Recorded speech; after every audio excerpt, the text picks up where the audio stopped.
Okay, we are trying multi-streaming today, and already there's kind of a little bit of a oopsies.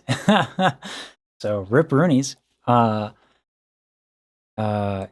so we're not gonna try to restream.io. That's not happening again, because it just jacked my YouTube, which will make it so that I can't use a notification. So I have to kill that, delete that stream real quick. That's a rip-roonies.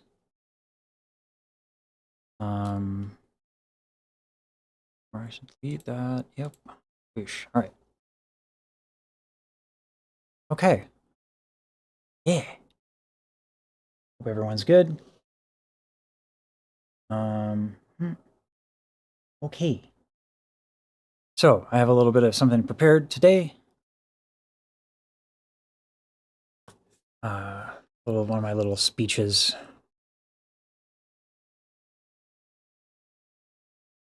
I'll make it part of the video. Hey, Caroline. Defiance is an act of hope. It is most often why I personally turn to the arts. Life at times can be so difficult that resistance seems futile. It is the artist's responsibility to give others strength during those times, whether it be through laughter, catharsis, or a slight distraction. If I've learned anything from my deep dive into this rabbit hole, it is that Ironmouse, as an artist, has become bigger than an individual person. Her extremely public display of defiance has become a clarion call for so many, myself included. I have, for years, thought it best to hide my own struggles to protect myself. However, in doing so, I actually isolated myself from those who would protect me and made myself vulnerable to those who would exploit me. I imagine Iron Mouse never wanted to be anyone's hero. I imagine the advocacy, the honesty, and the defiance that she regularly engages in is simply her trying to survive. And yet therein lies the heroism, because life is hard. Living life in defiance of what is supposed to keep you down is harder still. My understanding is that Iron Mouse doesn't want to be known for her illness, and I wouldn't want that either. Today, we aren't looking at someone who is sick. We're looking at an individual exercising defiance in the face of difficulty. I think it's a struggle we can all relate to.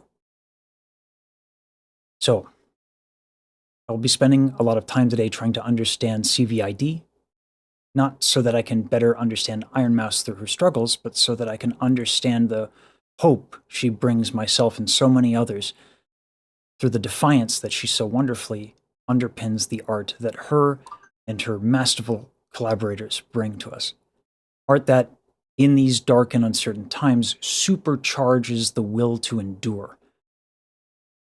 Lastly, I apologize for those who are waiting my long, promised operatic cover of Because I Got High. It seemed slightly, just slightly more important. Yeah.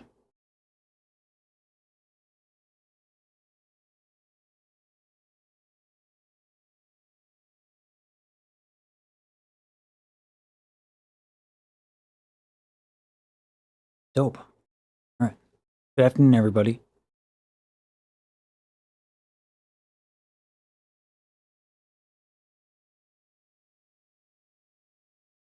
Yeah, I saw Rose. People sent that to me, and I'm glad you like the speech. I think it's important to end those little bits with humor. Give me 1 second to make sure the door is closed. It's getting hot out. Can I see Twitch chat too? I can, Drogotheus. I can actually see it in my OBS, which is nice. The hope was to get it all into one chat, but we're going to have to do that probably another way. Give me 1 moment.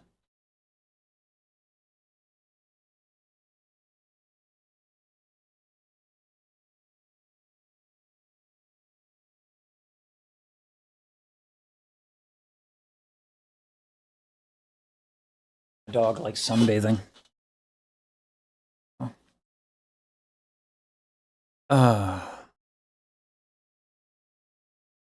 From YTube's, natively a Twitch enjoyer, or from the YouTubes.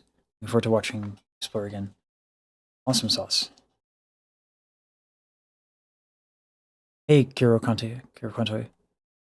Thanks. I'm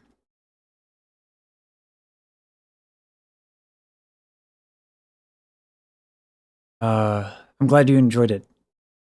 Control Alt Geek. That's a great name, by the way. Yeah. Thanks for saying a thing. It's nice to know that.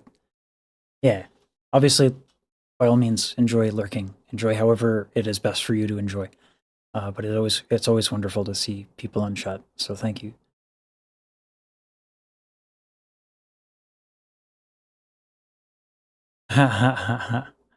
Yeah.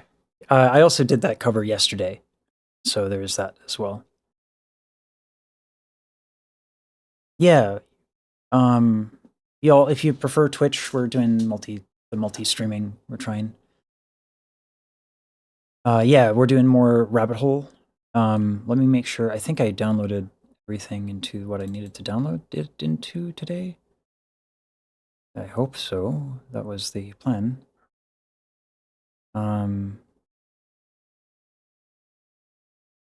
I might not have. Ripperoonies. We have our own. Yeah, it looks like I didn't. Oop. Didn't take too long. There we go. Yeah. Of course, now the dog comes in. Yeah, I saw that. I hope that she doesn't push herself too hard. I'm kind of a fan first and foremost. Obviously, that kind of clout goes a long way for the channel and ambitions and stuff, but not at the cost of her health. You cannot make up your damn mind, doggo. Give me a second while I close the door, y'all.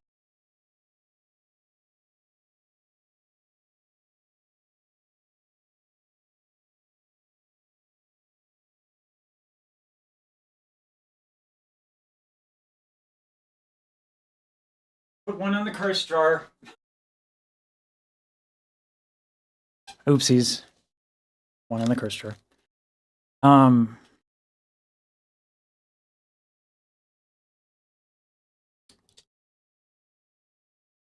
Sweden here, 8 p.m. Can't stay up the whole stream if it's standard length. Catch up at work. I mean, we always do videos as well. They take a little bit longer to come out, but yeah, we try to get videos out for everybody to makes it easier.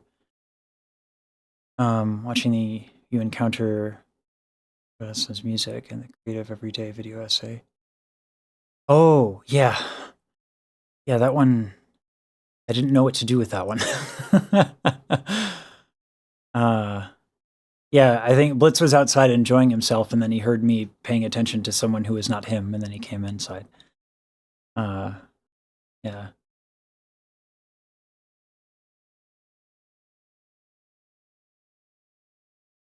Stream. She needs to stream. Yeah, Marvin. I think it was I thought it was important to mention, like, this is not about it's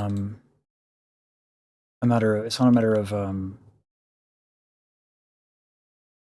why is the struggle busing so much?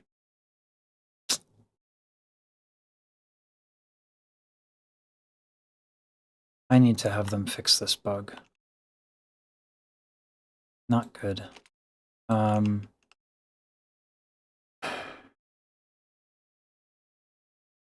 We run YouTube DLP script, but in the event that we try to get multiple clips. So right now the YouTube DLP script tries to re-download the video, which doesn't make any sense, of course. So it fails, as it should. Otherwise, ridiculous. So I'm gonna have to fix that one. I'll just grab this video in its entirety real quick.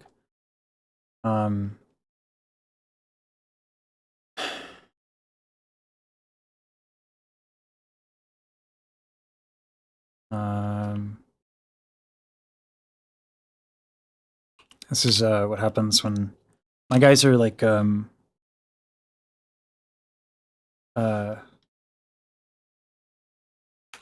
they're good, but they're it's tough for me to be the one to do code reviews. Like this is a foreseeable error in the code, and I could have rectified that had I been more diligent on my code reviews. But here we go. So we're gonna watch her interview, the IDF interview first. Oh my god. Wow, flashbang. Yeah, so I stream in HDR on YouTube, so it's quite a lot. So the YouTube delay is quite significant.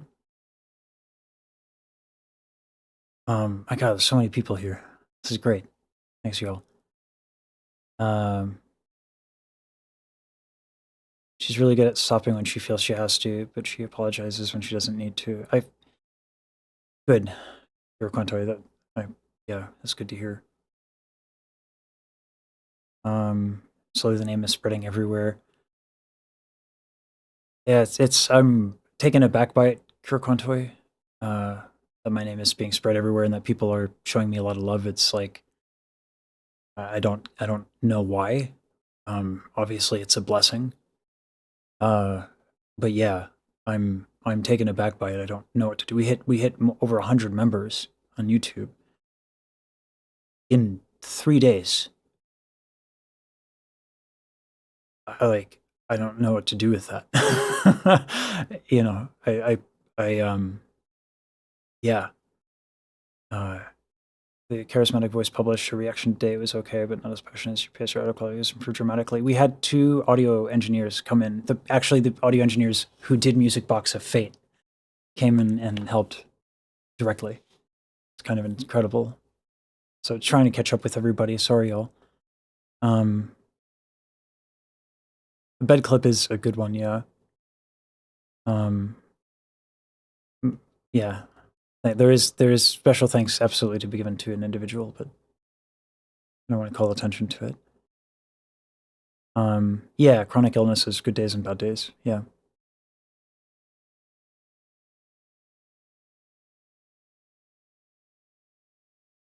I like genuine, insightful people, man. I appreciate that, man.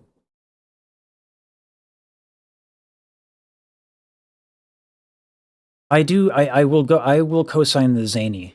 I do have zany is on brand. Yes. Almost done with the second last ball of yarn in the blanket I've been working on in your stream. I have orders for more. Yeah, agent. I wanted to possibly commission you for something. If I could reach out at some point, I don't know. Take it and be grateful. You deserve it, bro. I'm definitely trying to be gracious about accepting it. I'm trying to think of like how to use it. I mean, obviously, like my guys are basically covered now, so like now it's about, yeah. I'm very grateful for sure. Technically very solid, and you are very compassionate. Show your raw, unfiltered emotions, make you authentic. That's rare in the reaction community. Yeah, I feel that people. Well, I won't say what I have to say about React content. It's not hard for me to find my opinion on React content. I'm glad people like it. I try my best to honor the like multitudes of much harder work that goes into actually making the stuff that I comment on. To the point where I'm going to be live streaming the process of creating music and showing everybody just how damn hard it is. From beginning to end, to create a piece of media is hard. Finally, some food ingested after a few days. Absolutely. The blanket fort. Yes, I will have my blanket fort. Right. I'm finally caught up. Sorry that took a little bit. You know, VTuber is pretty insular in a way. We tend to graduate towards anything VTuber, whether it's reaction or breakdowns or funny clip music. The level of support that the VTuber community has for like people really going hard on the art end of things is so damn refreshing. Like you guys are like, you crave really excellent music and high quality production. Saber said like VTubers are leading the charge in new media on production quality, and I agree. Yeah. Fully Caucasian indeed. Yes. Chronically, even. Chronically Caucasian is what we go with. Doesn't help that the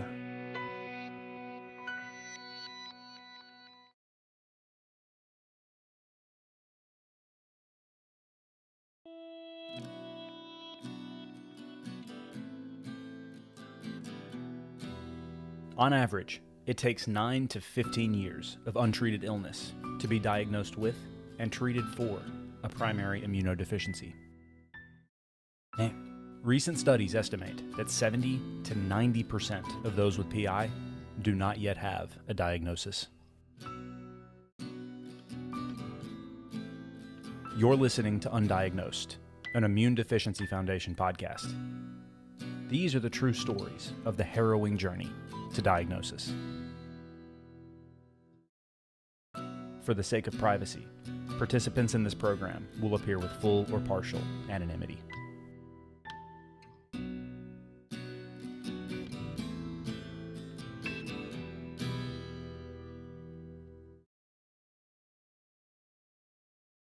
One of the most enduring entertainment traditions in modern Japan is a distinct stylistic animation called anime. In recent decades, anime and the culture that surrounds it have become massively popular, not only throughout Asia, but around the world. Anime shows, films, and graphic novels called manga are found in all genres, for all ages, and often feature underdog protagonists, fighting battles both literal and figurative, on their quests to understand themselves. It's noteworthy that the subject of this episode of Undiagnosed should be so influenced by this storytelling style, seeing as the saga of her life reads not unlike an anime film.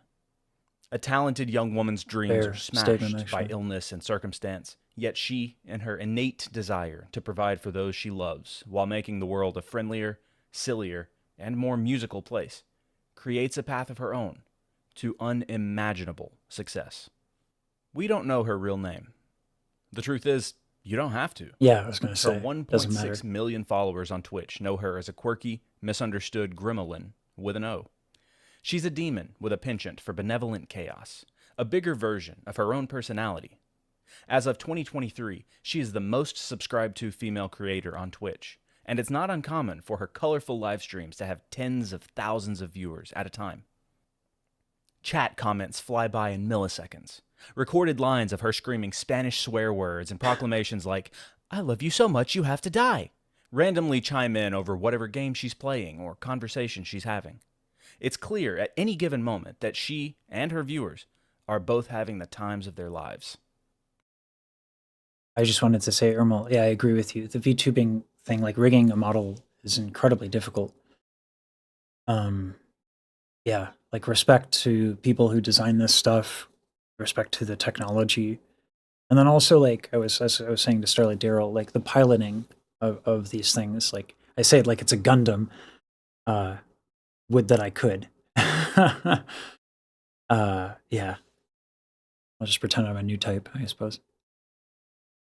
But not that long ago, she was stuck wondering if there was a life for her outside the walls of a hospital room. In her own words, she describes her darkest days as being a casual observer on a runaway train, watching as life happened to her, rather than living it for herself.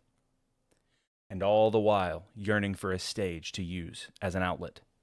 To her, the stories of her struggles and her triumphs are closely linked. It's no wonder why, considering that even her distinct, high-pitched voice is the result of a severe infection. Well, I'm a trained opera singer. That's what I went to school for. I had a horrific throat infection. I lost my voice for a year and I could not speak. I was unable That's to speak, terrifying. and essentially it's what killed me from singing. Basically, it stopped me from singing, and I remember that was like one of the most depressive moments of my life. And I just never thought that I could sing again. And when my voice came back, I also noticed that it was a little bit higher than it used to be. Mhm. I don't know why. The doctor said it's probably because of damage or whatever. I don't even know. It's just I've always had a higher pitched voice. It just came back super higher when my voice came back, and I'm like, what the heck is this? I'm like, what is happening to me? It's difficult. I'm trying to strike a balance with the video essay that we're working on Um, I'm going to be speaking to two different professors from Temple. Well, I'm going to be trying to book them for an interview to speak on this, but like purely conjecture, really. Um, I'm wary about being speculative, and I know the professors will be as well, but the human body is an odd thing. Um, oh, that would be dope, Kira Kanto. Yeah, I would love to know more of the behind the scenes work. I always find that term odd because it's like their work is like up front and center all the time, always. Um, yeah. Found your channel. Oh, yeah. Onion ninjas are going to be running rampant today. On your channel through your action to mouse singing. When I look at you, subscribe. It's really awesome work, man. Thank you, True Snipes. I'm glad you enjoy it. Um,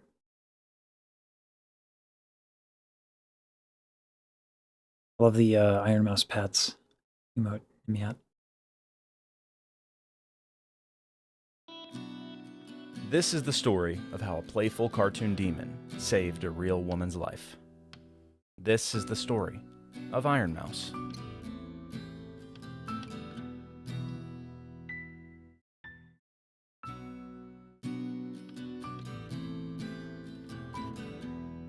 I wasn't diagnosed till much later, but I've always been.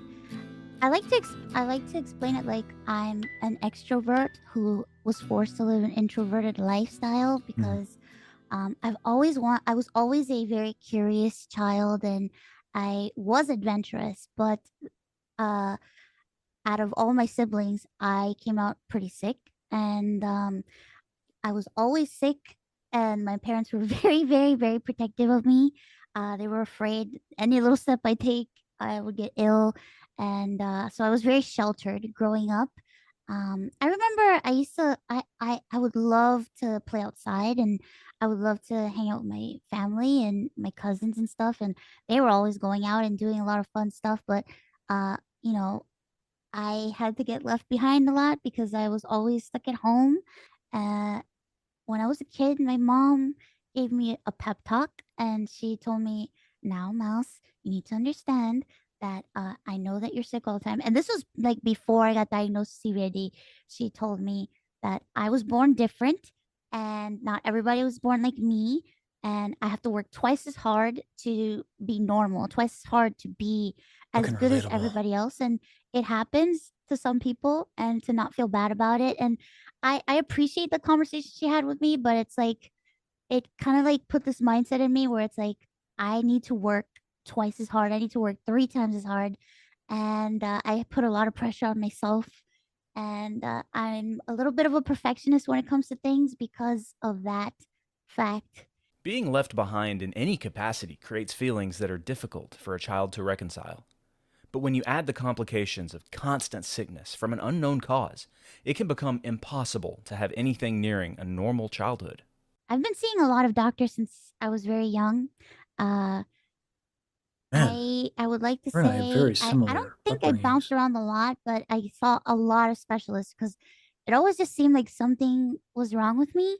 And my family were very concerned. So growing up, they kind of like thought that it was just like asthma and allergies with like something else, but they didn't know what the something else was. It's just, oh, well, maybe if we try this, she'll get better, or maybe if we try that, she'll get better. And nothing ever seemed to work. I had like really bad food allergies growing up, really bad allergies to everything was like allergies because I was always sick and I always had respiratory infections and I always had sinus infections and I would get constant.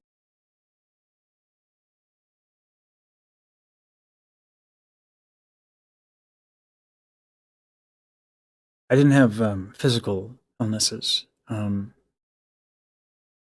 would happen like I would die in my dreams when I was a kid. That's like just one of many issues that I had.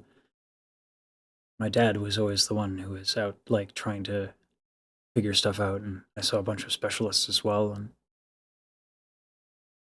yeah, I too was left behind. I had to change schools a bunch. took many years to even get a reliable diagnosis that even started to get any help.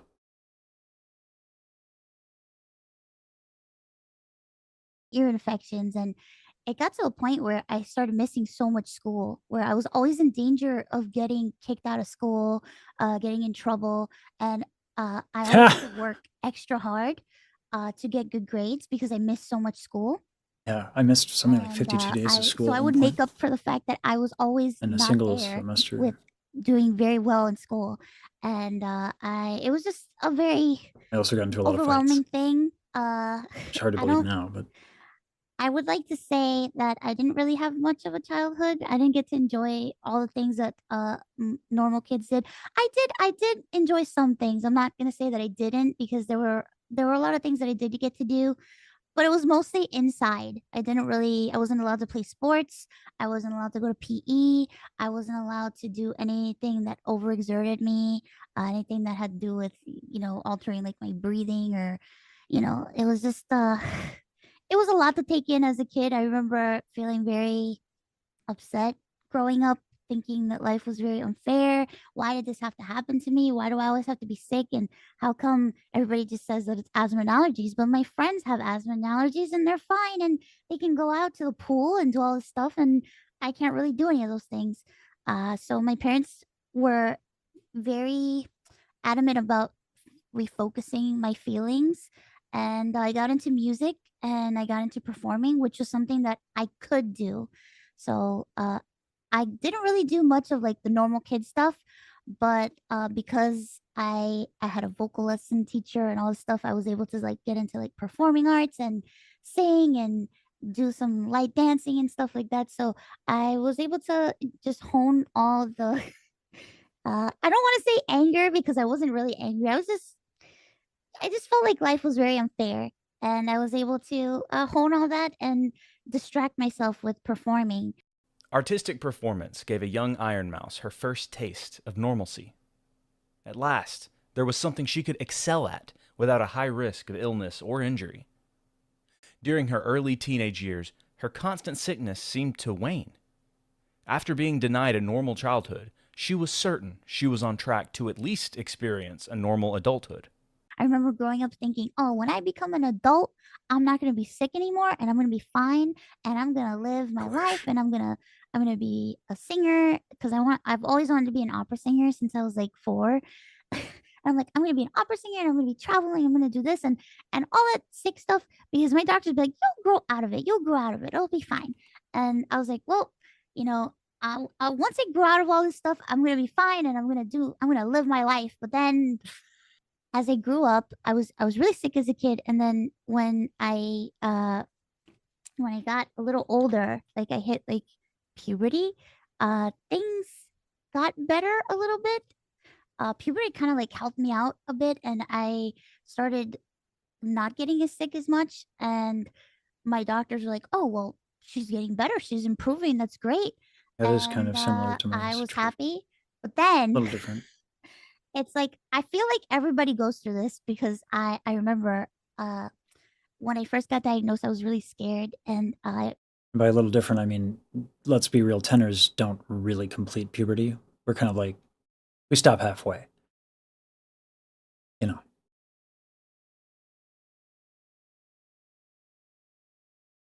Itty bitty vocal cords. All right, anyway.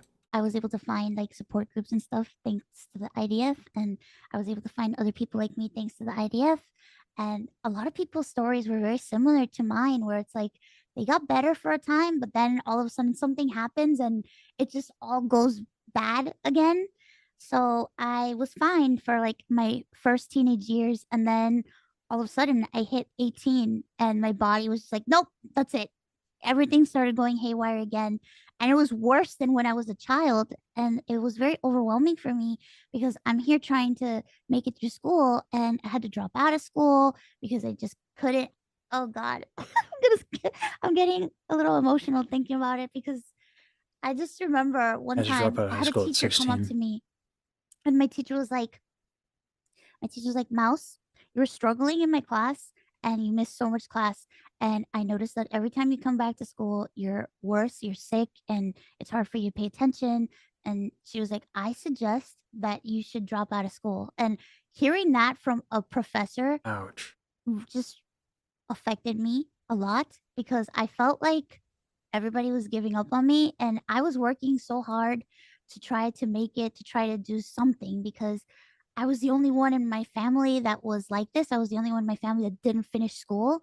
And I'm like, I have to finish school. I have to do this. I can't be the one that doesn't get things done. And I was very upset with my professor at the time, with my teacher at the time. And, my teacher was like, I just really think that this is the best thing for you because do you not care about yourself? Do you not care about your life? Because if you keep on working yourself this hard, it's gonna go bad. And I remember for a time I was like, nope, I'm not gonna listen. And I kept going to school. And then Fuck I yeah. went through one of the worst bouts of That, illness that I've ever that, had that. where it knocked me out for like 2, 3 months. And I was like, okay, maybe I should not go back to school. Yeah. Mm. Maybe Mhm. my teacher was right. That's actually exactly what happened to me. I was told by my professor who was coming from the best of places. She said you shouldn't pursue a career in singing. Your health isn't up for it. I said, I'm going to do it anyway. Predictable consequences. Yeah. So it's just been like a constant struggle of trying to pretend to be normal and try to function like a normal person. This phenomenon is not isolated. Many PI patients of varying diagnoses experience a temporary improvement in adolescence. Unfortunately, at this time, any research on the topic is limited. Central to Mouse's story is her relationship with her parents. Mouse describes the presence of complicated grief in her home as she entered adulthood. As her infections grew more persistent, hospitalizations became longer. Unable to finish school or hold a job, she was entirely dependent on her parents, who were already at retirement age. The emotional toll her sickness had on her family motivated her even more to find answers. I remember some of my worst infections were right before I got diagnosed, and I was going from doctor to doctor trying to figure out something. They kept telling me, "Oh, go to this hospital and go to this research hospital, see this." But unfortunately, I live with my parents, and because I couldn't hold a job, my parents paid for everything, and my parents are elderly. Uh, by the time this whole moment came around, they were already at retirement age, and my parents had to unretire. To they couldn't retire because they needed to support me, and it was very, it was a lot. Um, it was a lot for me because I care about my parents so much. They've been there for me, and I just remember growing up thinking and waking up sometimes late at Damn, night and girl. just seeing Shit. I gotta be careful not to fucking trauma bond with this person I've never fucking met before. My dad worked full time until he was 87.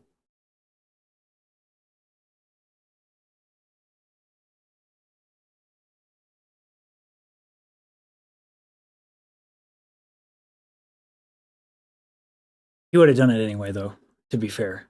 My dad loved to work. He felt himself a provider. Um,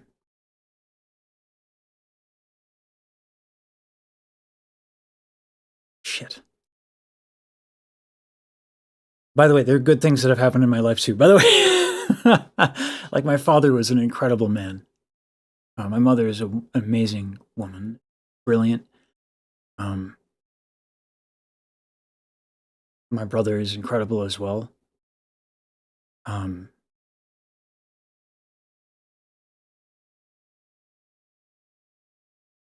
I got a childhood of a lot of video games that inspired the shit out of me. There's wonderful things in my life too, y'all. I don't mean to drop a lot of baggage. Um,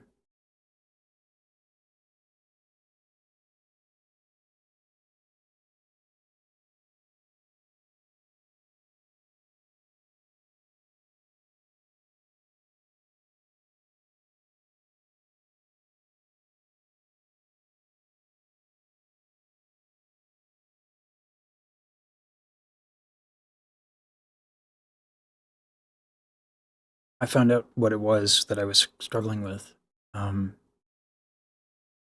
only a few years ago. Finally got a diagnosis that made sense. It's a combination of PTSD. There was a lot of violence in my childhood that I've reconciled with, but it doesn't change the fact that, like, the body responds. The body doesn't forget. It doesn't matter that I've made sense of it all. And then I have ADHD on top of that. And so when you get triggered with PTSD, your dopamine and serotonin go crazy and then deplete. And having ADHD, my dopamine is already at a premium. Had I chose a desk job that I could have worked from home earlier, none of this would have been a problem. When I finally started to take coding seriously, I was able to buy my dad some shoes that he didn't wear. Because he said, "Ian, women always look at your feet first." And I said, "Okay, Dad." So he would wear his dress shoes. The nurses wanted him to wear slip-ons. So I got him slip-ons. He didn't wear them. They're really comfortable, though. I'm wearing them now. We had the same shoe size.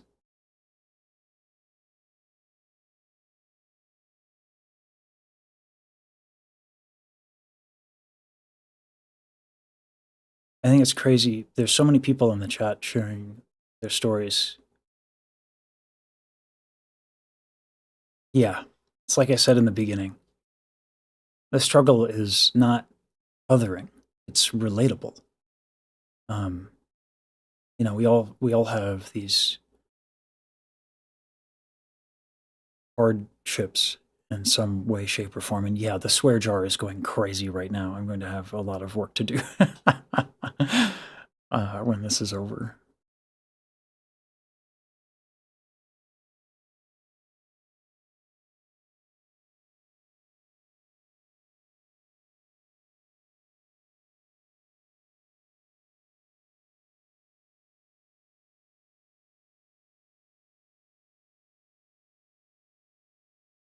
Yeah, or Judy, the artistic computer science.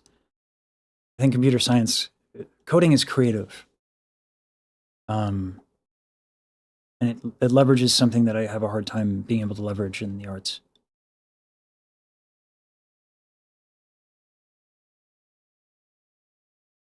Yeah. We got some onion ninjas creeping around here. We got to be careful. My mom cried. Otherwise, I because might not be able to she shirk my doesn't reputation of understand being the what guy she who cries did. My online. parents are very religious. They're very Catholic. So to my mom, she feels like she did something wrong for me to come out this way. And she just doesn't understand why. And I just remember seeing her in despair like all the time because she just wanted to do something to help and she couldn't. And growing up, I was taken to faith healers and all this stuff. And uh, uh, needless to say, none of them worked. And finally, I remember um, we were struggling pretty bad, and a lot of the medication that I was on was very expensive. And I was like, okay, well, I need to find a solution. And I found my old immuno. Um, Granddad was retired for years, still working, traveling full time until he eventually had a health scare, and reasonably healthy, has been acting one foot in the grave ever since. It's a great bloke. Yeah, yeah. No, I like. There's something to be said about allowing folks to live their lives when they get to a certain age.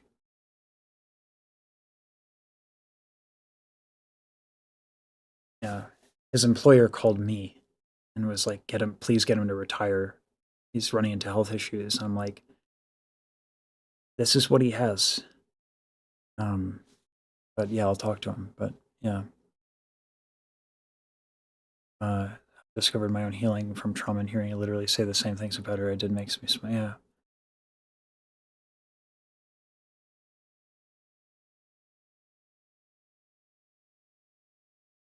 Yeah, PTSD sucks. Yeah.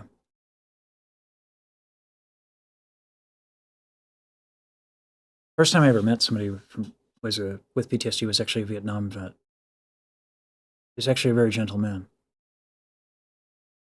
Left theater due to health issues that took 1 or 2 decades to diagnose, moved to system of problem solving and cyber security, system administration. Yeah. Yeah. It's like, coding is really rewarding. For some odd reason, I have a hard time doing both. I have a hard time making art and also coding. My brother has no such problems. So it's definitely a me thing. Yeah. Assume that's neurodivergent or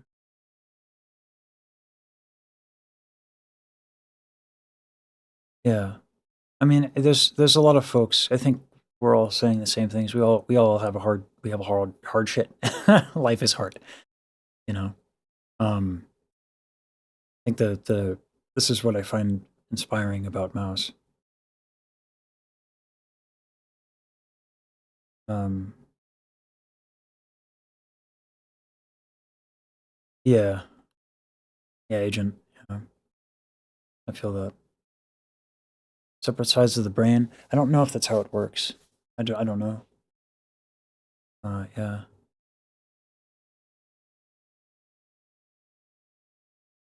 I know of Neurosoma.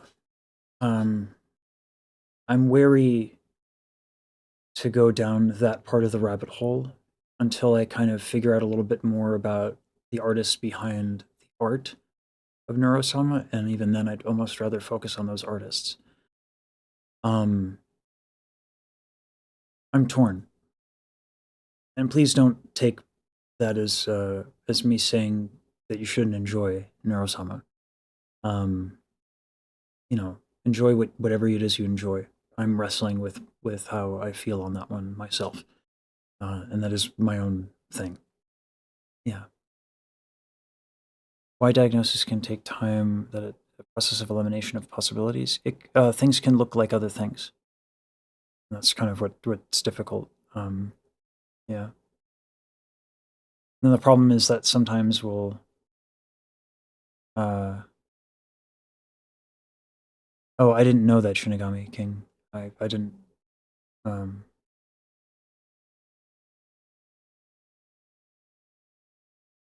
yeah, I didn't know you got banned. Sorry. It is a community. Cannot recommend it enough. Thank you for that perspective, Telex. That helps.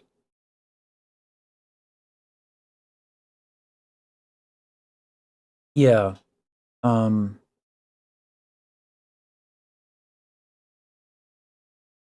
I'm trying. I'm trying to be more open-minded about it because I know it's really important to a lot of people. Um, I'm trying to think of how I want to approach it because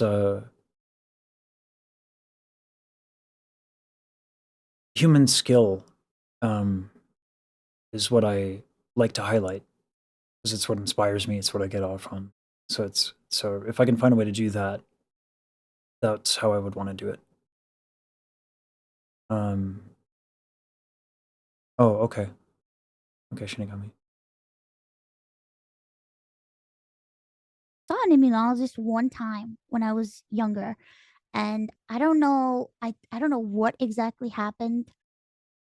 See Akira Kontoi. I don't know. Almanacs. It is kind of wild that we haven't had a need for a mod. 98 before computers and the internet really exploded, but I think you actually would have loved something like VTubing. Yes, Telex, and I know that. I know that there's a lot of creative force behind Neurosama. In the same way that there's a lot of creative force behind the gorillas, you know? So there's a lot to discuss in that regard. Yeah.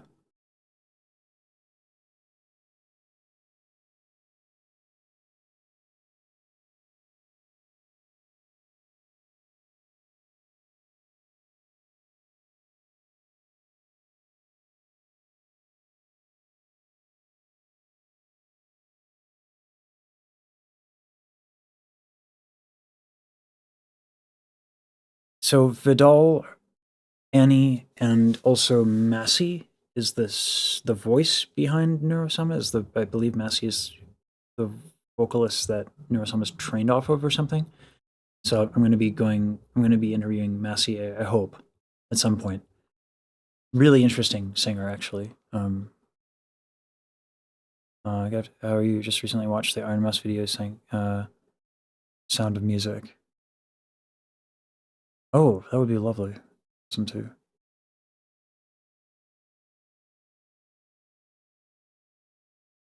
Yeah, I would.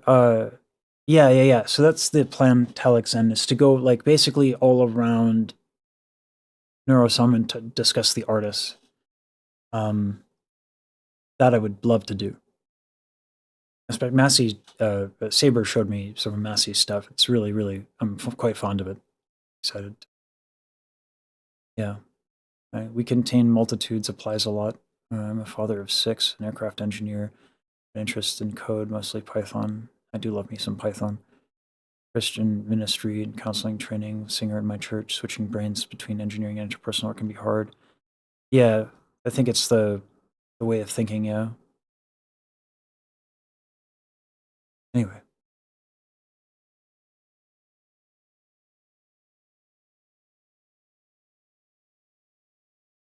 Well, I would like to, with Massey, I don't see she gets a lot of recognition. I would rather talk to her about her work. Maybe mention Neurosama and the contribution if Massey is willing to discuss it. But I'd rather discuss what Massey is doing.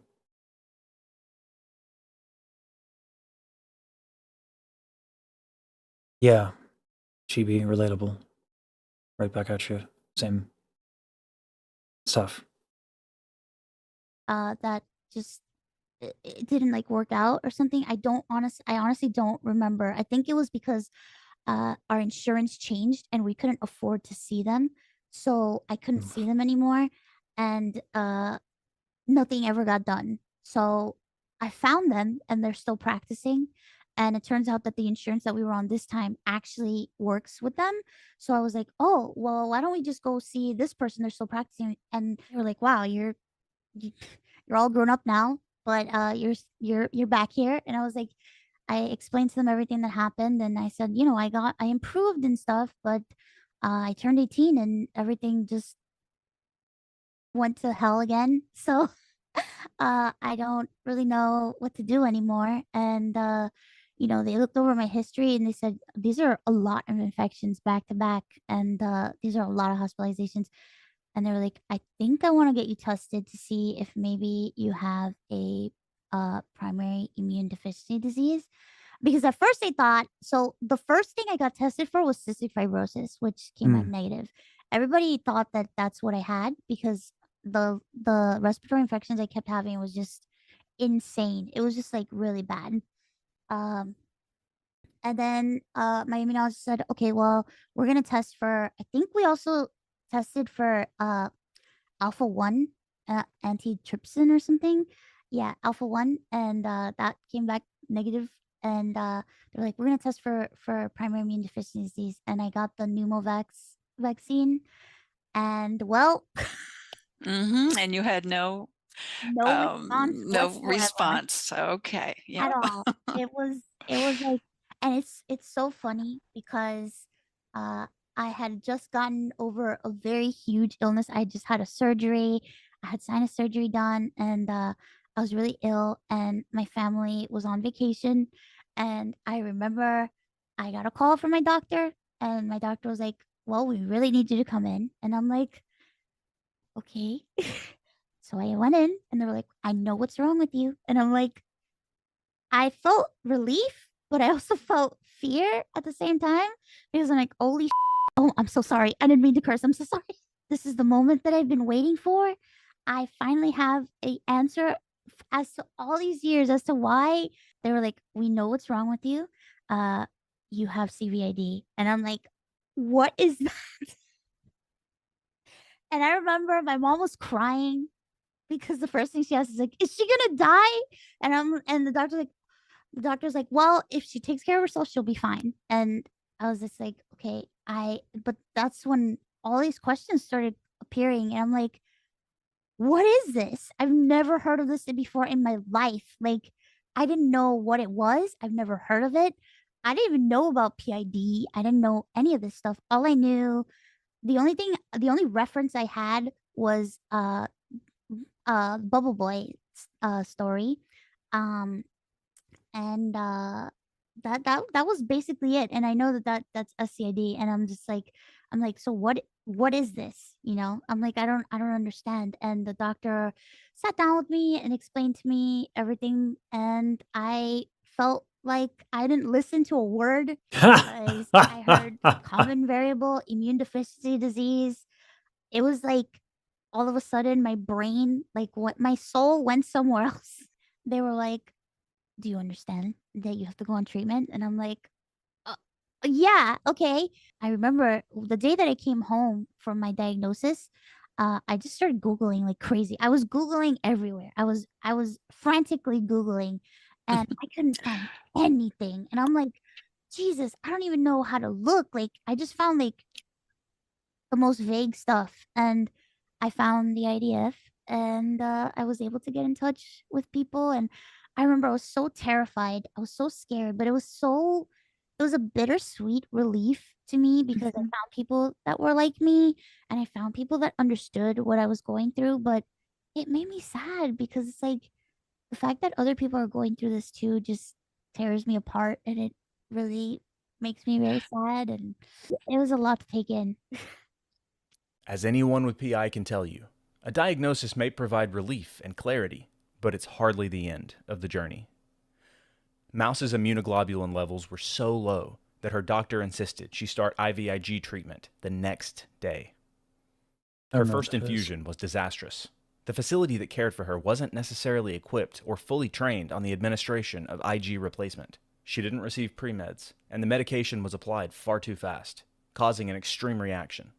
Eventually, as her body became accustomed to the infusions, she experienced both improvements and setbacks. This caused her doctors to tweak her infusion dosage and schedule. I'm going to look up what this is real quick. Immunoglobulin. First of all, let me know what it is. Y-shaped proteins produced by plasma cells that identify and neutralize foreign objects, bacteria and viruses. Procedure that delivers concentrated antibodies derived from a healthy plasma. Okay. Providing her with relief for the first time in her life. However helpful, medicine is expensive, particularly when derived from biological substances such as plasma. At times, Mouse and her family found themselves unable to afford treatment. Mouse's infections and hospitalizations continued, eventually leading to severe lung damage. She considers the severity of her CVID as, at least in part, a byproduct of financial instability.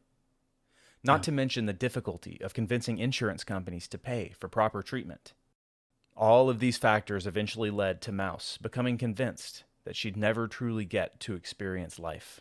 I did go through a time where I couldn't really we had a lot of financial issues at home, and it was pretty scary for a minute because I had to miss a lot of treatments. That was another issue that I had. I missed a lot of treatments because, simply we couldn't afford it. We were having issues with insurance. Um, Also the fact of my age, I was so young, and the the insurance companies was like, "Well, she's so young, and we don't think she needs this. This is very strange, and this is very expensive." And I had to jump through so many hoops to try to get things to happen, and sometimes it just didn't work out. So there was moments where I just couldn't get my IVIG, and I would get worse. So I think that the fact that I couldn't get adequate medical care and adequate medical resources to me because of financial issues, and I feel like that played a lot in my severity because I know it's different for everybody. My health declined in such a way where it's like I was so severe. I became so severe I couldn't be around people. Uh, any type of contact with like my family or with friends, or I would get sick like so quickly. Like it got to the point where I couldn't leave my house. I was always on medicine. I was always on IV antibiotics to the point because I couldn't take oral anymore because orals just did nothing to me. I started having malabsorption issues and a host of other issues that I would never even dream of having. I caught shingles. I had shingles, and Yeah. it's like Shingles is tough. at my age, shingles, so many strange things happened back to back where it's like I just ended up having to get so isolated. I was put on oxygen. I had to get uh percussive therapy for my chest, and I had a nurse coming over all the time. I had to be on IV antibiotics and antivirals and all this stuff, and not to mention all the stomach issues that you get and having my gut torn to shreds. It's a lot. A lot of issues and a lot of specialists that I had to see, and it was just so exhausting, that I couldn't go to school. I didn't have I lost I don't wanna say I lost my friends because it was just like it was just hard to maintain friendships, Yeah. and it got to the point where I started getting so sick, I could barely get out of bed. I was bedridden for so long. My, respiratory issues and all these other issues that I was going through, it just completely destroyed me, and I think, like, some of my longest hospitalizations were, like, months at a time, and, you stay immobile for so long, you start having atrophy, and you're on so much steroids. They put me on so much steroids. I developed chronic pain, and it just affected my, mental a lot. Yeah. I remember one time I was in the hospital, and I was with my sister, and I was telling her how sad I was because I was like, "Man, I just I just really wish that I just could have done what I wanted to do in life, and I just really wanted to sing." And she's like, "You never know what might happen for you." And I'm like, "I don't think it's gonna happen." Because at the time I was going through a really bad infection, and it did not look good that particular time.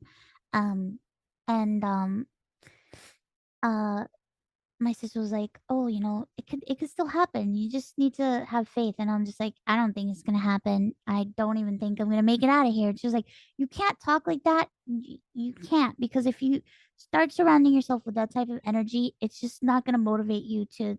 She was very positive, and sometimes that's the last thing you want to hear. Yep. But I'm grateful that she told me that because then she was like, "Well, why don't you tell me if you were to get one wish granted? What would it be?" And I was like, "I would love to be a singer." And then she was like, "What kind of singer would you like to be?" And I told her, I was like, "I think if I ever do singing, I just want to be like, I just want to be a faceless singer. I don't want people to know who I am." Hmm. Because at the time I was getting into something called utaite. Basically there's like a genre of music where it's like you have a persona and you never show your face, but you perform music and you upload it online. So I was like, I would love to do that. And she was like, "Well, you never know. You might be able to do that." My equivalent is slightly less of a direct attachment to uh, music. My dad was trying to cheer me up. I'm going to be dating myself here because I look so much younger than I actually am. But Rangers versus Devils. I think 94 or 92 Stanley Cup semifinals or something. My dad brought home the New York Times. We were getting thrashed. I'm a Rangers fan. And we were getting thrashed. And it was like it was the one time like my family was getting along and good time. And I was heartbroken because it seemed impossible for the Rangers to come back in the series. So this is like sports ball. I know it's not music and sort of the antithesis of what a lot of people think of with music, but like the stories like this is why people get into the sports ball. One day I came home with a paper from the New York Times. Mark Messier was quoted as saying, "We will win tonight." And my dad was trying to cheer me up, and it was like, good things can happen. Very, subtext was about what I was going through. So I responded with the subtext. I said, it's a lie. I was so cynical, so young, I was so cynical. I said, it's not going to happen, Dad. And that's some fantasies, that's some dreams, and stories. That's not real life. Mark Messier scores a fucking hat trick, and brings the Rangers to the next game. Fast forward to the shit that is grilled into my brain. Matto! Stefan Matto! And the Rangers have one more hill to climb, and it's Mount Vancouver, baby! The Rangers are going to the Stanley Cup Finals!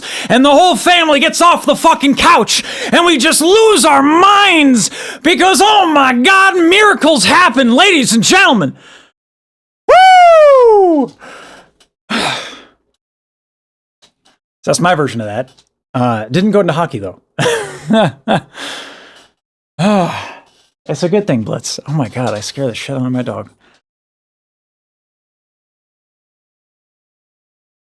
But yeah, having people in your life say, don't give up, is a big deal. Anyway, that's my sports ball story. Hope everyone liked it. Doesn't tend to go over well with artists, but okay. We're moving on. Mouse's condition was so severe that she was almost entirely homebound, bedridden, and isolated, while her aging parents continued to work to provide for her. She grew to resent her condition so strongly that she found herself making a conscious effort to avoid any conversation about CVID, or even acknowledge its existence. Her desire for escape was agonizing, but it led her to consider a unique hobby on a corner of the internet that was only starting to grow. Sorry, y'all. That is one of my fondest memories in life. So And I remember I'll I be getting would hype. go online and I would play games and stuff, or I would like watch stuff, and I started watching streamers. I started watching people stream because that kind of became like the thing to watch. You know, TV is kind of dying off, and I stopped watching TV. And I started watching streamers, and I started seeing how much fun they were having playing games and talking. And I'm like, man, I wish I could do that. I really wish I could do that. And I remember talking to my friend, and my friend was like, well, why don't you do it? And I'm like, maybe I could. Maybe, see if I Sorry for blowing out your ears, all y'all. I'll have to definitely do that. I'll have to some post processing in the video for that moment. Yeah, my bad. I don't know why the volume also just spiked like crazy. Also, that is wild. So sorry. But for whatever reason, OBS hasn't been stable with the audio, and I don't know why. I'll bring the compressor up a little bit, but that's not gonna.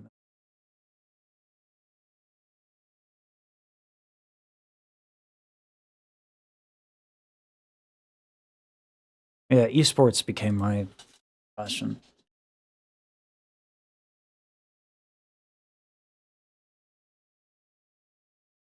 It seems like I'm possibly quite a bit older than Ironmouse, given the timeline. make friends, because I just remember even being in a support group and talking to people with CVID and Blitz, it's okay. Hey, get down. You're okay. You're okay. Yeah, sorry to Twitch people. The desync is something I'm working on.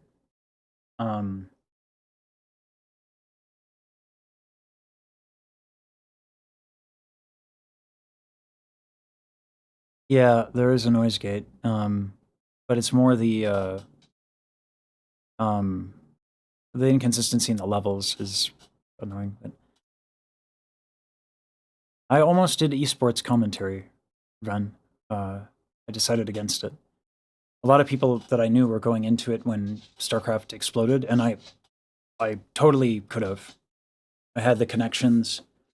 I had the skill, but I wanted to do singing. No, I appreciate it, Dracotheus. Yeah, I do have a noise gate. Hey, get down. Get down. You're okay.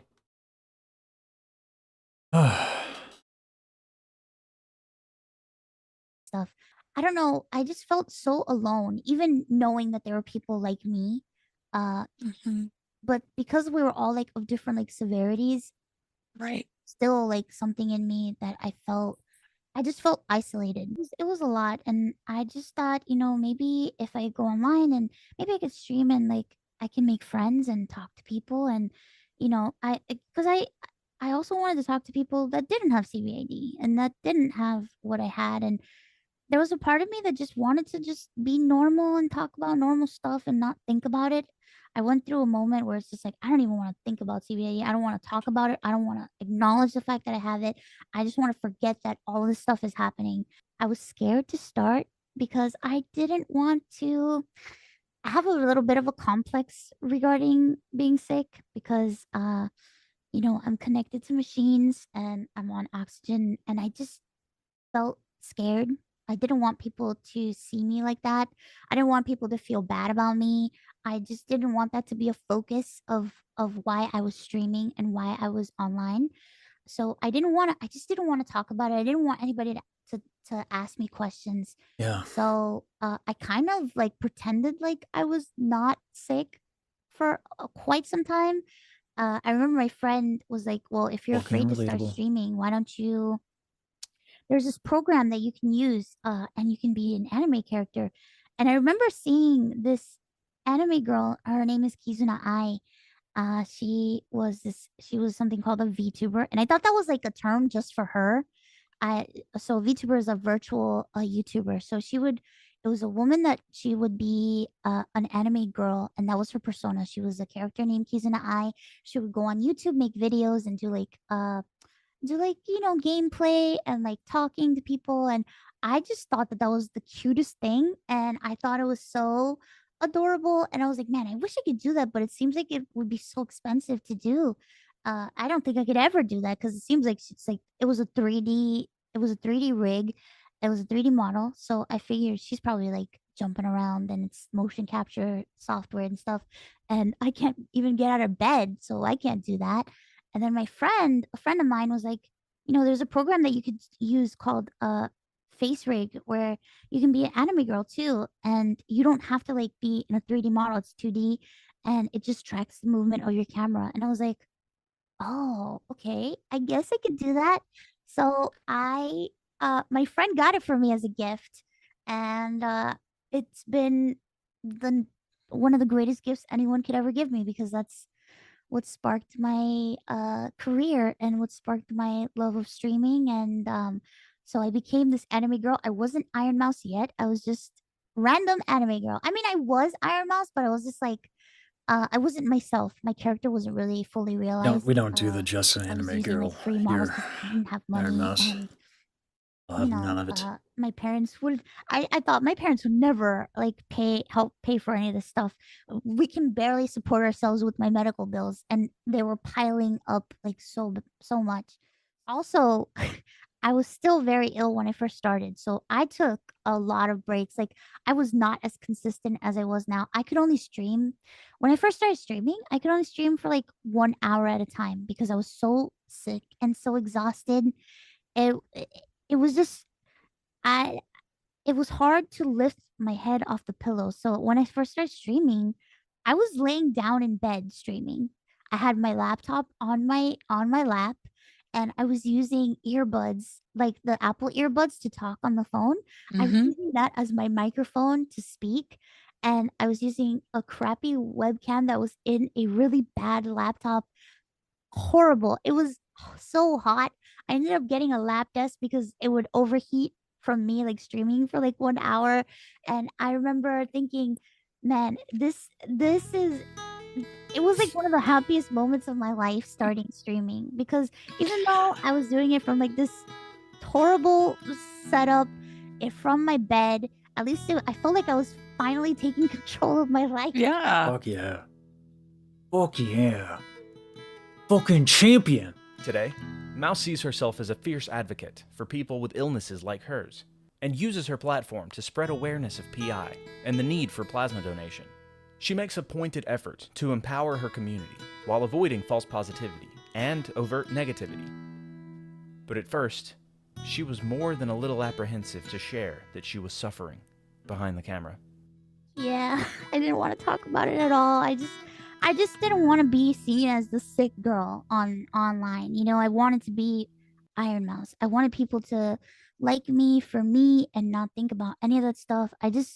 I just surrounded myself in fantasy for a long time because I just I didn't want to deal with any of that stuff. I felt like I've had too many years dealing with a bunch of depressed stuff and I just didn't want to deal with it. It was a lot for me and I know running away from your problems is not good, but it worked for me for a time. I think for my sanity I really needed the break. But Fair. it unfortunately, I wish I could say I had an empowering moment as to why I shared it, but it wasn't really empowering. It was more like um I started getting sick again because it's a cycle with me. I think also I started streaming a little bit more so my body was like, "What are you doing? What are you doing?" And then it was a time where I was having insurance issues and stuff, so Mm. I wasn't getting the meds that I needed at the time, and I still hadn't like started earning like a comfortable living, you know? So like at first it was like a struggle. I didn't make any money at first. And it took a while for me to make consistent money through streaming. So it was tough. But the reason why I talked about it was because it was getting very hard to hide. It was getting extremely hard to explain why I would go away for so long, why I could only stream for X amount of time. Yeah. And then my IV machine started beeping and people could hear it. And I didn't have a proper microphone setup with a noise gate to like block out all excess noise around me so people would hear my oxygen machine. Like, it sounds like there's an airplane in your house. What is that? And I'm like, oh my God, I was so embarrassed. And I would like make stuff up. And then it got to the point where one day I was just like, I just need to stop making stuff up because this is just Exhausting. I just need to say it. And after me having multiple panic attacks and worrying about people being like put off or like finding it weird, I finally talked about it and I explained my situation and I explained my health issues.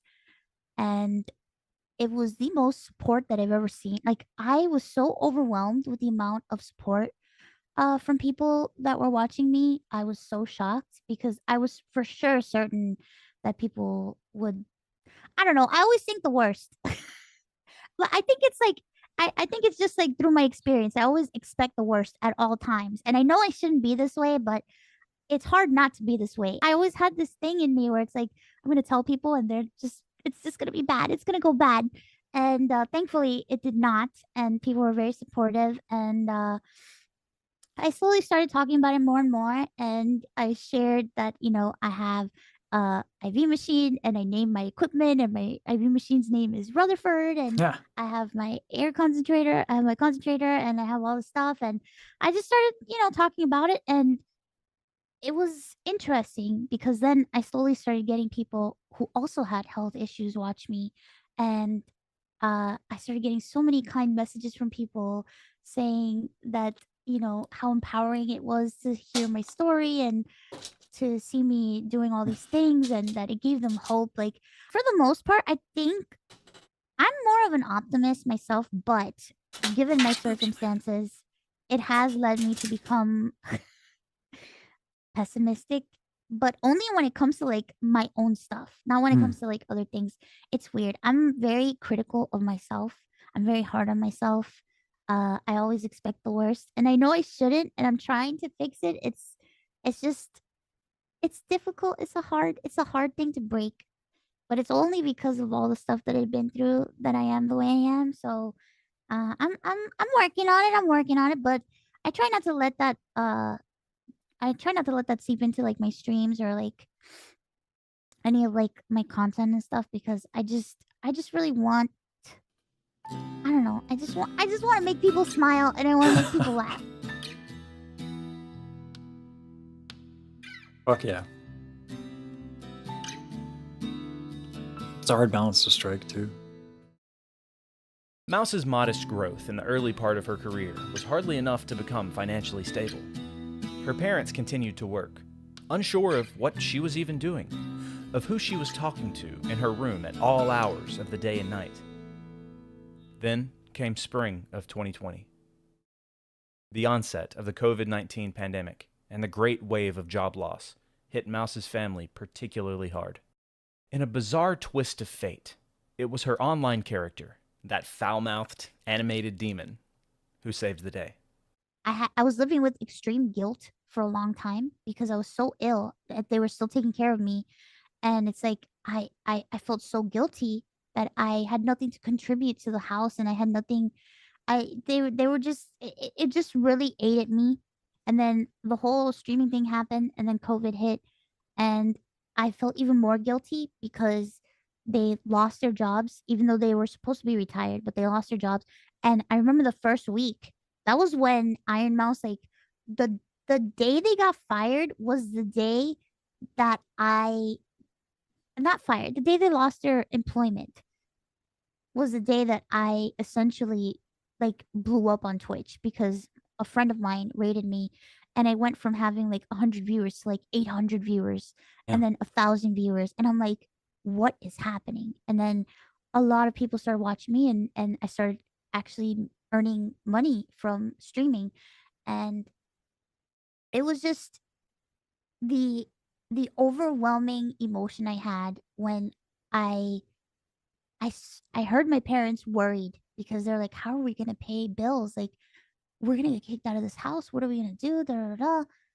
And I could finally call my mom to come to my room Shout out to Zentrea then. and tell her, "Mom, you don't have to worry. I have money." And then she was like, "Where did you get it from?" And I was like, my little she calls it my little show.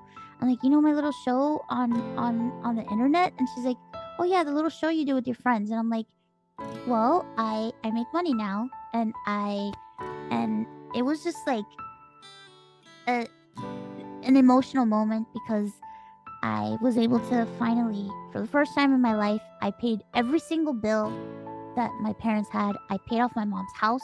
I got caught up on medical bills. And now I take care of my parents financially and they don't have to worry. And I remember feeling so bad because not only did they lose their jobs, but because of me, they had to isolate completely because of the fear of COVID. And it was like the doctors told them immediately, they were like, "You cannot go anywhere because if your daughter gets COVID, she is going to die."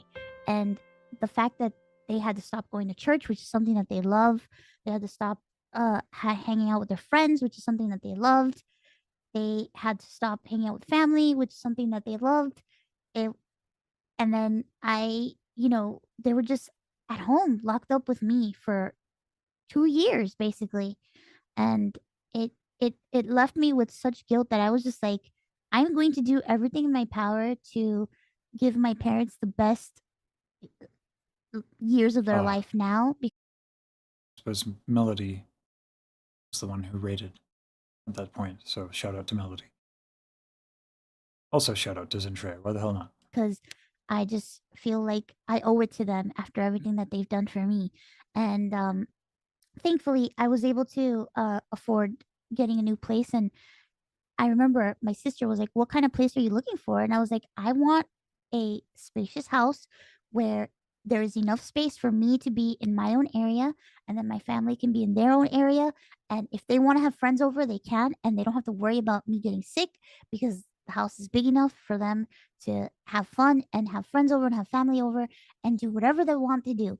And we found it, and now we're here. And my family, man, my mom and my dad, they're so happy, and it's like night and day. I just feel like we were all like going through the motions of life in our old place, and it was just a very sad vibe over there. Now over here, it's like my mom, for the first time, I saw her sitting on a couch watching a movie. I have never seen my mom do that in my life because my mom is from the mindset where it's like, my life is to work for my children and to take care of my children and to make sure that my daughter stays My alive dad and was that like that. she's fine. And that's been my parents have been working nonstop for years, and they did not believe in downtime. They did not believe in any sort of like entertainment or anything. And to see my parents just enjoying each other on a couch and seeing my parents like eat a proper meal at the dinner table because I could actually afford to buy good groceries. It's just it's just so heartwarming, and I'm just really happy and very thankful, and I feel very blessed, and I'm just very thankful that I'm able to do this for them, and I want to continue to be able to do this for them uh, until the day that I'm gone, which hopefully isn't anytime soon.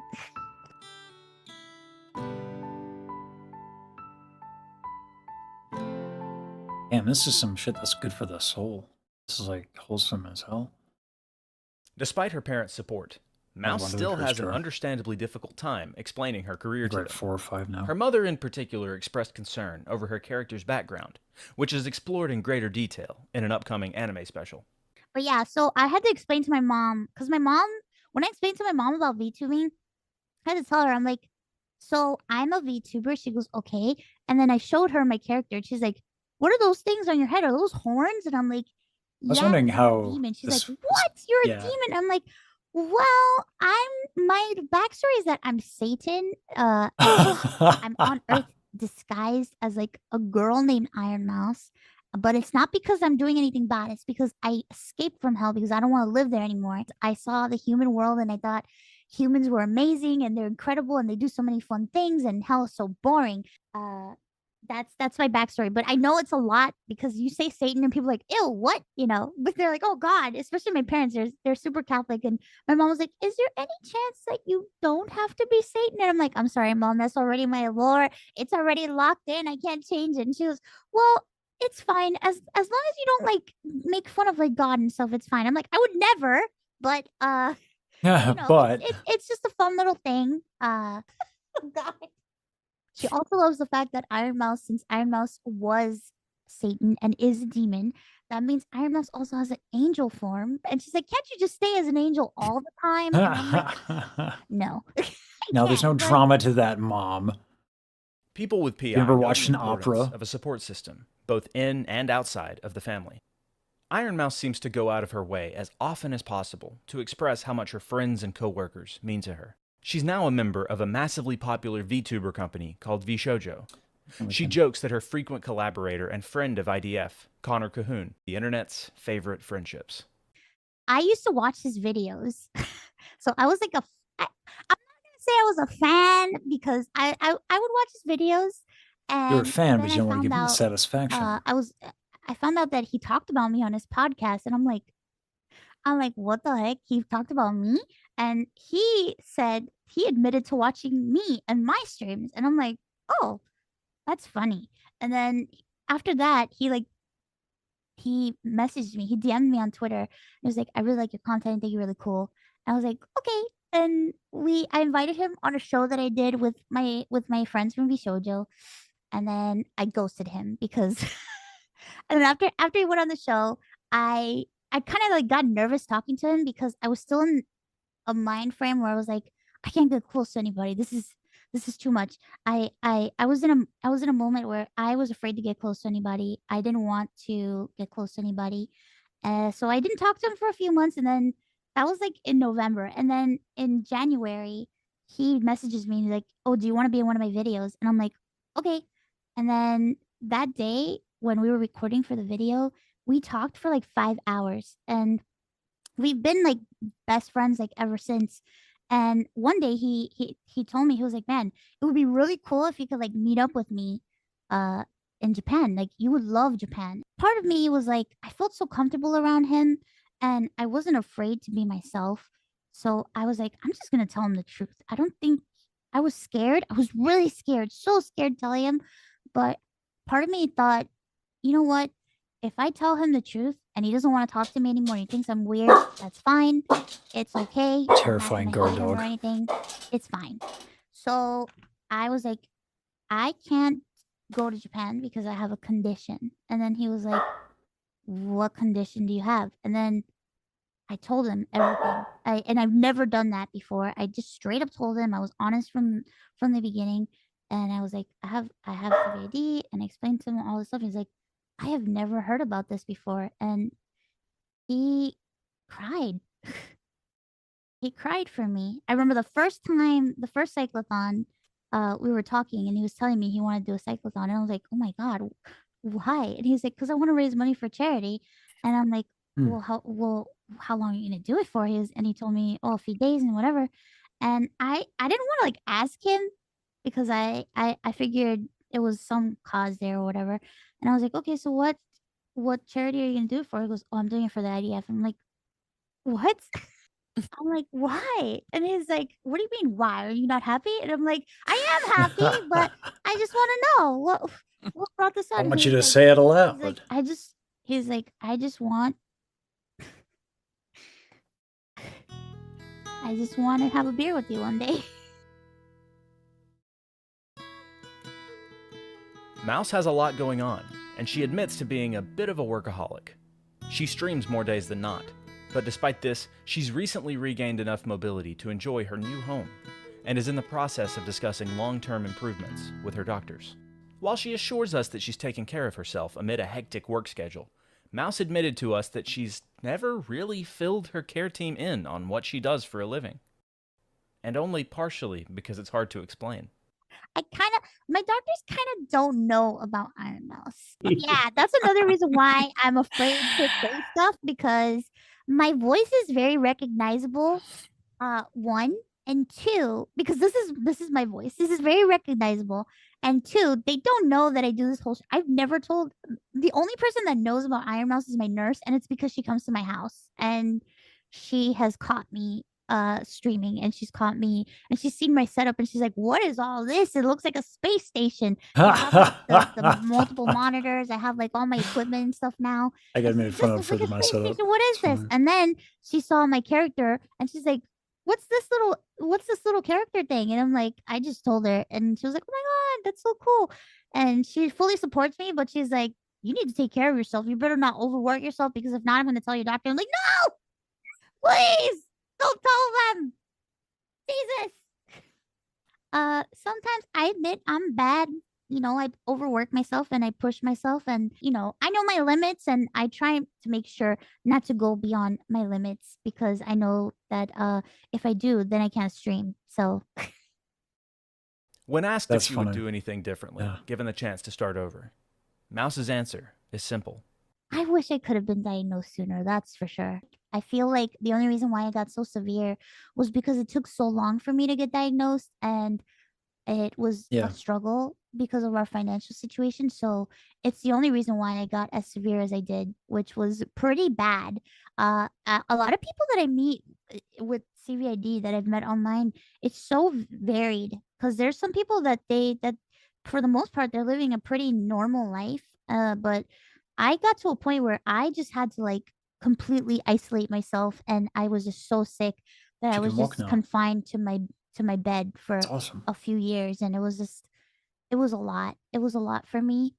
Uh it was very emotionally taxing, very spiritually taxing.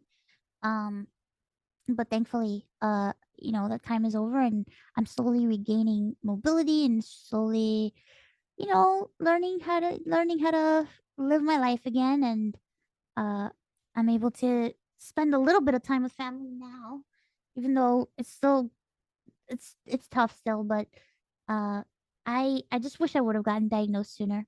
I really do. Sometimes I do wish I would have streamed sooner too. I think I was really scared to start, you know, but everything happens for a reason, and I'm just glad that it happened the way it did. And I do have that piece of me that wishes some stuff, but for the most part I don't. I think everything happened the way it should happen, and I'm happy that it did. It's funny because like so, I've talked to Connor about this, or I'm like, man, I wish I wasn't sick, and I wish that I was normal. He was like, yeah, but if you weren't sick, you would be an opera singer, and I wouldn't know you. And I'm like, that's true. But Also, and this is not to take away from anything, but had she pursued opera, there is almost no way that she would have had the impact that she has now. There's almost no way she would have reached as many people as she has now, and has helped as many people as she has now. I do not presume for that to be a consolation of any kind, because I don't know her. But yeah, like the stories you all tell me of what just Music Box of Fate did for you, let alone Ironmouses' persona and work at large. Not possible. Renee Fleming is a pretty big deal. And didn't just, how many people really know about her? I think, yeah, her net worth is something like 14 million for being like one of the most famous opera singers of our generation for like 2 decades. There's just a limit to what you can do in that medium, in that genre. It certainly wouldn't have reached. I feel very comfortable saying I don't think there's any way Iron Mouse would have impacted as many lives in a positive way that she has doing this. Yeah. So, like I said, I don't presume that to be any sort of consolation. At first, I remember I used to regret the day that I talked about having CVID on stream because I received bullying from certain individuals. I did get bullied a little bit, and there'll be the usual comments on YouTube or the usual comments on Reddit or somewhere saying, "Oh well, she's only popular because she's sick and people pity her," and blah blah blah blah blah.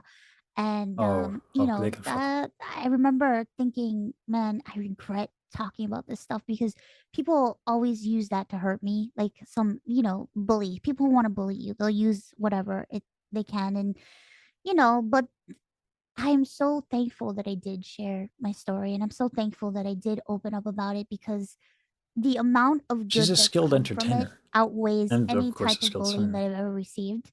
And Wild that people would be anybody so who reductive. says nasty stuff about me or say that people pity me, well, they don't watch me and they don't care about my content anyway, so I don't care. I don't care about their opinion. I think the nicest thing for me, the thing that the thing that touches me the most is having people. I recently did a convention, and I did a meet and greet at a convention, and to have other people come to me and say that I inspired them to just get out of, try to get out of bed and to not be afraid and inspire them and help them feel like just because they're sick that that's not the end and they can do things, and it was They're just a beyond. lot. It's a lot, and it means so much to me to have people be inspired and meet so many VTubers that have illnesses and that have disabilities and that they found a new purpose in their life through VTubing because of me, and it's just it's so surreal, and it's wonderful, and it touches my heart so much, and I didn't expect to have this sort of impact on people. It just warms my heart that there's so many people out there that they can do anything with their lives. They can do anything. Like people's time is so valuable. That's the most important thing that we have on earth. It's time. And the Yeah, fact that they are using that time to spend time with me and to watch me, it's just it I'm I'm just incredibly grateful, and I it's a lot. It's a lot because it's like you could be doing anything and you're here watching me, and it just it's I just feel very very lucky. I feel very lucky. I deal with imposter syndrome all the time, and I deal with a lot of other things, I still have a lot of fears in me where it's like even though all this amazing stuff is happening, I always have this fear in the back of my mind where it's like, well, how long is it until it's all taken away from me because CVID wants to be mean to me again? You know? So I have a lot of worries and fears, but I try not to think about it. I try to think about all the positive things that have been happening, and I try to think about what I want to do. And I remember when I first started growing uh when I first started growing on Twitch, and you know, this became like a career for me, and I became comfortable with talking about CVID. I remember the first thing in my brain I thought of was I remember being diagnosed and being afraid because I didn't know anybody who had this problem, and no one talks about it. I feel like no one talks about it in mainstream culture. No one talks about it out loud. I didn't know it was a It's still thing. very like small because the community's small. And I remember thinking if I could just talk about it and reach at least one person and convince one person to donate plasma, it'll be a good day. Streamers are typically very protective of their audiences. In a niche entertainment industry that exploded during the global isolation of the COVID pandemic, creators tend to recognize that their regular viewers speak a language that's unique to them as a community. They use custom emotes specific to the channel. Ironmouse, for instance, has a plasma bag emote, as well as a Puerto Rican flag. It seems only natural that they'd be apprehensive to share their most precious commodity, their community, with a different, unfamiliar, and separate community. But in the case of introducing her audience to IDF, Mouse seemed to think it was only natural. To me, it's like, man, I think about it this way. CVID has like taken everything from me, but I've been able to acquire my life back also because of CVID. So to me, it's like it's such a big part of my life now, and I'm not afraid to talk about it now. That I just want people to know. I want people to know about it. I want people to understand it. I just don't want. I just think about how scared I was when I was diagnosed, and it's like I said, if I could stop that from happening and somebody is not so scared, I think I did a good job. And if I could get one more person to donate plasma, I think I will be content with everything that I've done, because I remember going through a few plasma shortages, and it was really scary because I couldn't get the plasma that I needed. And I'm like, man, if only more people would donate plasma. And then it got even more scary because of COVID happening. And I was just like, Jesus, it's terrifying, because like if no one donates plasma, then what's gonna happen to us? So I was I like, need to talk to my primary care I need physician to just yesterday. see if I could get more people I to donate haven't gotten a plasma. physical in 2 to And 3 years. thankfully, everybody's been so receptive, and my community, I want to be so able many to people from donate my plasma community like donate. yesterday. It's insane. It's crazy. I get so many pictures from people donating, and people like, oh yeah, I donate every other week, or I regularly donate now. And it's just like, I'm content. I'm happy, and I don't mind sharing. I think it's important for people to know that this is a problem, and we don't have to go through it alone and suffer in silence anymore. As much as I love being entertaining and I love being a little shit on the internet, and I love, telling jokes and being a gremlin, and the most part for me, my number one thing is educating and teaching people about CVID and about PID and about donating plasma, and making sure that if there is another Iron Mouse out there and she's going through something like me and she's scared and she doesn't know what the heck is going on, she can know that there's other people out there that went through it, and there is light at the end of the tunnel, even though it seems like there isn't. Oh God. And so, after having the stage stolen away from her in such a cruel way, in such a way that led to so many years of loneliness and hardship, Iron Mouse has managed to build a stage of her own, from which she testified in front of Congress as Iron Mouse? That's pretty fucking badass. I didn't know that. she can finally sing.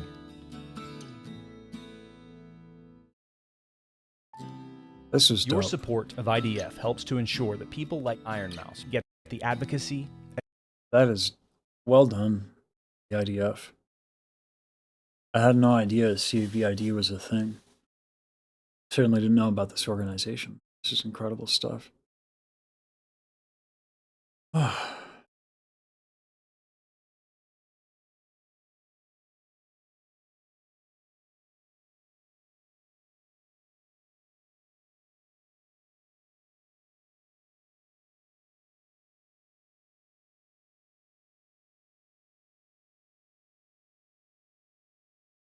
Yeah, I have to make sure I can donate, but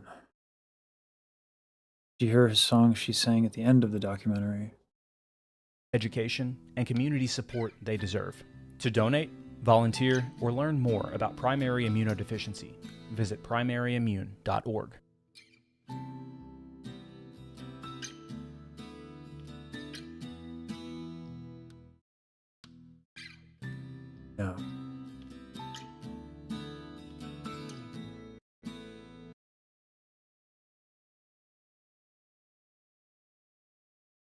Let me just bring up their channel real quick.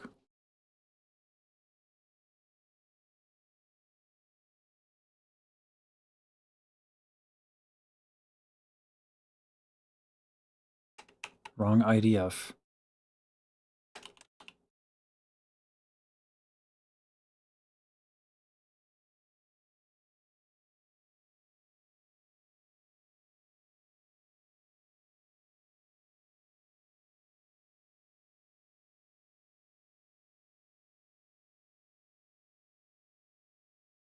Crazy for all the work these folks do.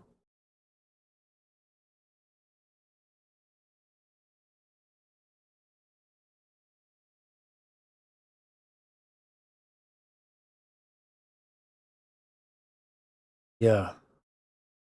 I mean, subscribe to them, I guess.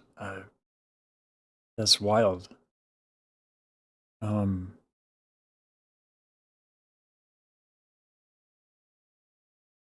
I do have to see this if we're going to talk about advocacy work. I've heard about this video.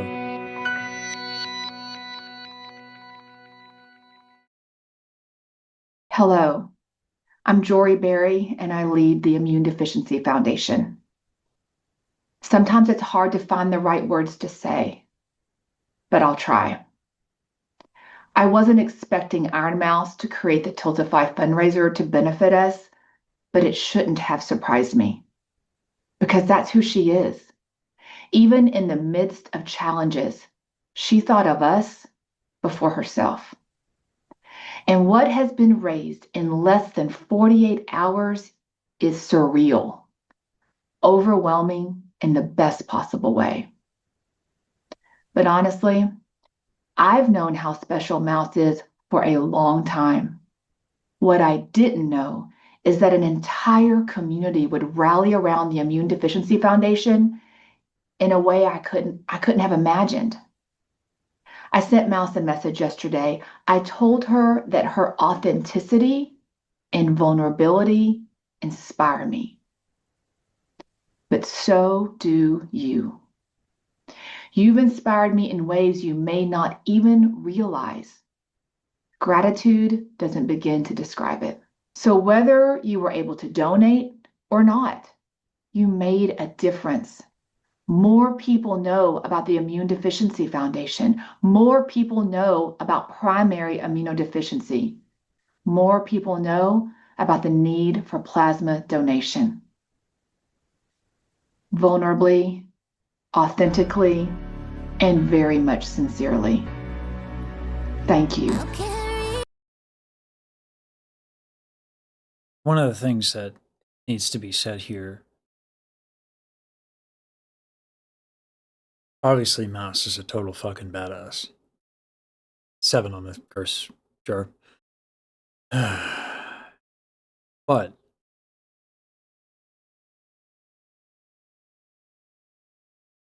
what I find astonishing is like the community that she's built. She's like a lightning rod for like awesome people. The people that have like joined my community that have reached out. I mean, I don't know. It's crazy. You know, it's like she said before, like none of this exists without like an audience for it. It's one of the reasons I'm going to Offkai, actually. Already booked the hotel. I got my pass. And I've met more amazing people in like a week than I have in years.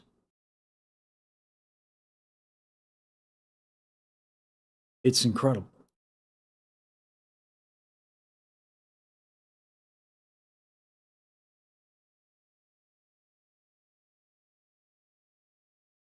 Like this is a special community. I don't know what else to call it.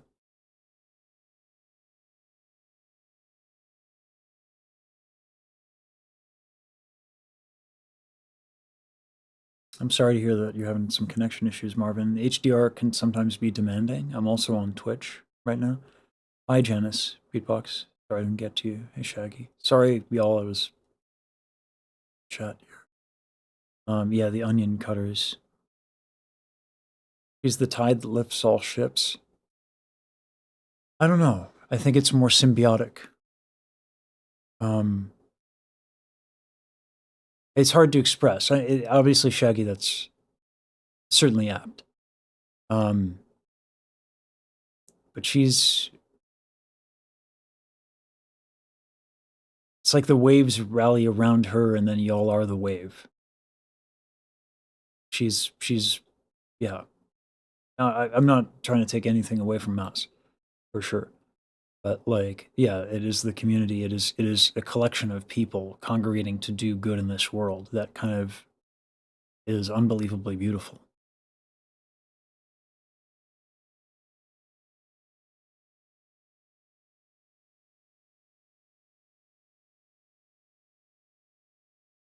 Maybe KDM. Ironmouse can bring out the good in you that you didn't even know you had, possibly. I don't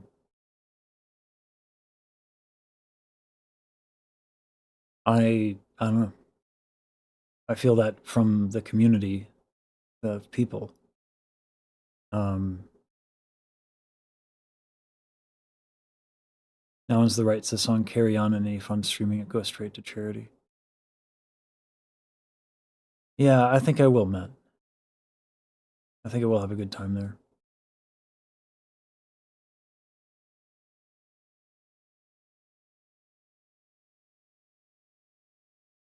No, I feel that. Although I guess I can't really say that I stay in the background, though, can I? People are like that. They are just a knot that holds together so much. Oh, Agent, you come in with the crochet metaphor. I like that. I like that. Yeah. It's hard to get it with a single metaphor, isn't it? Very challenging. Might be a scheduled up time he is going to meet up with Daryl and Yam. Yeah. Yeah. Yam is working on possibly us performing. No promises. Yam is quite the badass herself, actually. Out of respect to Yam. Hustling hard for us to be able to perform. It's a very last minute request, so I don't know what's going to happen there. But it would be nice if we secured it. If it gets secured, I'll let you guys know if we have a slot to perform in. And I will be performing Music Box of Fate, actually. Oh, thanks, Chibi.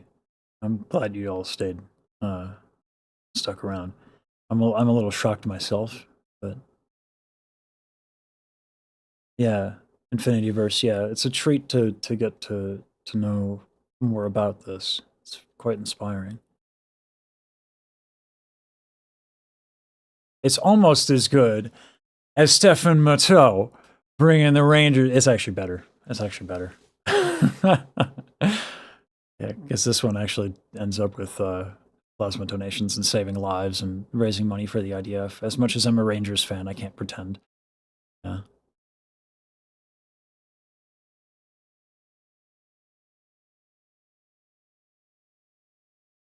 Iron Mouse and Connor have raised $6 million for the IDF. God. Sorry, y'all. I'm a little behind on chat.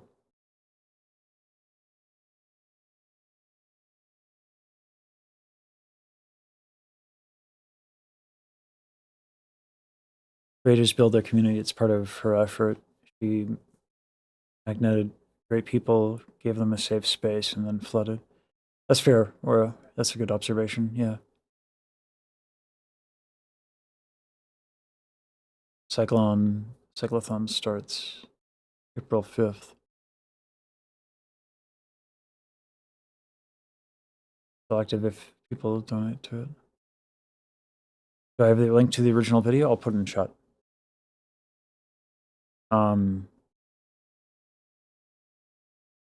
It's on their website, or not their website.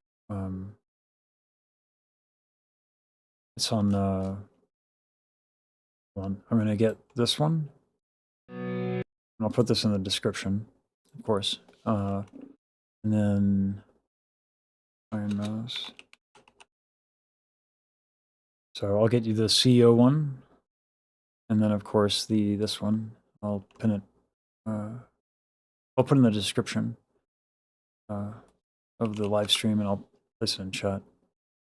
Damn.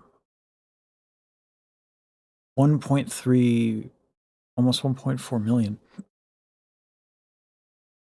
Fucking gangster shit. Oh, 9 for the curse jar.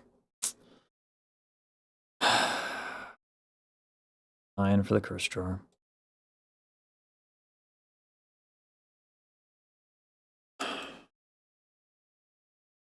That's also, thank you for the reminder to link back to the video. I'm often not as good about that as I should be. That's for sure. Pulse to action are usually more effective, but I should be doing both.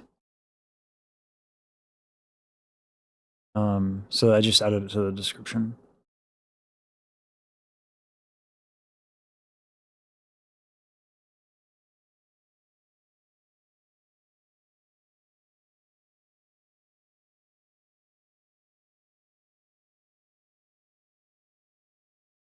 Will we get to see that performance?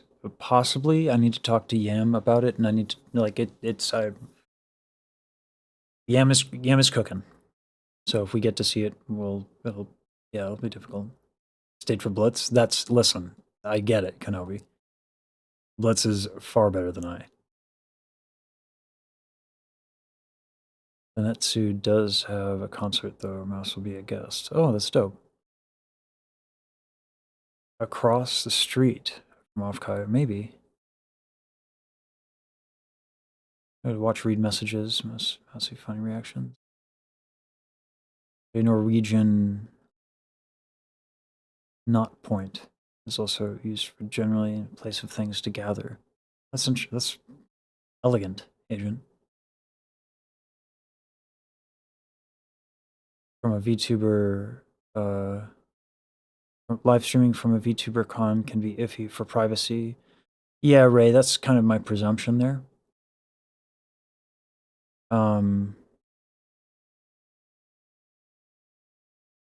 That streaming, assuming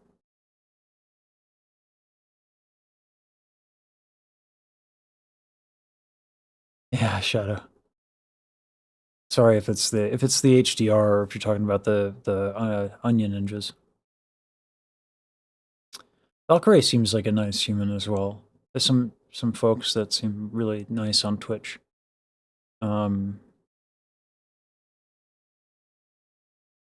Yeah, Matt, it's tough times for normal folks. Still shy to comment on their streams. Yeah. No problem, Raven. Thank you for the reminder.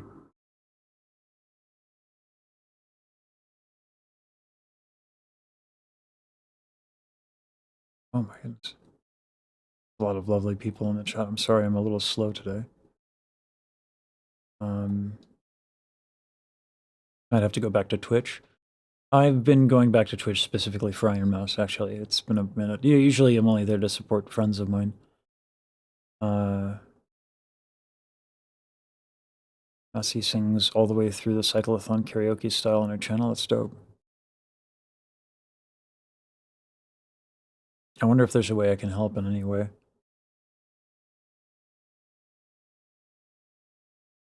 Oh, that's awesome, Reinhardt. That's cool. It's cool to see someone grow. Ah, Matt. YouTube has done that for me.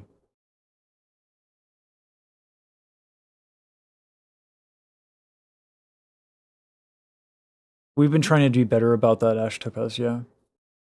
I haven't historically been the best at it.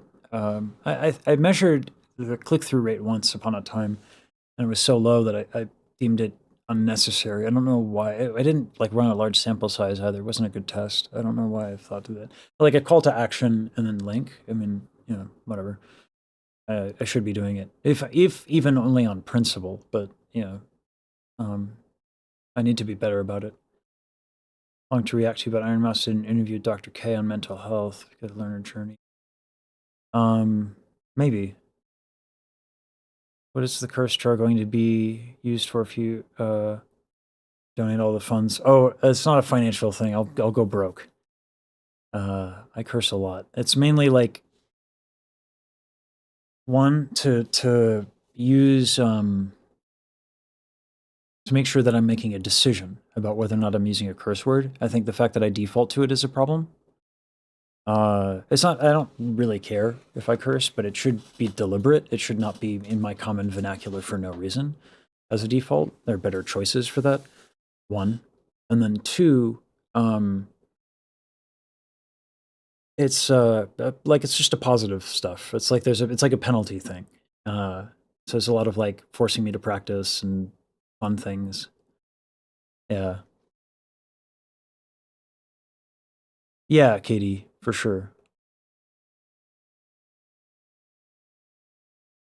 Yeah. Putting something to donate in there would be good. I think for me, I'm going to try and do the plasma thing.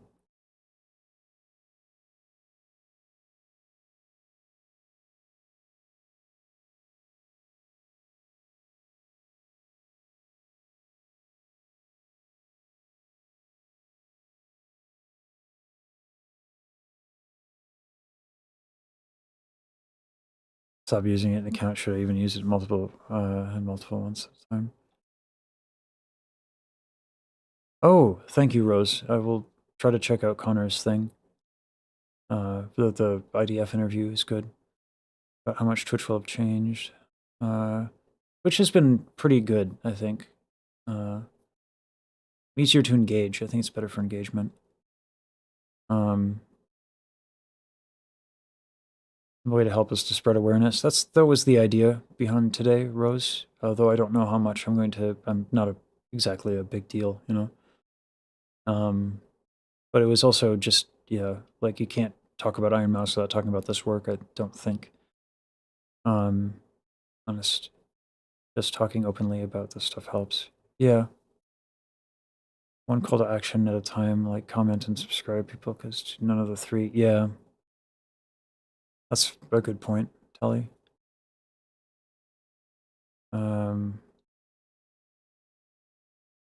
Pavlovian style to curse less, yeah.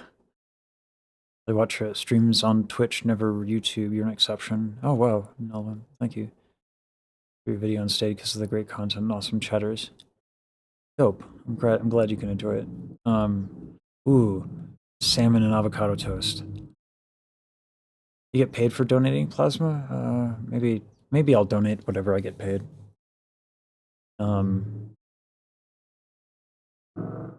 Anything a curse word and talk like a sailor. I hate it so much. Yeah. Again, it's mainly like I don't like that I'm not making a decision. It wasn't at the end, Grey Tusks. It wasn't at the end of the episode that I saw there. Many are good people that make good clips. That's how I was watched most of her singing. Yeah, I'm glad that people are clipping her stuff. Yeah, no, there are more engagement tools on Twitch. A lot of the engagement tools on YouTube tend to be behind a paywall, which I don't like. I don't like that there's no freemium or like ways to reward engagement like there is on Twitch. I think Twitch is much better for engagement. Yeah, I mean, Katie, it's all got enough amphetamines to flag a drug. Ooh, if I can't give it, I'm on amphetamines, so that might affect my ability to donate. That's why I got to talk to my primary care physician, and I haven't been to a physical in a long time. Yeah, and more chatters to donate for sure. Eston or Easton. Separate video on the IDF channel. I might have already seen it. I don't know. Okay. If that's the case, if I've already seen it, Rose, thank you. Yeah. Twitch live stream watcher, Ironmouse mostly. I never watch YouTube streams usually, but your streams have been good and very interesting. I'm glad, Infinity. I like the idea of moving away from swear words for the purpose of being more deliberate and articulate rather than some puritanical reason effect. In fact, you really fucking like it. Add 10. I don't get a pass. I haven't seen anyone dive down the rabbit hole this hard since Coefficient discovered Hololive. Glad your exploration is turning out to be so rewarding. It's extremely rewarding and satisfying. So, you know, I'm just glad people are here for it too. Not that it would really stop me, because I'm an indulgent, belligerent fool of a human. Yeah. I prefer the common YouTube. I prefer YouTube as a platform. I find it much easier. But yeah, but Twitch is its own thing. Elliot, I've been obsessed with professional beatbox for a long time and got into Ironmouse streams ever since the Music Box of Fate dropped. Wild to see a streamer reacting to both. There's a lot of crossover, which is wild. A lot of people have said that, Elliot. Kind of wild. Yeah, Nolwenn, I'm gonna try and see what I can do, but I don't know if I'll be able to. I don't know what I'll be able to do. There are other ways to help, though. No problem, Thomas. It did amuse me. Yeah, Katie. Too boring. Boring was cooking on shorts. He did a lot of. He's been doing a lot. It's nice that I really believe in Too Boring as a video editor. I'm trying to protect his time. Obsidian is helping me so much, and I'm trying to do a lot as well. I would love for him to be able to take bigger swings. Though I wish Too Boring spelling was better, but that's okay. He spelled karaoke with an I, but you know, that's fine. Because he did a background removal. He actually he went hard today.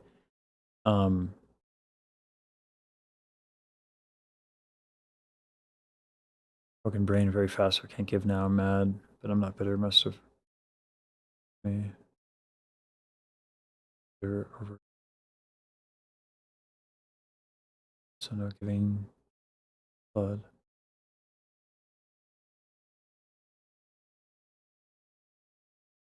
I mean, you know, Agent, there's always ways.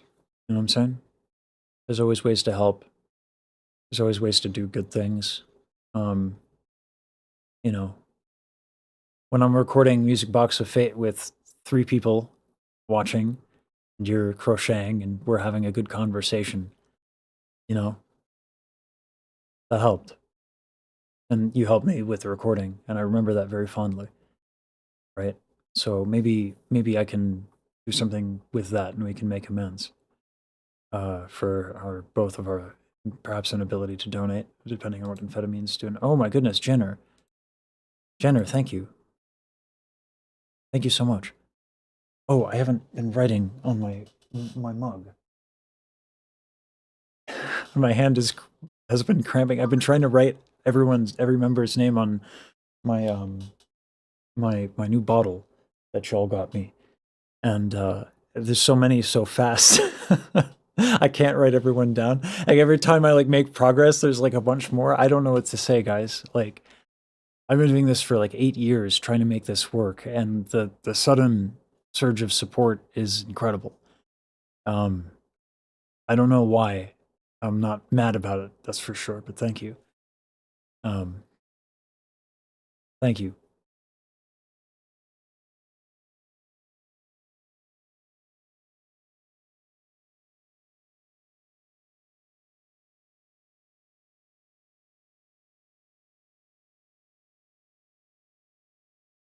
My poor hands, Caroline. These are real problems. These are hard problems, right? Woe are my hands. The mug is going to be absolutely, yeah. It's going to be white, Katie. Thank you again, Jenner.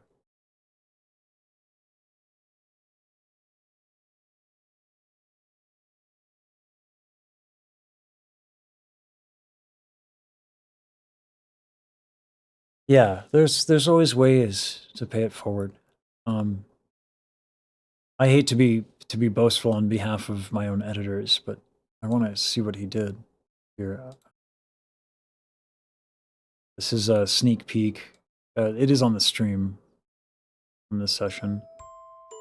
I'm gonna do it one more to the high notes, just to practice my endurance. I feel like I should. This is so hideous that I'm in this view for myself. I feel like I need to record it and be a dick. 11 for the curse jar.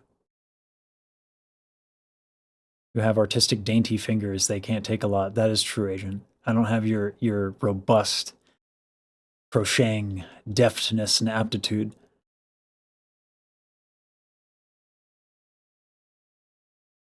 I find this individual to be repugnant. I don't like the cut of his jib. Don't like his haircut. Too much hair gel.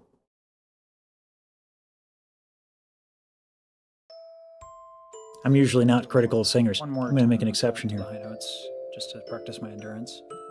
This is like the thing I'm the most out of shape on. Skipping the high notes like some sort of emotional coward. Sorry, I stretch.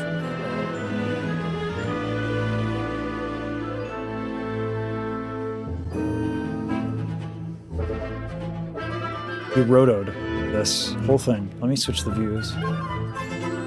Endless night through every nightmare alone and afraid.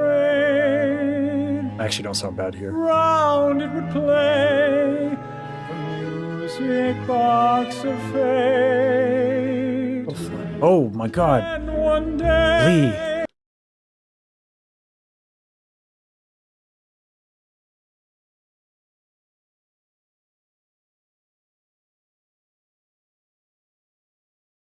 Thank you. Guys, thank you so much.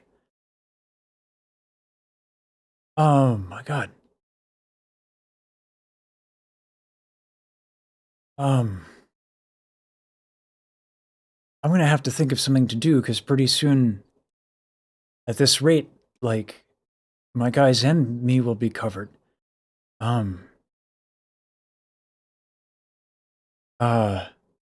Thank you so much.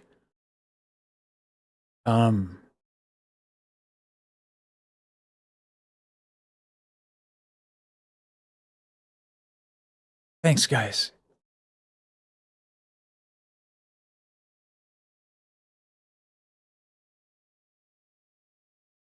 All right, this is a deliberate choice. Y'all are fucking me up. There we go. Okay, number 12 on the curse jar. When every melody had been played through your voice, my world was found.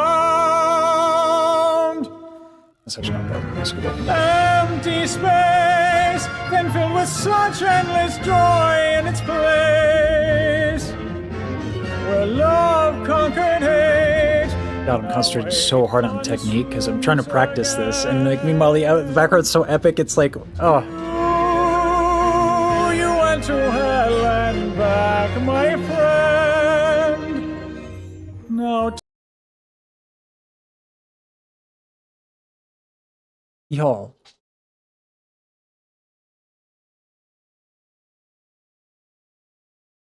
Why? Thank you.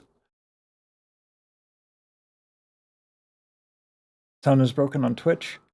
I'll try to fix it. Hi, Tiger. And hi. Oh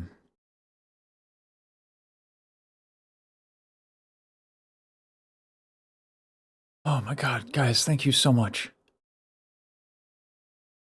Yeah, Metsif, you've been around here for a minute for these. I'm surprised.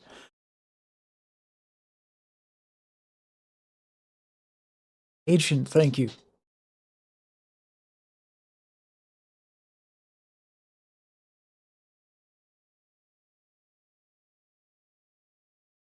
It's okay, Blitz. Yeah, it's okay.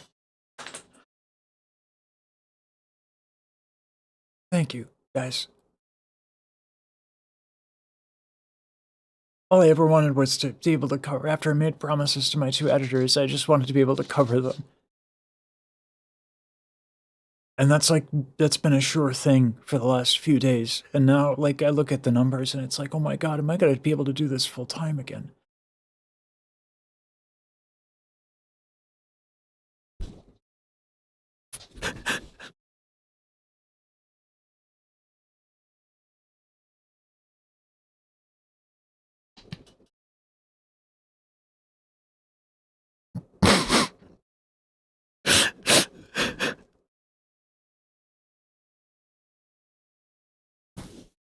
Thank you, Reinhardt.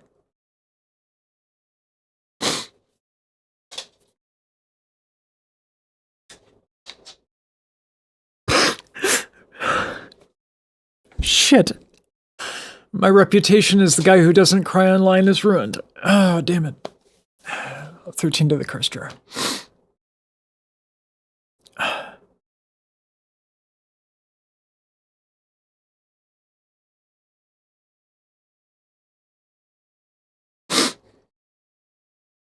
Guys, I'm sorry. Thank you. It's okay, Bloods. Good thing.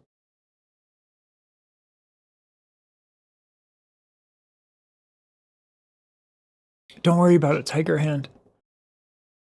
Katie, thank you so much. No, yeah, I try to do this for you guys so that it's a good thing.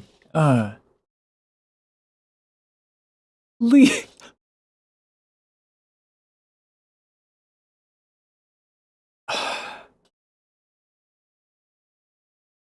I don't know what to say, y'all.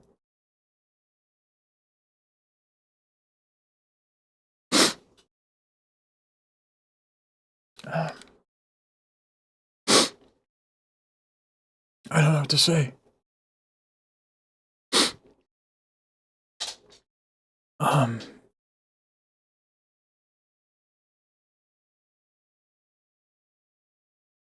This is so surreal.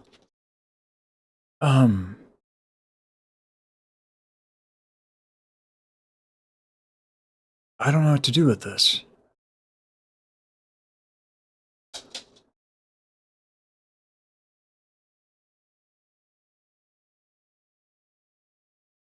Thank you. I'm never beating the crying rep. Yeah, Nicolette, I'm screwed.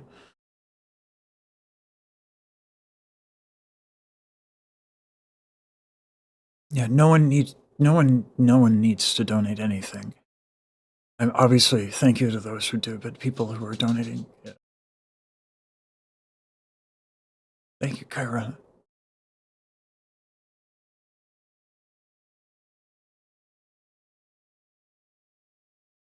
Oh my God.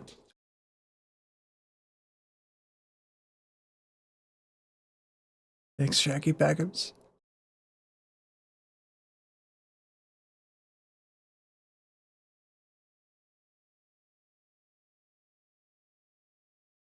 Y'all are changing my life with this, by the way. Like, this was supposed to just be about like educating people because I got gifted this gift of education from so many teachers who were so generous. I was just trying to give back.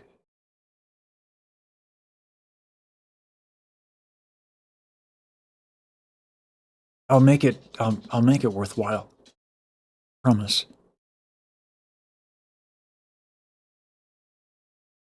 Bullying with love. Yeah, feels appropriate. So, Chibi, please, Chibi Chulu. No, it's fine. Seriously. That you guys watch at all. Like, it's tough times out there for everybody. It's not lost on me that this is difficult times for people. Oh, I thought you were emotionally concerned. You just want food.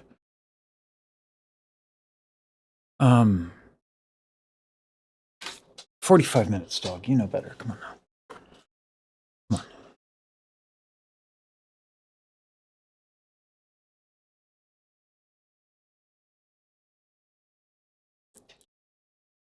on. Thanks, Bullets. It feels like that.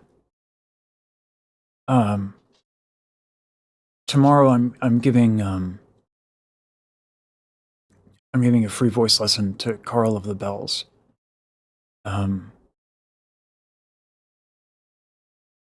would like that to be a recurring theme. I don't want to, in a perfect world, I don't want to charge for voice lessons. So I didn't know how I was going to do this.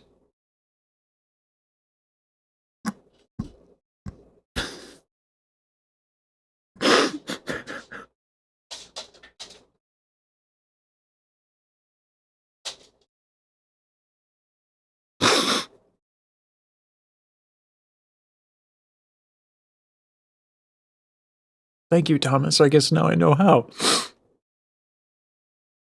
You know, the problem with this content, with the React stuff, and the problem with putting these lessons behind like a member paywall is that like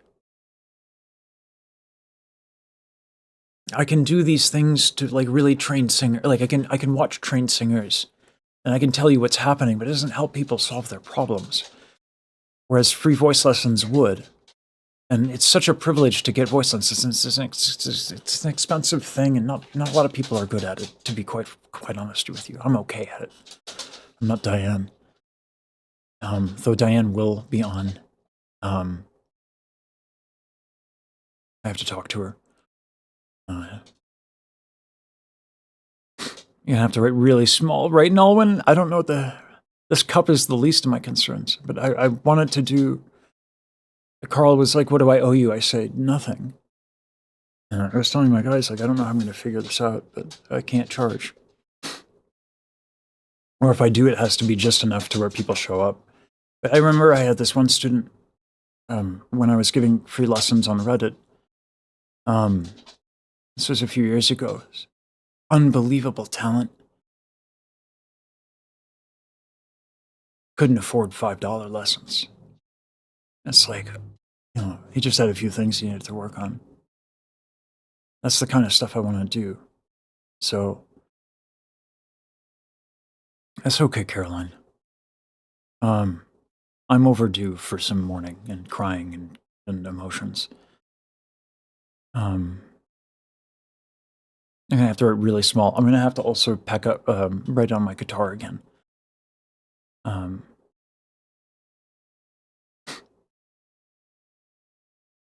Oh, Sag singing. Thanks, Dracothes.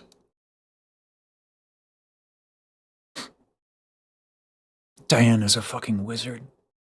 13 on the curse jar. Reinhardt, she's. I can't wait for you guys to kind of see. I know what she's gonna call me out on. I'm already practicing, in my own weird way. The cup doth changeth color, Reinhardt, absolutely. No, Matt, oh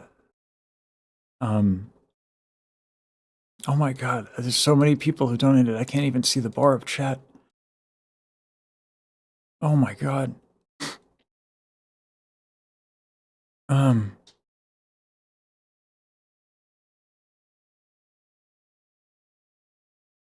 Yeah, Chief, right? How dare they? With their generosity and kindness.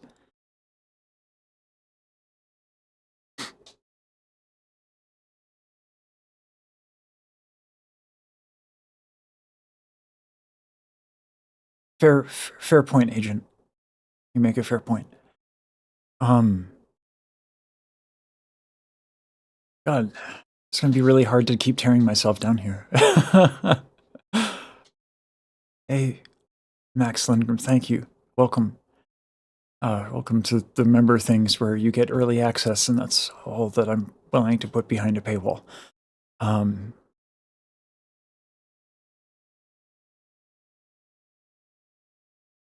I'll try to do something more, I guess.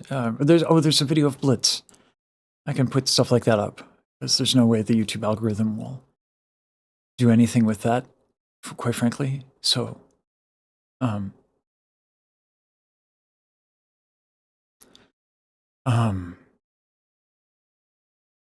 book more free voice lessons, guys. Yeah. figure out some folks who need it. Ian was saying that a couple people need some help. So I'll let her know now, actually. I'm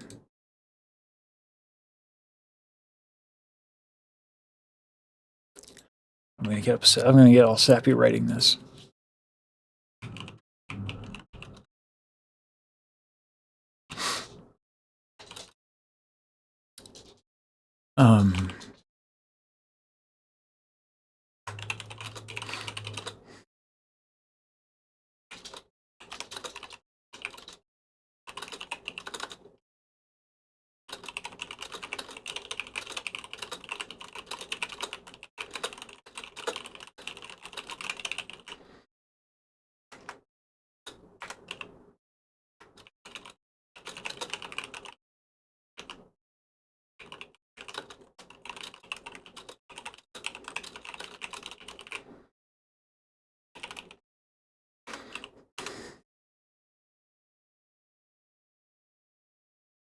Thank you, site.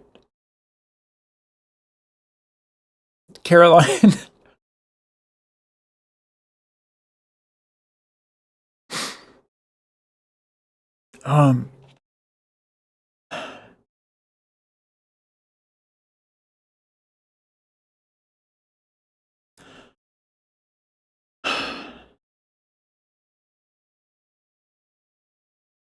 And tear-proof keyboard? Yeah, Rose.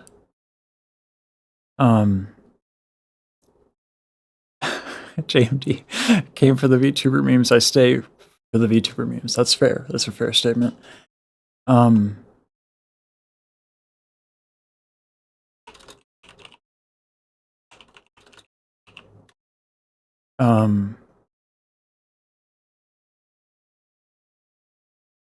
Yam is going to send me some of her folks to help. Thank you for making that possible, guys. I did not know how I was going to figure this one out. I'm not. I know numbers. I know business, but I don't like it.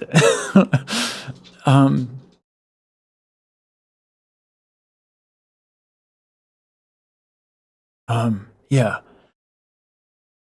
So I get to help now some VTubers who are struggling with vocal nodules. And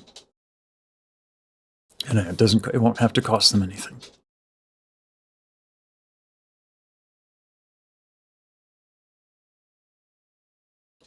If they're making anything like unicorn tears, we could make a printer ink, maybe.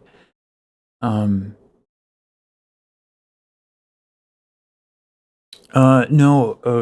Odekek. I haven't. If I could be honest, I'm usually, I find it a bit maddening sometimes when I watch people teach, but it's because I'm really particular for no real good reason. So I don't want to, I only really ever watch stuff on stream, and I worry if I watch someone else teach, I might be critical, and that's not what I want to put out there at all. It's hard for me to not get worked up over things. And from what I understand, Tim Walsh helped him, and Tim Walsh is marvelous. I've never heard anything bad about Tim Walsh. I worry that I don't want to say anything where I get worked up and negative. Probably a weird thing to say and own too, but I just, that's like an opportunity for growth for me as a person to try and just be a little bit more patient with other people's teaching methodologies and stuff. But yeah, it's not a good reason, I know, but that's why. So I got to work on that. And yeah, he's tap dancing.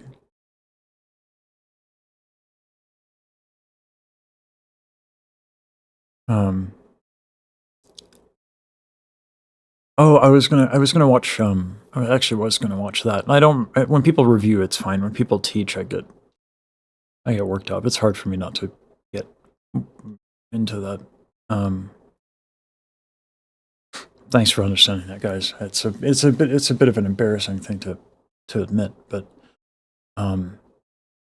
yeah, I don't want to spread any negativity.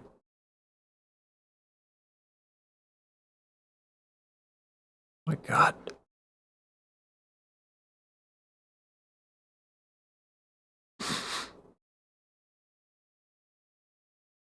Naruto, thank you. I'll tell Yem to send a few.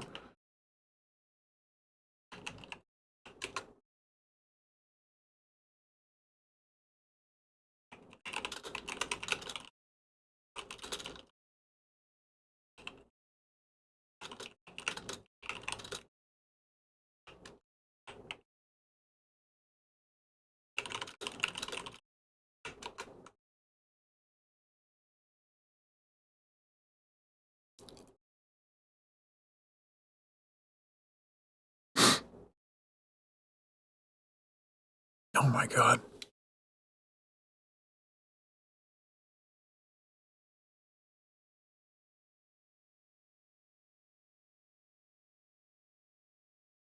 I'm gonna have to change how I think about content with this, y'all. Like, it's one thing when it was like a day. I don't know. I will try to be worthy of this.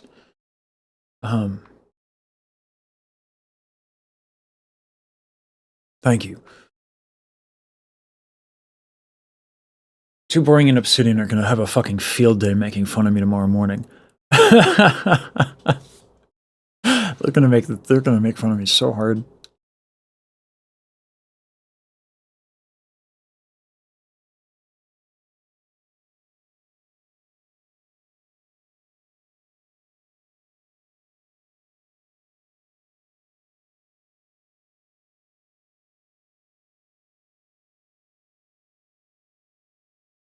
Thank you, Lumi. I don't know, Matt. I don't feel worthy of it. But also, I don't think it's a bad thing. I don't feel necessarily unworthy as much as I feel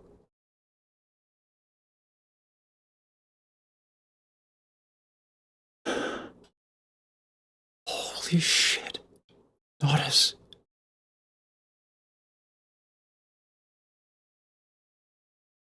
My God.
I don't know what to say.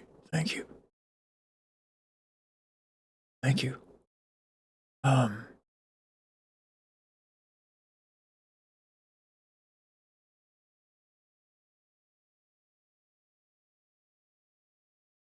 um,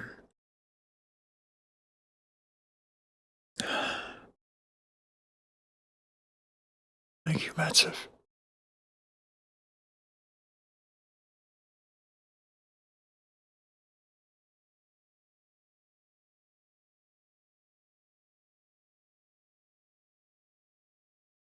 I,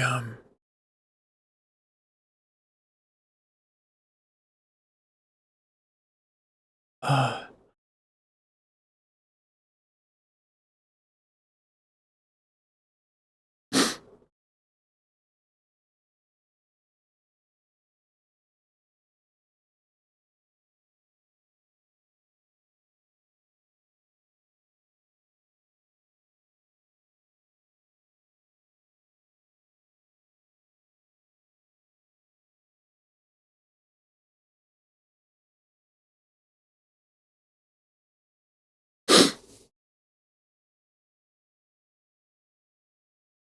I'm a little bit of a loss, at a loss, as to what to do right now. I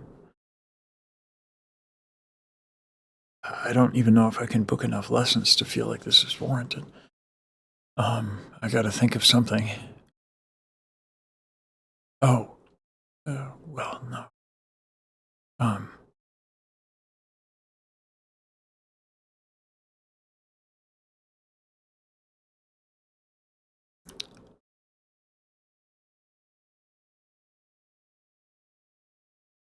Sorry, I'm trying to read the comments. Not assaulted.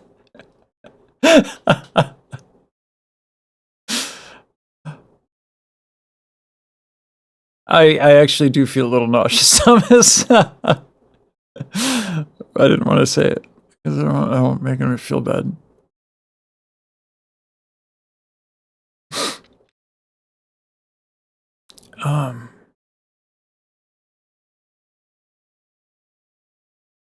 Much worth rise those tides, my friend. This will make collabing a lot easier.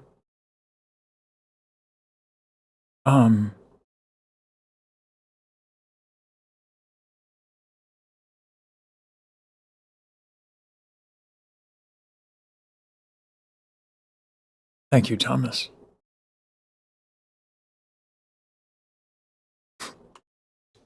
People support streamers not because of what they promise to do, but because of what they've already done. Don't feel inadequate or anything like that. It's not that I necessarily feel inadequate. I feel inspired. I feel very inspired.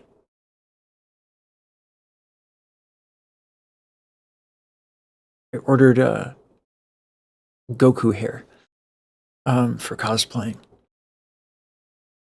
because nothing expresses turning on superpowers like turning blonde for no reason. It's not problematic at all, but anyway. I got that and like some Da Bomb hot sauce. I was like, this is probably irresponsible to get these things. But a tax write-off for Goku hair was too hilarious to pass up. So I got that because I wanted to do some, I guess, danker memes.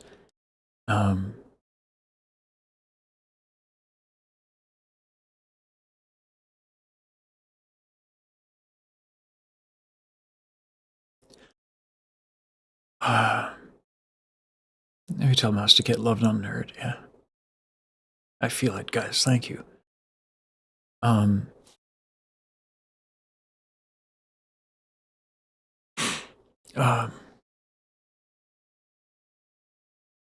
Also, I've just forgotten that he is a tenor. His degree of humility is unbecoming. Oh, ain't that the truth? Donate to the IDF. Yeah. I think that's a good idea, Rose.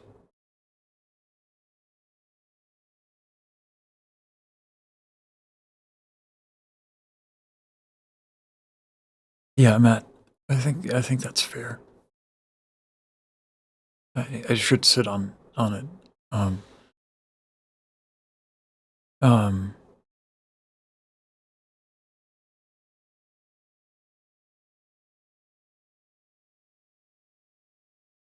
The moment the plan goes out the window, yeah.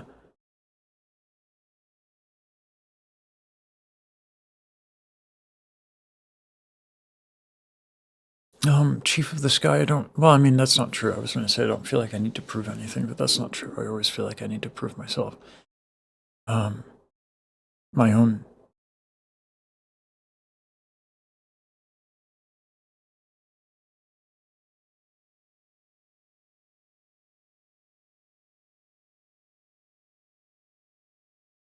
I get afraid of, not being able to get out of bed again.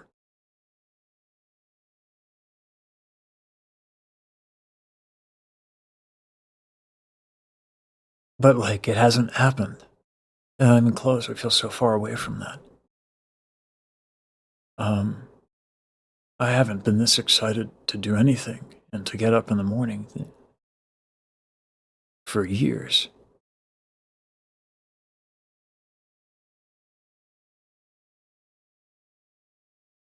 I'm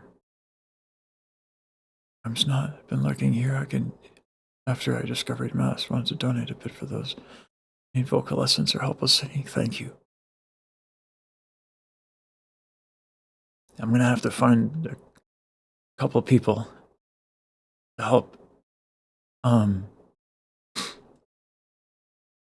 I'll probably do a Google form tomorrow. Some people I can just help with like a quick video, but maybe I'll do like an open call. And I'll do like a Google form. I found that if I don't have something that people do, they just kind of ghost. Shadow, yeah, get some rest. Goku sings opera? Yeah. Chikaz, Mom, I didn't even think about that, but that is the answer. Goku sings opera. Oh my god. I really should calm down, take it as showing, don't spend it all in one place. I don't intend to, Agent. I think sitting on it is a good idea.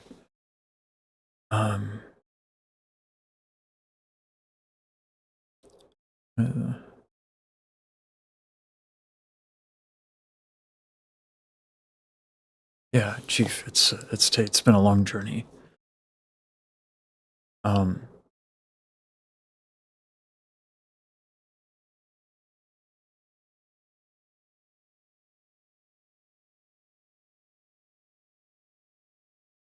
Oh, Rose, now I cannot resist the urge. That is too good of an idea. Kamehameha! There we go. I just did that.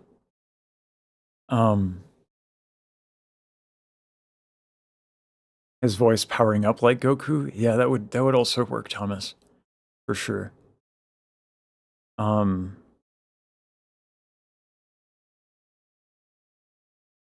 Yeah, Mousy and Elizabeth, I would imagine, blend quite well. I understand the fear. My sickest, I was associated for a long time, felt like withering. Yeah.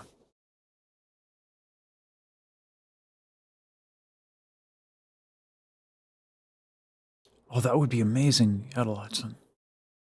Yeah, give them a project that they can work on. I like that idea a lot.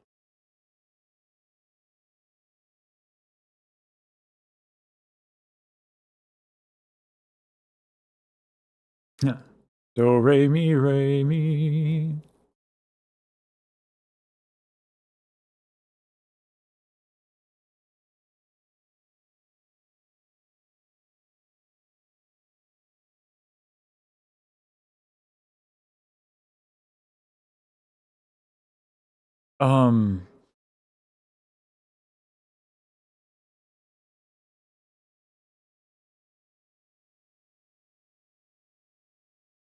I would like to sing y'all Music Box of Fate, if that's okay, because that is how y'all found me.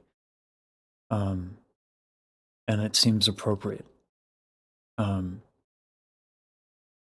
won't be hitting the high note today. My voice is exhausted from yesterday's singing, which is another gift that you all have given me with your enthusiasm.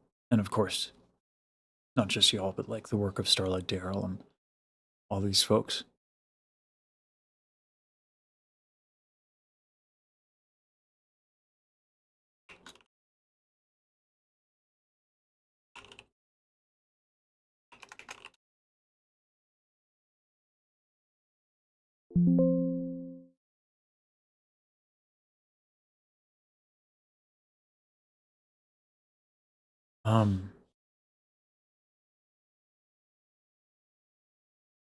I guess we have to put on hold me making fun of myself.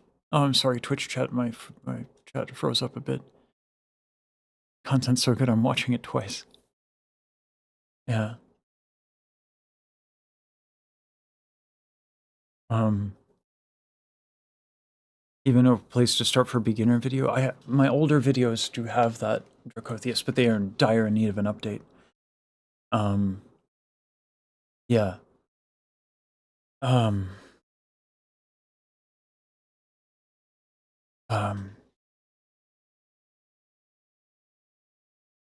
I can make a course, I guess, but it's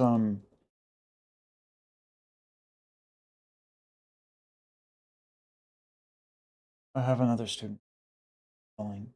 Student. I'll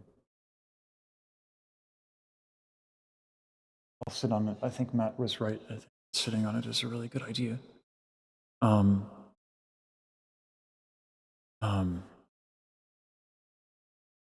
don't know how I'm going to make it through this without fucking crying. Again, as I am wont to do, apparently.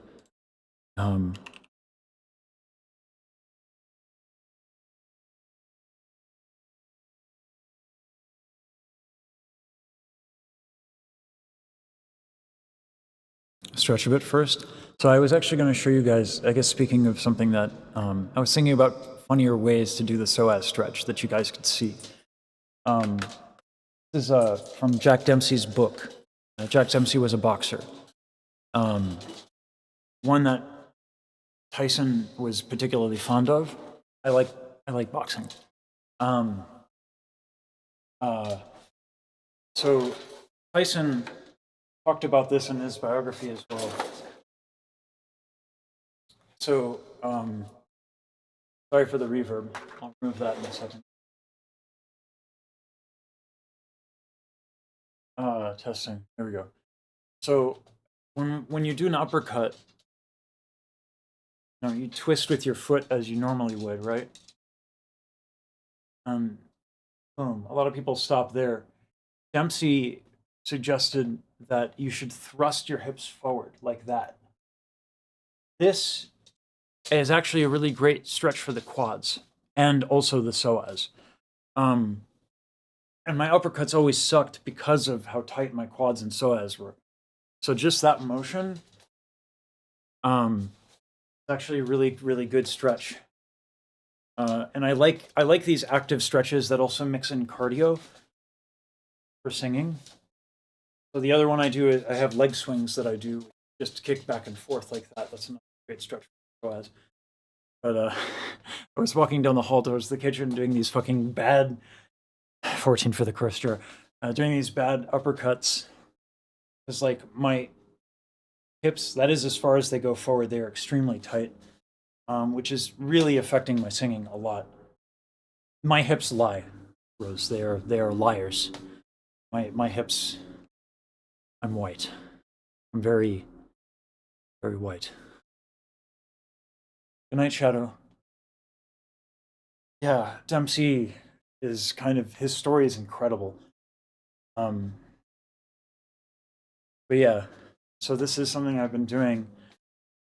Oh God. Woo! This is something I've been doing to stretch. I gotta set up my second camera.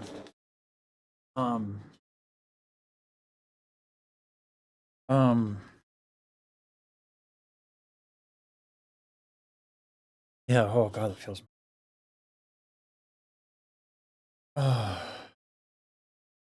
Very hard for 14, yeah.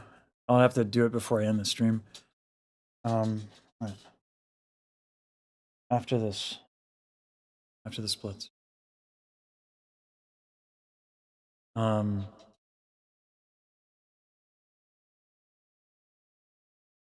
Let's do it. Let's add this here.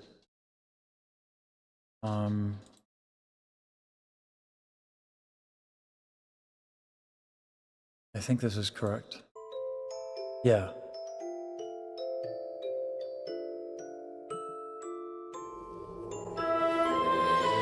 Let's get done. Get done soon. I promise. I have to feed him after this, guys.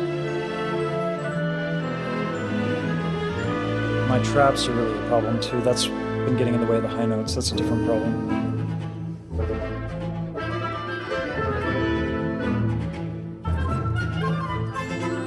Endless endless night, through every nightmare alone and afraid. Round it would play the music box of fate. Then one day, when every melody had been played, through your voice my world was found. Empty space, then filled with such endless joy in its place. Where love conquered hate, now hate consumes again. You went to hell and back, my friend. Now tirelessly I'll fight till I see your face again. Amen.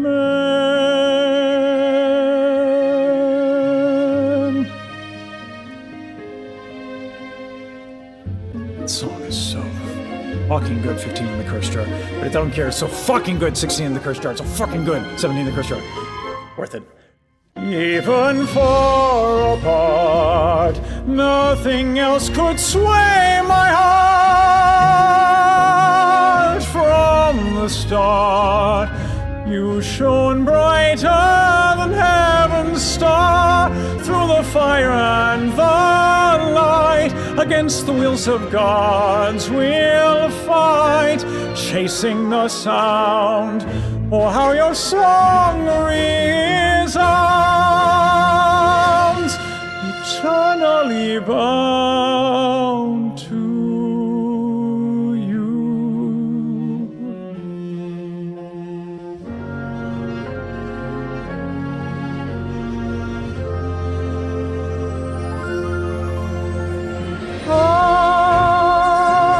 I'd go to hell and back again, heaven and earth I'd move, and then for you every single sin I'd repent. But it's too late to pretend there's a chance I could ever be forgiven. So with the last of the strength in my heart, I'd burn it all for you. Nothing else can sway my heart. From the start, you shone brighter than heaven's star. Even far apart, nothing will sway my heart. Your music box rings louder than the dying stars. Through the fire and the light, against the wills of God we'll fight, chasing the sound. Oh, how your song resounds, eternally bound to you. Forever I'll burn for you. So with the last of the strength in my heart, I'd burn it. She's gotta do it. She gotta be the one to hit the note. Oh yeah, fuck all that, man. I'm gonna let her do it. Yeah, we gotta play the note. We usually have her here. And she's singing the D, she's still singing the D, and she's still singing the D, and she's still singing. Fire! That ain't happening. I wish I had the high B, but I don't right now. Too tired from yesterday. Oh boy. Ah.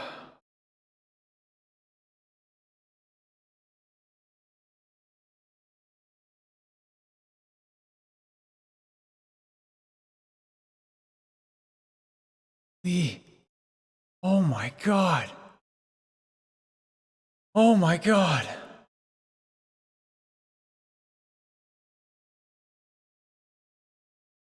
Oh my God.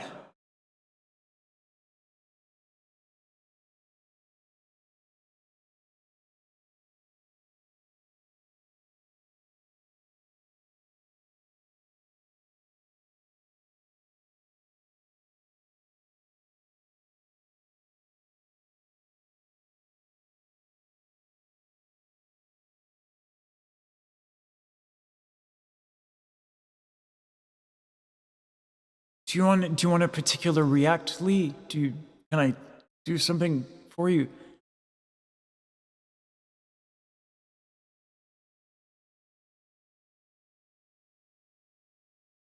Is there anything I can do?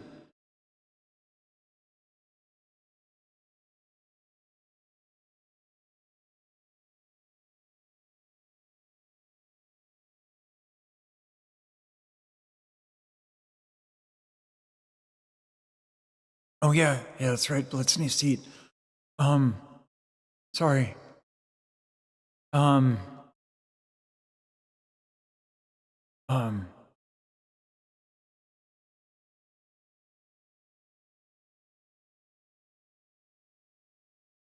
yeah, I think I'm whiter than usual.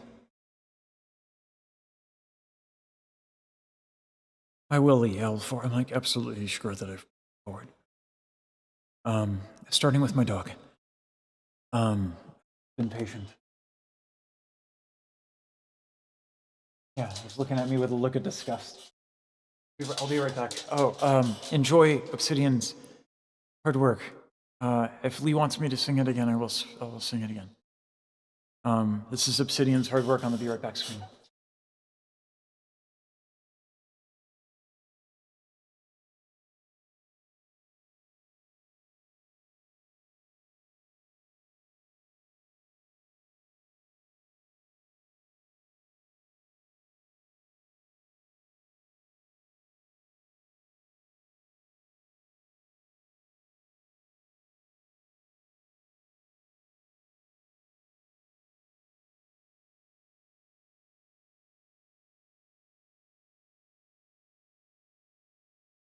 Oh, I should hydrate. I forgot.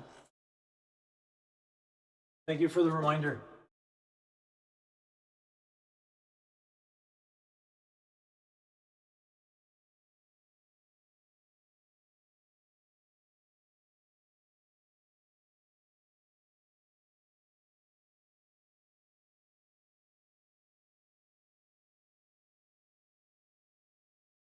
Oh my God.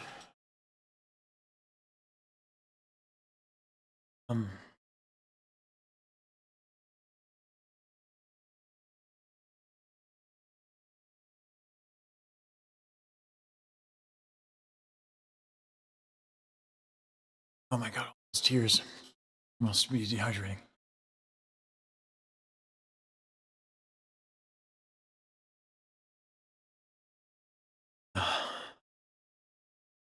Oh my God.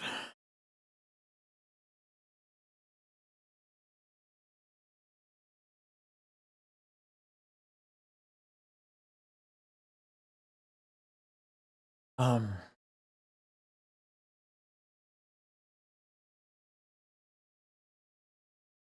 gonna have to process it quite a bit.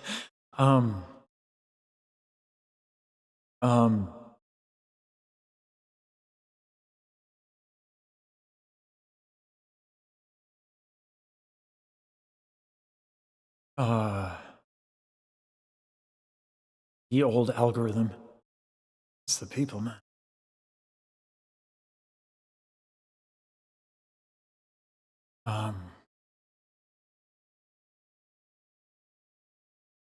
Oh yeah, breathing. Right. Sorry, Agent. Forgetting a little bit.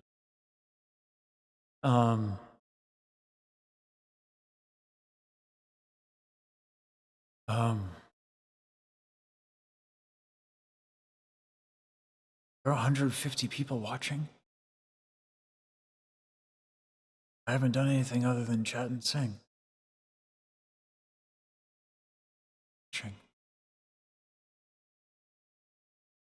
Last week I was streaming to 3 viewers.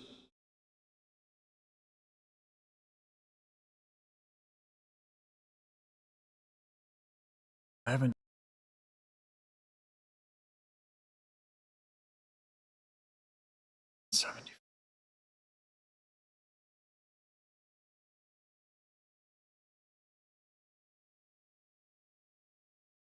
A lot more than that, as I've gone viral for my tears before. I actually, funny story, I was recognized when I was working at Trader Joe's. Thank you, Hudson, sorry. I'm mispronouncing your name.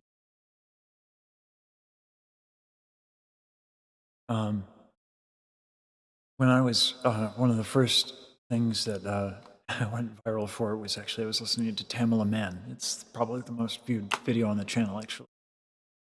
This was a few years ago, and I still had my white glasses. And this was during COVID. I was wearing a mask at Trader Joe's, and someone recognized me. And you know, because of my health, I was inconsistent, so I couldn't keep the momentum.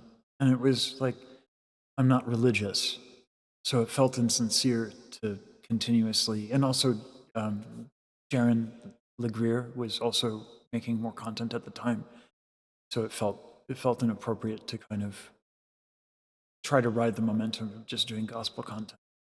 I do love that singing though, and I love gospel music. I find it incredibly healing, but it's not something I think is entirely appropriate for me to do, like make a channel dedicated to. So I wasn't consistent, but a lot of the folks that I met from that video, their parents were showing them this video of this sad bastard crying. Thank you, Lee. And so, yeah, I got recognized at Trader Joe's, and it was weird because my boss was like, yeah, aldehyde, like the chemical, aldehyde. Okay. Like formaldehyde, like aldehyde. Okay.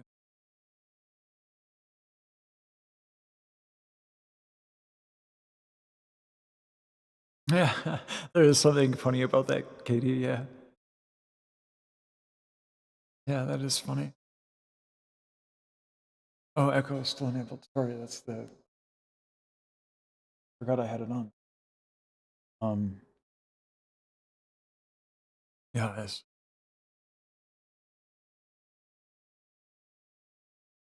Um,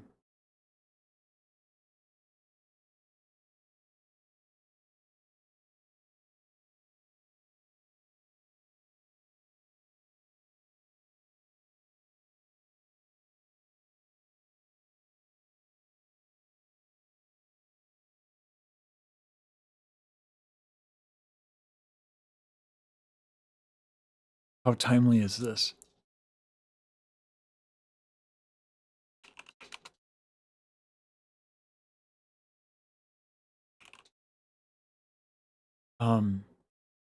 Too Boring has been having a hard time editing. He lives in an area where the power goes out often, so he's been trying to edit the videos in between power outages. All just more than covered the ability to get like a small little generator. It's like battery powered, so he can edit. Because so I'm gonna get that for him. Like it happens like sometimes twice a day. For a few hours at a time, and he'll be working on a video and his computer will shut down. So that's what we'll do. So we have leftovers. So I'll do voice lessons free for yeah.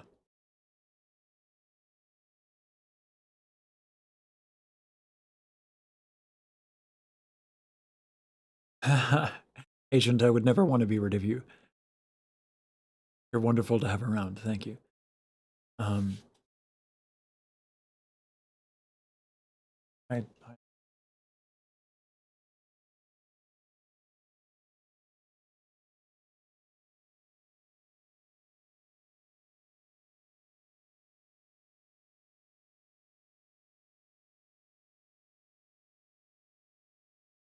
yeah, so I'll get that for him. I'm never going to hear the end of this tomorrow. You're going to watch the stream and just rip into me. That is funny. So it's worth.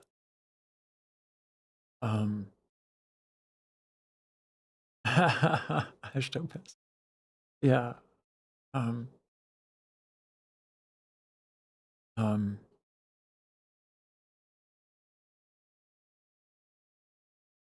yeah. Virtual. Thanks, Drop Barracuda. Appreciate it.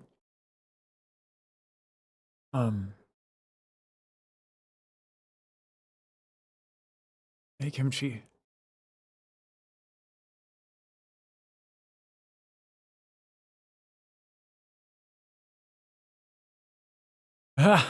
Rose.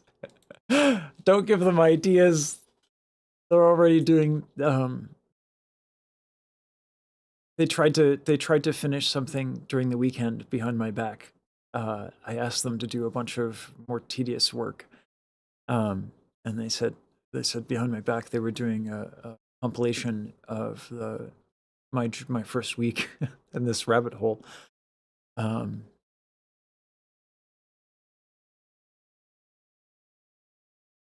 You know they're gonna put this in there, right? So, Lee, thank you. Shit. I'm not beating this rap. I might as well own it. Oh god. Oh, 19 to the curse draw.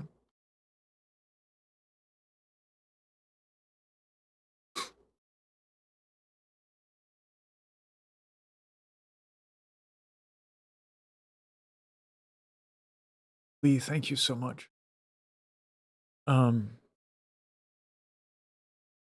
It's called content farming. Yeah, but ideally this was supposed to be a channel about singing education and not farming my tears. like Trevoring takes a little too much pride because he also does like when we think a video is going to do well, he'll do the thumbnails because he's much better at image editing than I am. So he like really gets into the details of like highlighting the dang tears with like white dots and like shading, and I'm like, I don't know how I feel about this, man. Or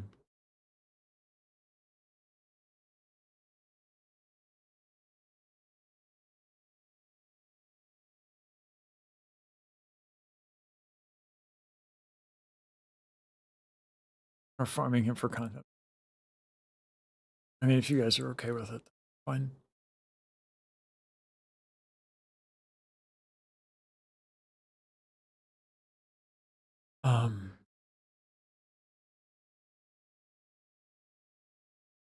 Yeah, it is weird to pay people to work on your face. Can I just say that it is a very strange thing. Like when I we don't do like Kanban anymore. We try to stay a little bit more like daily, try to be adaptive. But when we were doing Kanban, it was a really weird thing to just like put a ticket up and I'm like, I need you to work, I need you to my face, 20 faces of my face. It was very strange. Accept us because we accept. Thank you, Charles. It's a beautiful thing to say. Just after tax season.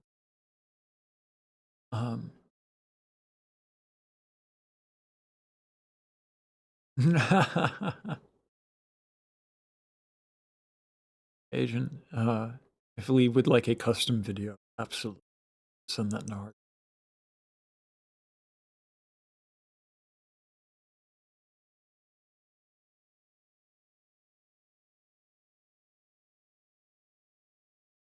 Yeah.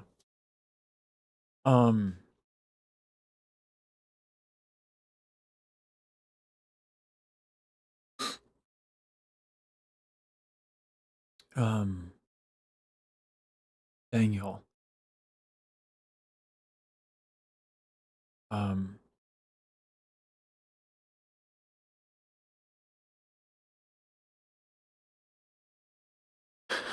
Obsidian just woke up.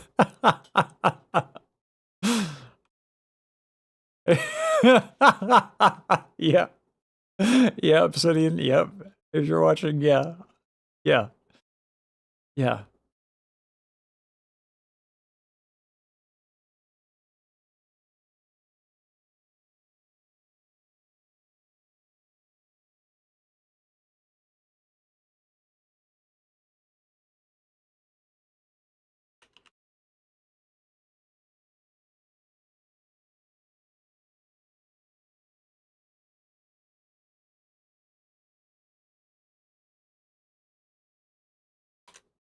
Yam's got 2 people for lessons, and then I'm going to insist that Yam get a lesson herself. Oh my god.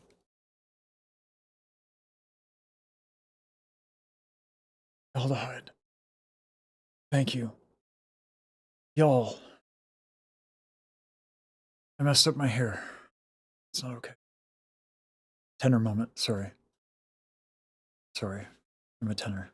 I can't help it, it's compulsive. When the next React stream is? Tomorrow. Sai. It's tomorrow.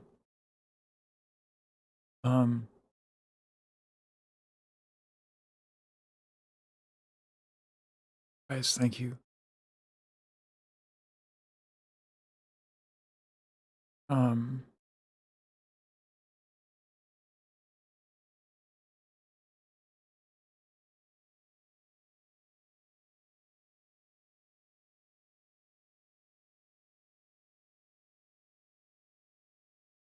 Obsidian, there's some, I don't even know what to do with this. Obviously, Two Pouring's battery is now covered.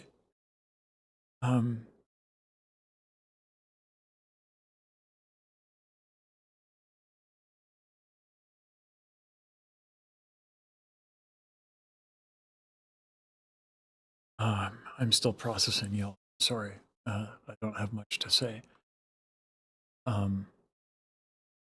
Thank you all so much.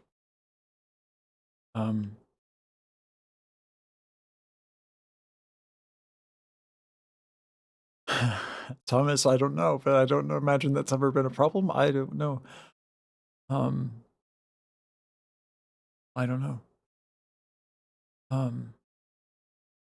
Weird problem to be in.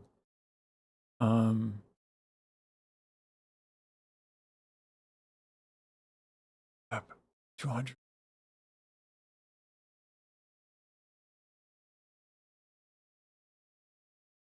It's an unreal number. Oh my god.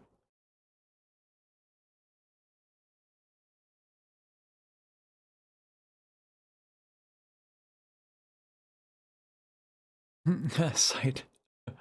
If I could give out members, I would, by the way.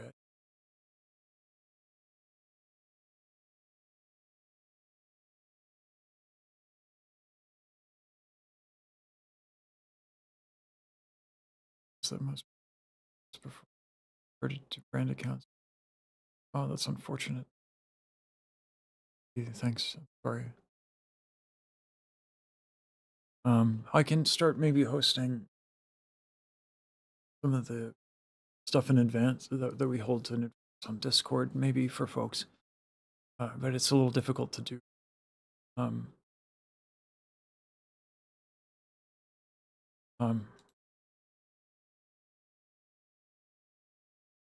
I'm going to sing something. It's the only way I think I can pull through. This is insane. Thank you so much.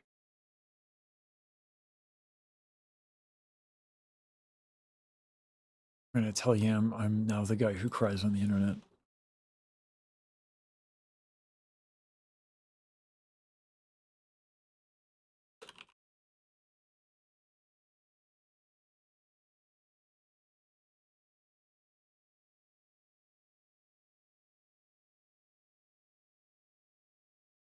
And thank you.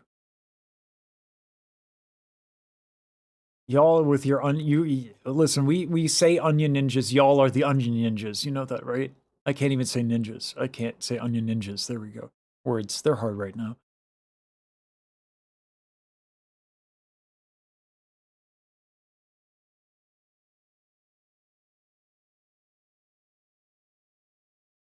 Okay. I'll sing.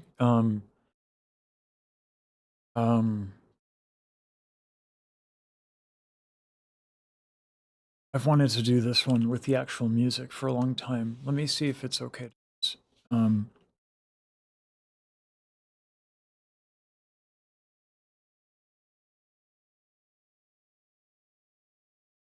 want to test it real quick.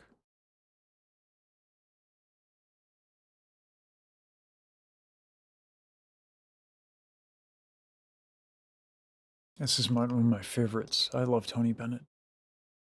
Rest in peace.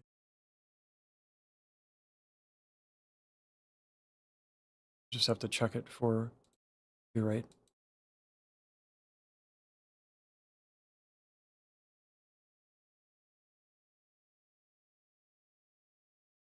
I'm a mess.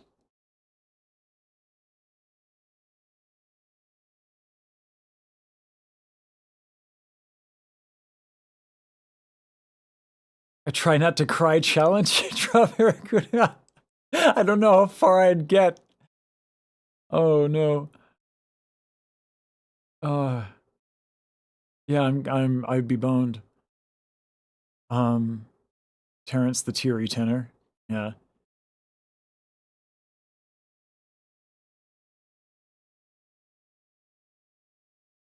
I'm just check this for I can actually use it.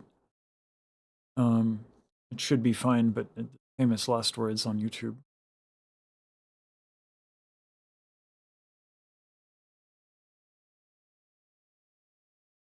Oh my god.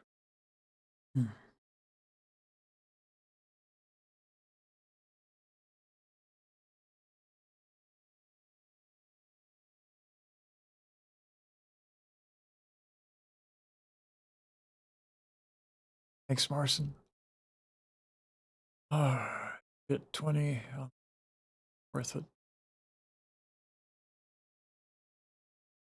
I don't know when I'm going to get to the curse jar. Might literally start tomorrow's stream. Just paying the dues at this point.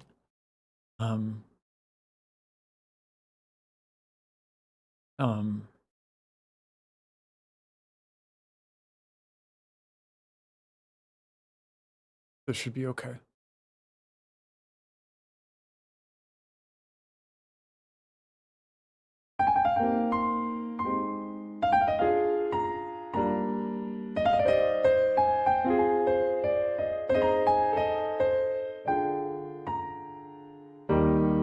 Poets often use many words to say a simple thing.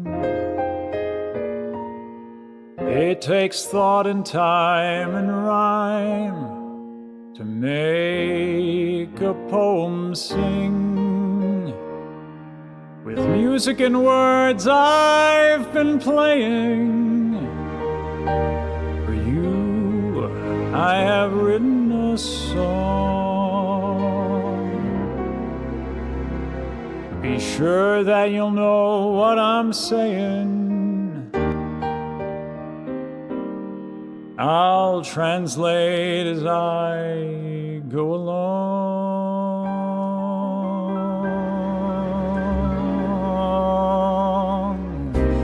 Fly me to the moon and let me play among the stars.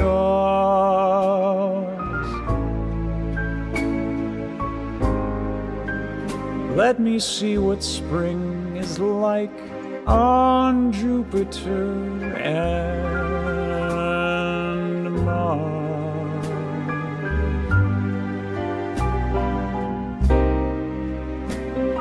It's much slower than I'm used to. Sorry. In other words,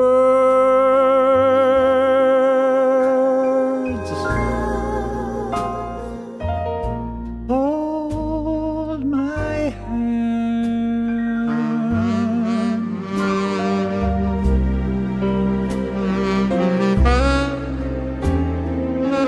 In other words,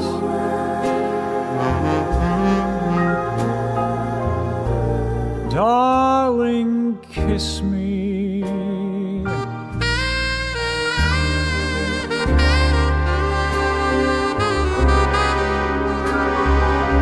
Fill my heart with song and let me sing forevermore.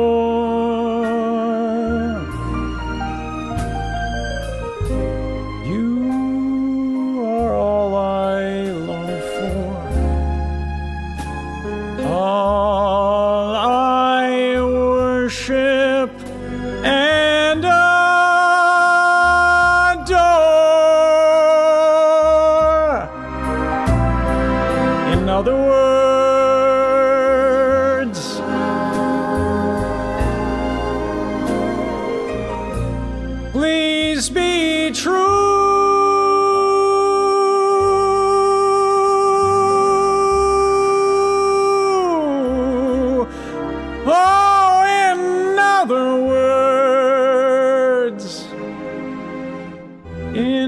other words I love.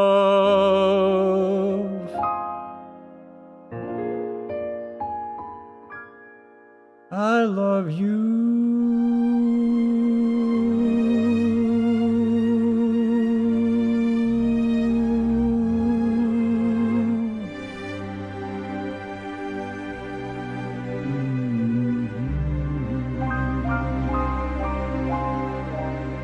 I love that song.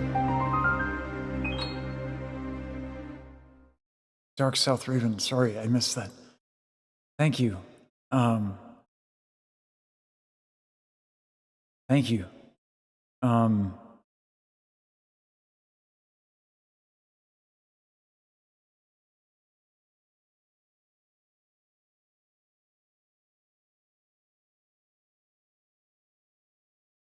Oh, boy. When we tested Teenage Dirtbag, I can do Teenage Dirtbag. That would be fun. Because that's a much different thing than that. I'm glad you guys liked it. I love these older styles of singing. And I particularly love Tony Bennett. I can do My Way, yeah. Let me just check for a version that's not going to get me DMCA'd. People love when I sing that. I get like people actually request me to do that. Interesting. Let me just check if I'm going to get absolutely on the DMCA real quick. I'm glad you guys enjoy that. I need to learn Moon River, but I would love to.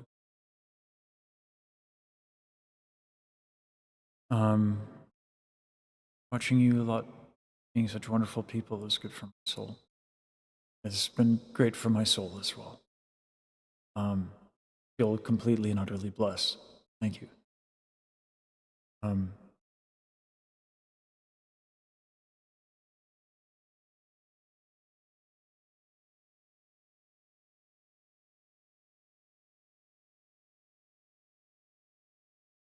Yeah, Ron. The Music Box of Fate audio engineers actually showed up on my stream and helped fix my audio.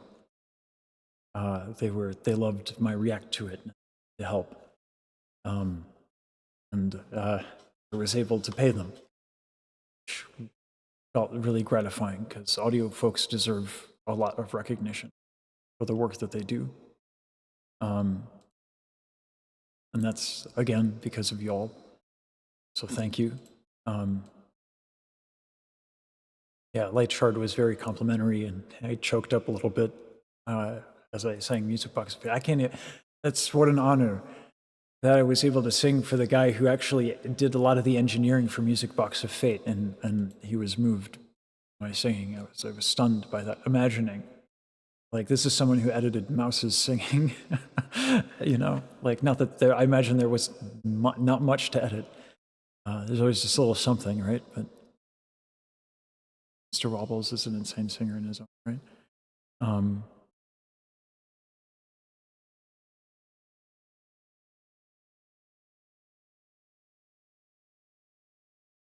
Now Mars has plenty of atmosphere for the breaking.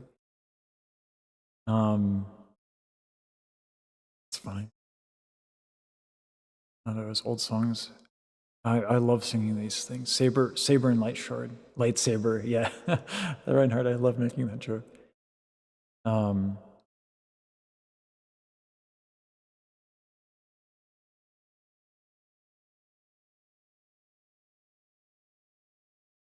Oh, you're right, Katie. Sorry, it's because I'm checking if I was going to sing My Way the second I. Right, I should bind it to a book that I have. Yeah, Light Shard helped me with the audio for the post effects. You know, Mr. Wobbles is not. No idea. I don't know him, unfortunately. I should. Suit Ryan. Yeah. I know that one.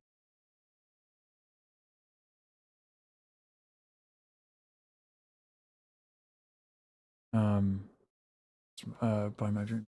I only discovered you very recently. Flash on of music and how it's shown on stream. I'm glad you enjoy it. I look pretty good in a suit. I'm not gonna lie. I rock a suit pretty well. Usually when it's not in a onesie form, admittedly, but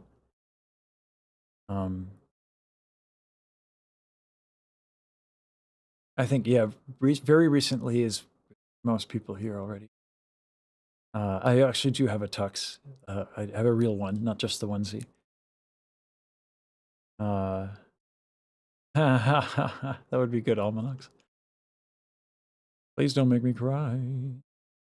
Oh, okay, I'm glad I checked. That would have gotten me, that would have gotten me blocked. To find another one.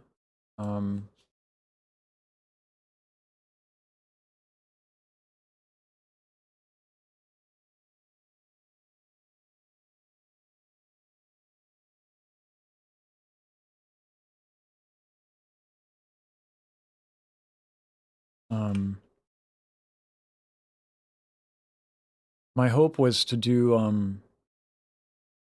to have some people make accompaniment. Rosa's been busy. She plays piano. Jordan Lane said she would do some of my accompaniment stuff so that I don't have to do these karaoke tracks. And you can see the pianist and stuff. That'll be good to have, I think. It's like, I feel this very, very strongly about like behind the scenes. I think it's ridiculous.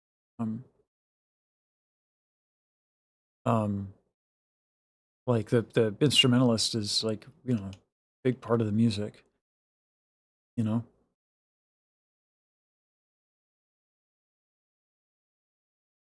a good audio engineer is worth a lot, for sure. Laundry day when? I'm a ways off. I did quite a lot of laundry. Oh, that's fun, Rose. Some lore. I always sing My Way alongside Mouse's cover of it. That's true. I'm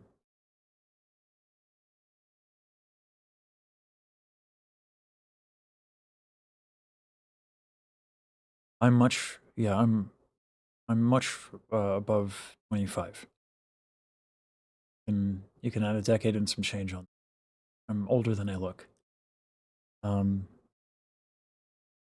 Yeah, when I tell people my real age, they're just absolutely stunned.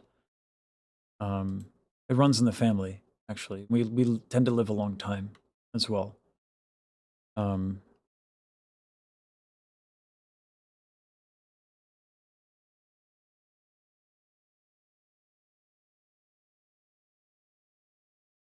Yeah, I have good genes. My acne was a nightmare when I was a teenager. Skin was really oily.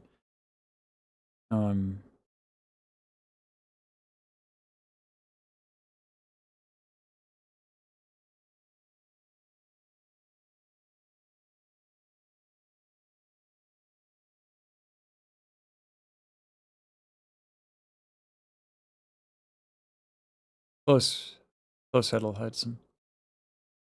37. I'm 37 years old.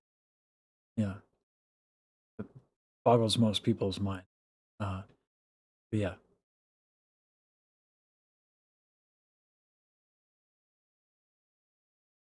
Yeah, I watched the Rangers win the Stanley Cup the last time they won it. That on TV.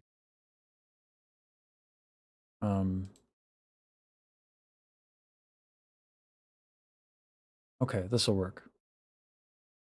And delete the old one.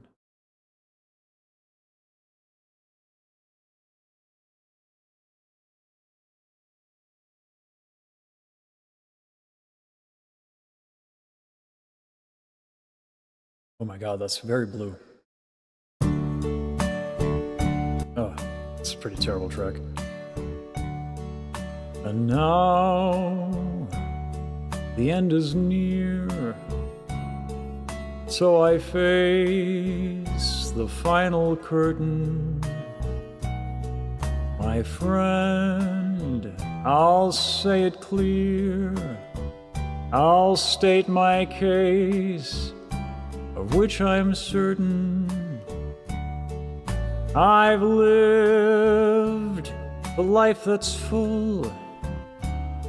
I've traveled each and every highway and more, much more than this. I did it my way. Regrets, I've had a few, but then again, too few to mention. I did what I had to do and saw it through without exemption. I planned each charted course, each careful step along the byway, and more, much more than this. I did it my way. Yes, there were times, I'm sure you knew, when I bit off more than I could chew. But through it all, when there was doubt, I ate it up and spit it out. I faced it all, and I stood tall and did it my way. I've loved, I've laughed and cried, I've had my fill, share of losing.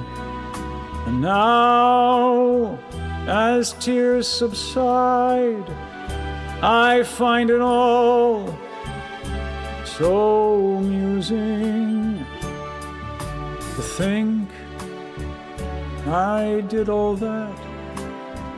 And may I say, not in a shy way, oh no, not me. I did it my way. For what is a man? What has he got? If not himself, then he has not to say the things he truly feels, and not the words of one who kneels. The record shows I took the blows, and I did it my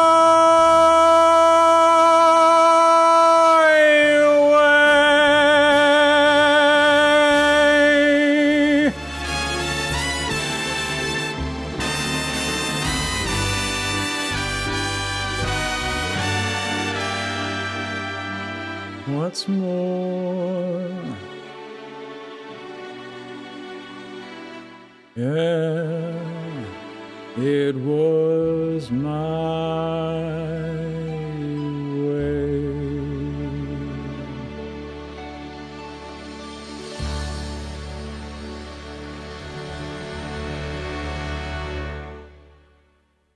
I do like that song.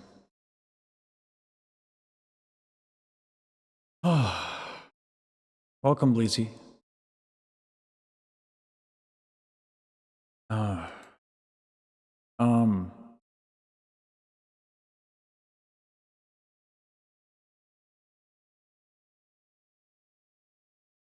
effects.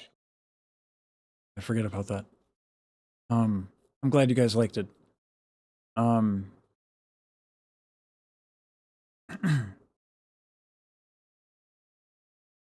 And now for a complete and utter change of pace.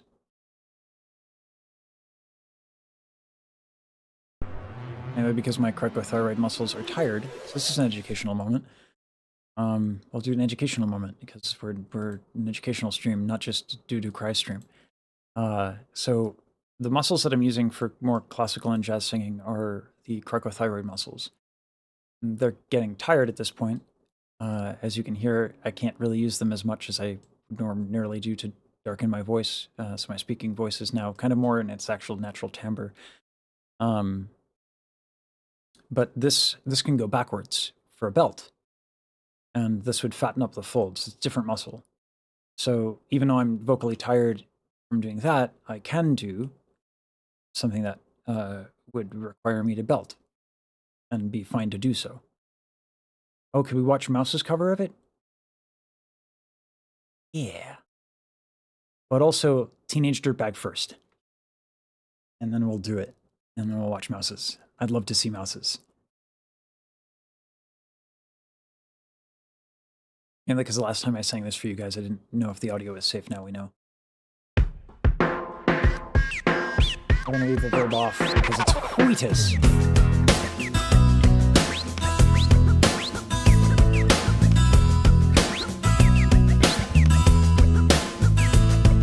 Her name is Noelle. I had a dream about her. She rings my bell.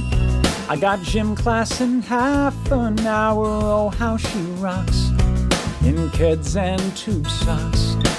She doesn't know who I am, and she doesn't give a damn about me, 'cause I'm just a teenage dirtbag baby. Yeah, I'm just a teenage dirtbag baby. Listen to Iron Maiden, maybe with me. Ooh, my falsetto is almost gone from all the classical training, so the wheatus. Her boyfriend's a dick. He brings a gun to school and he'd simply kick my ass if he knew the truth. He lives on my block and he drives an Ira, but he doesn't know who I am, and he doesn't give a damn about me, 'cause I'm just a teenage dirtbag baby. Yeah, I'm just a teenage dirtbag baby. Listen to Iron Maiden, maybe with me. Oh,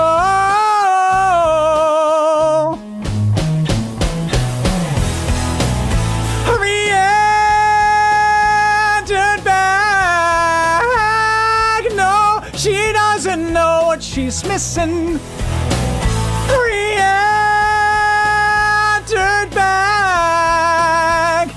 No, she doesn't know what she's missing.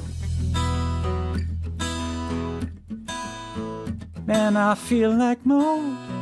It's prom night and I am lonely, lo and behold. She's walking over to me, this must be fake. My lips starts to shake. How does she know who I am? And why does she give a damn about me? 2 tickets to Iron Maiden, baby.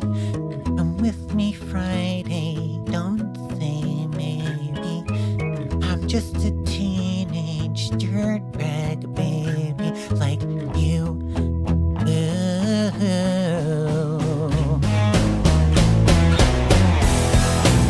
Hurry and dirtbag. No, she doesn't know what she's missing. Hurry and dirtbag. No, she doesn't know what she's missing.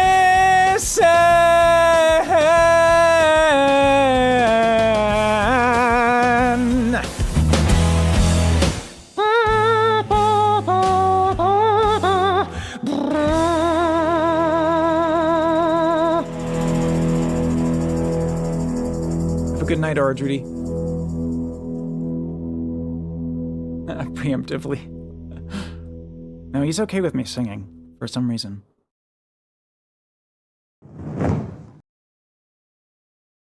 I'm glad it's been a good vibe scatter shot.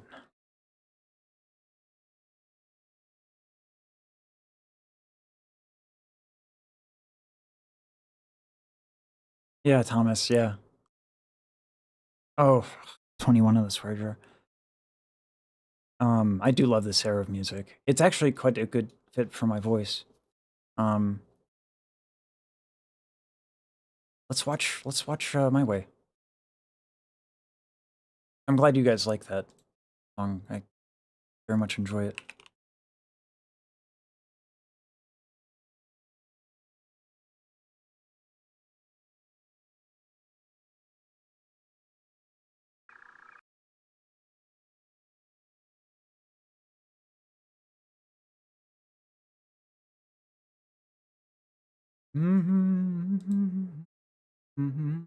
I tend to like this view a lot more.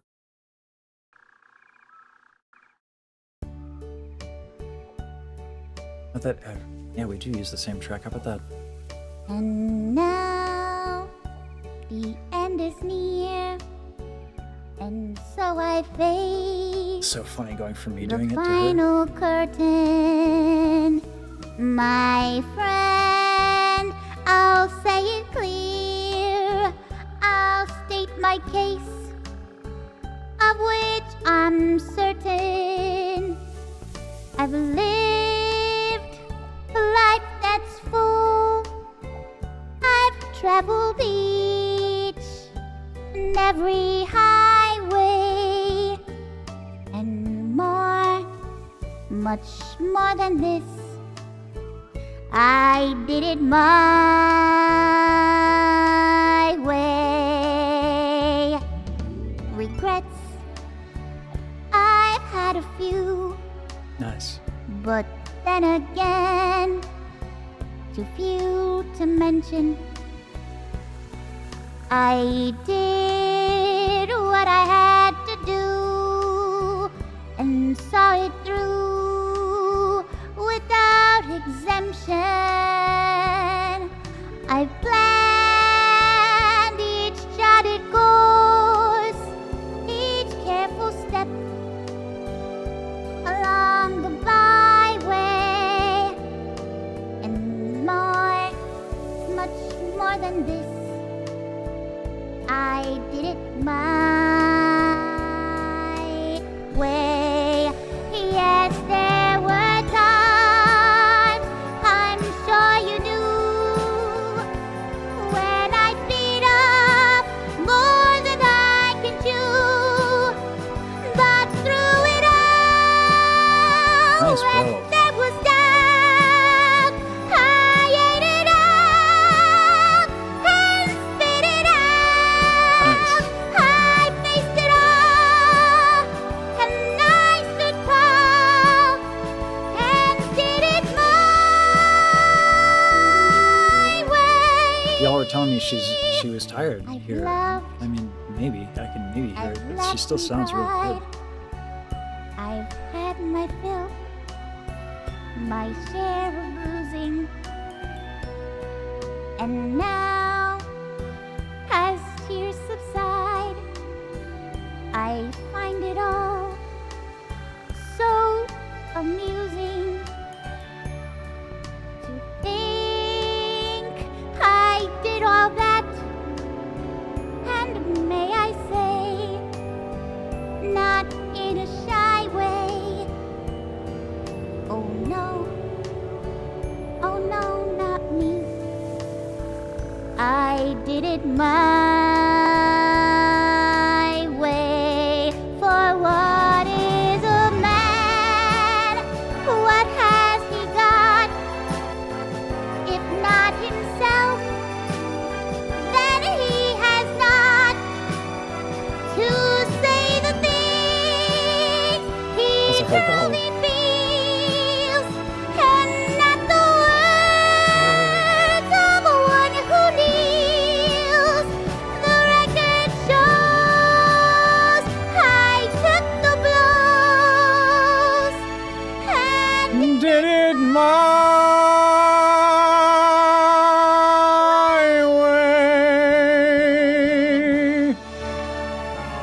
it would be a blast to do that with her.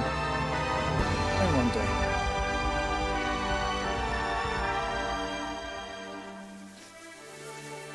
Her voice is really.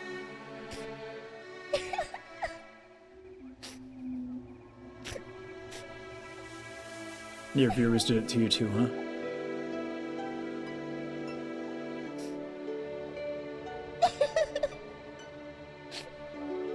This whole subathon has been amazing. I'm so proud of everything you've accomplished. It's going to suck not seeing my favorite streamer every single day when I get off work, though. Sorry, I started crying. Oh my god. I've said it many times, Relatable. you're the best to ever do it. When people talk about VTubers and the legacy they'll leave behind, one day you're number one. Ugh. I love this song is so good. Just the different styles you can take in the different kind of voices. Like I like to do it in that kind of that old school sound that that old jazz singers used to do, like Tony Bennett.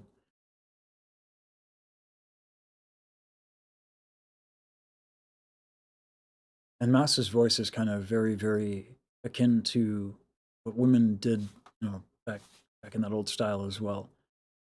Kind of fun. Man, I wonder, like, God, it'd be fun to do like Once Upon a Dream or something like. I know you, I danced with you once upon a dream. I know you. Look in your eyes is so familiar a gleam, and I know it's true that visions are seldom all they seem. But if I know you, I know what you'll do. You'll love me at once the way you did once upon a dream. Yeah. Yeah, maybe one day.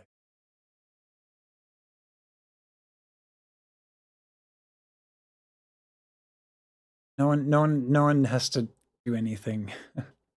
Everyone's already been incredibly generous. Thank you all so much. The onion seller visits, yeah.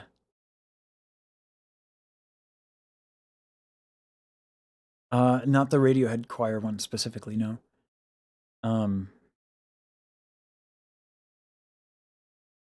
I was gonna watch Charismatic Voice, the Music Box of Fate, but oh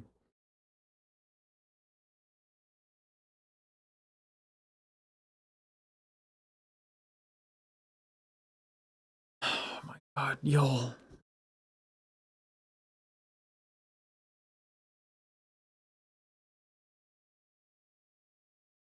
Aldehydson, thank you. Oh my god. I don't even know what to do with this, y'all. I'm gonna stop saying that because then y'all get mad at me. Like, you don't have to do anything with it, Lesage.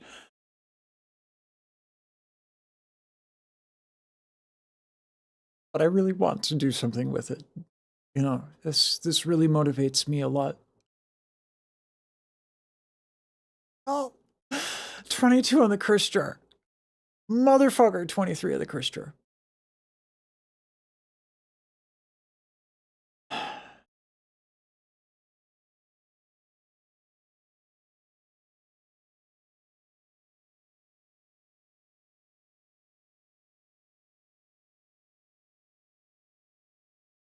Oh my god.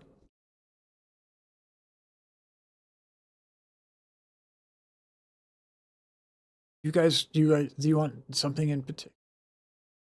Reinhardt, thank you. You guys want anything in particular? Is there anything I can do for you? Song is, can I do a react for you? What can I do for you?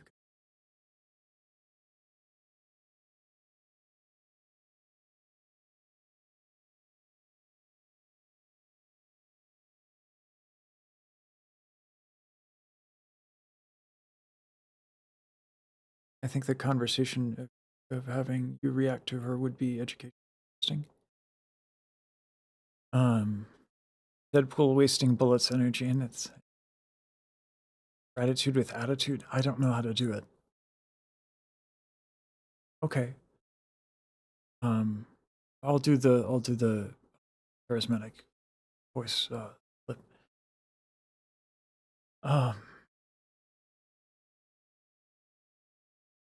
Sing in Espanol. No one wants to hear that. My Spanish is abysmal.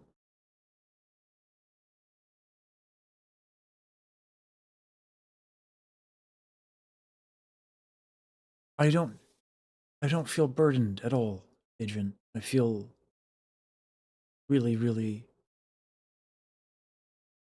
like blessed and gifted, and like there's a calling. Like this is a calling.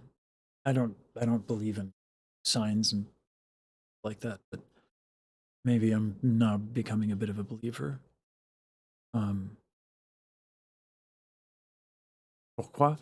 I don't sing Spanish because I'm bad at it, and I don't think I do honor to the aesthetic of the language.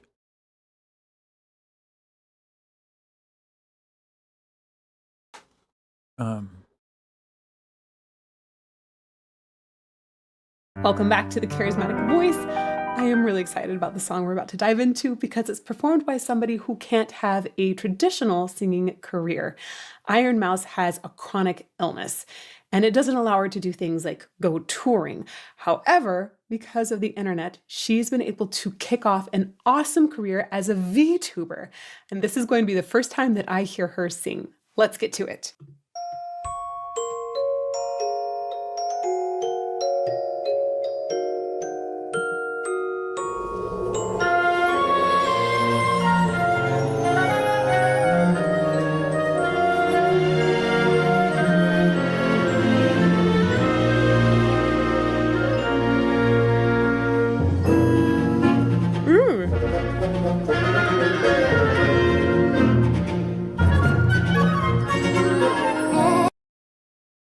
Oh, it was pourquoi instead of pourquoi. My bad.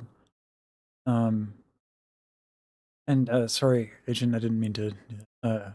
I was more I didn't say imply that you. I was just saying I don't feel burdened at all. Howard, if that means anything. Yeah.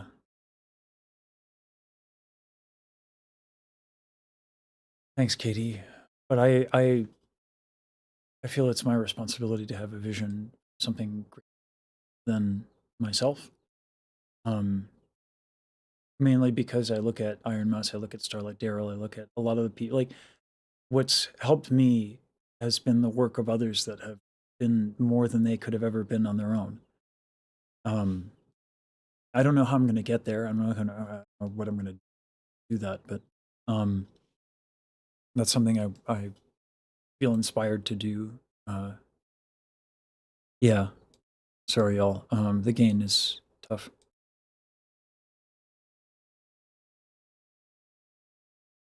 Endless night, through every nightmare alone and afraid. This is my first time ever watching. I don't watch React channels, so I've never seen the charismatic voice. The music box of fate. Then one day, when every melody had been played, through your voice, My setup is way worse. I'll say that much.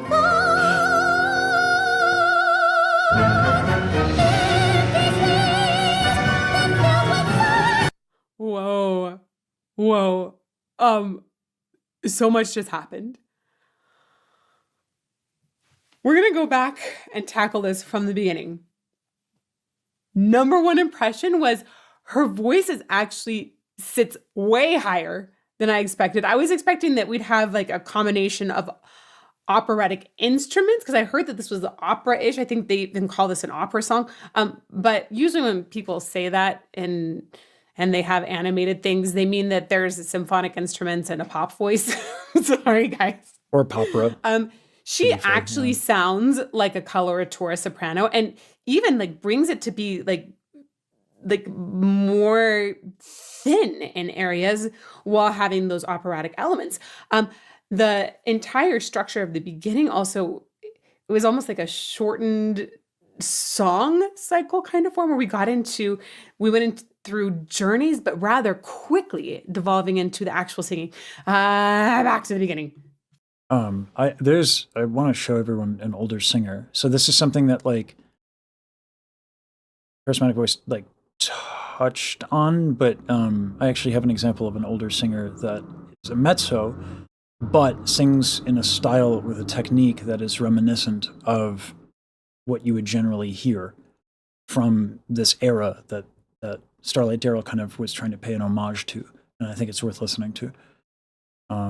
Yeah, we're doing this. We're not going to just sit there and yoink her work.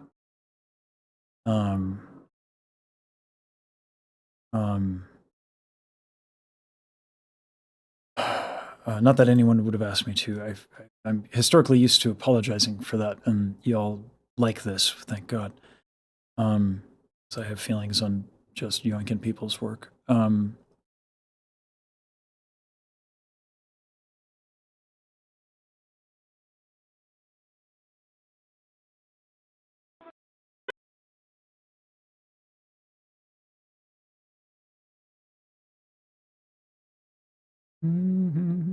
What a banger of a tune.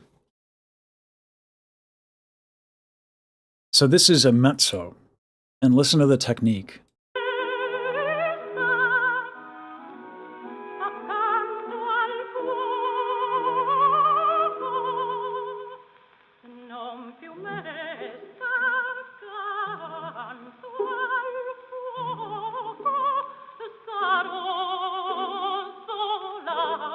You hear the quality of the vibrato? Right? The super high larynx. This is a mezzo. The aesthetic that was aspired for was to sound like a bird. If that gives you any kind of idea of what the goal was of the performance practice of this time period. And I'll be having, I'm going to try to get Professor Lawrence Indick on to discuss this more, but this is something that is not, a lot of opera singers are not going to know about if they haven't really gone digging to the older recordings. So I'm excited to see if Charismatic Voice kind of elaborates on this.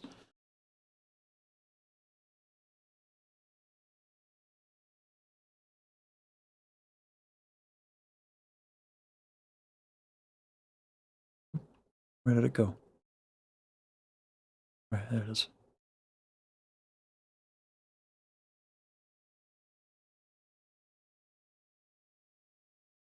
Pedantic, fuck. Oh, 24 on the curse chart. Oh my God. I'm going to have a heck of a time tomorrow.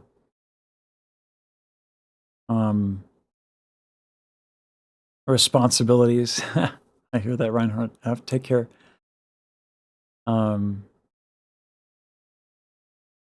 Yeah, Randy, I heard someone sent me the clip of Mouse talking about my video. It's been an insane ride, Nuno, yeah.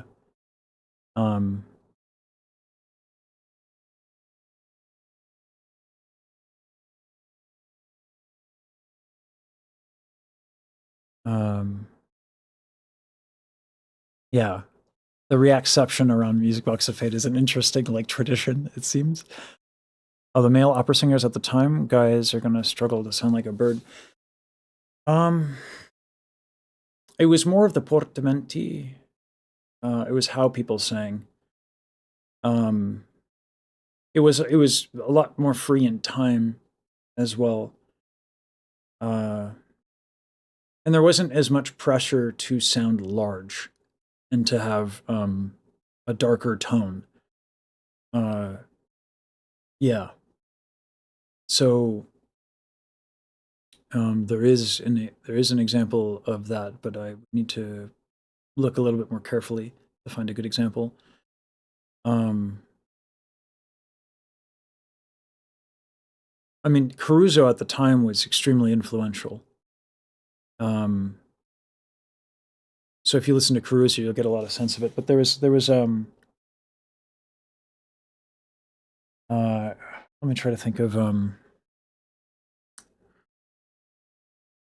so like nowadays, if men would sing a lot more soupy in their legato, like che gelida, if I was singing it now, che gelida manina, se la lasci riscaldar, cerca che giova, al buio non si trova. Actually, that last vowel would probably get me in trouble with a critic or something. But like the older singers would do che gelida manina, se la lasci riscaldar, cerca che giova, al buio non si trova. Like, and again, I'm playing with my vowels a little bit more maybe than would be done even then, but like, more soupy, like that, would be very common.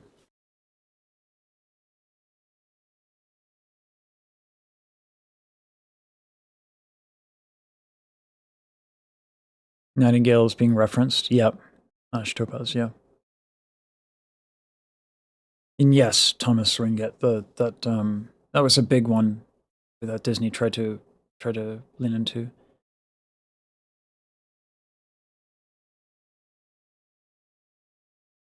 Or in the 50s, yeah.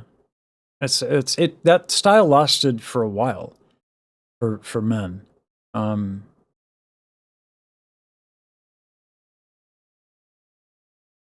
Yeah, the last vowel would get me in trouble, yeah. Final ball of yarn, this blanket. Ooh, wow. Good stuff, Agent.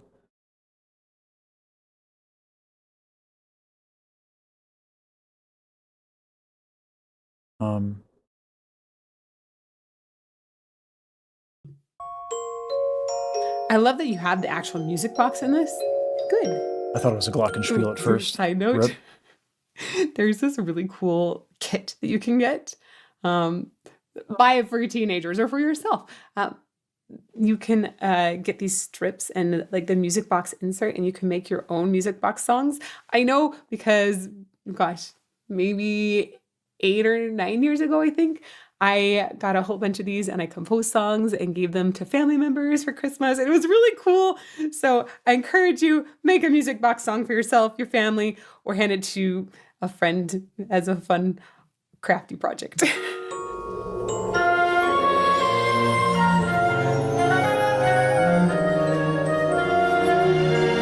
Reminds me of Sword Art Online. Can't say I've watched Sword Art Online. I love the woodwinds there.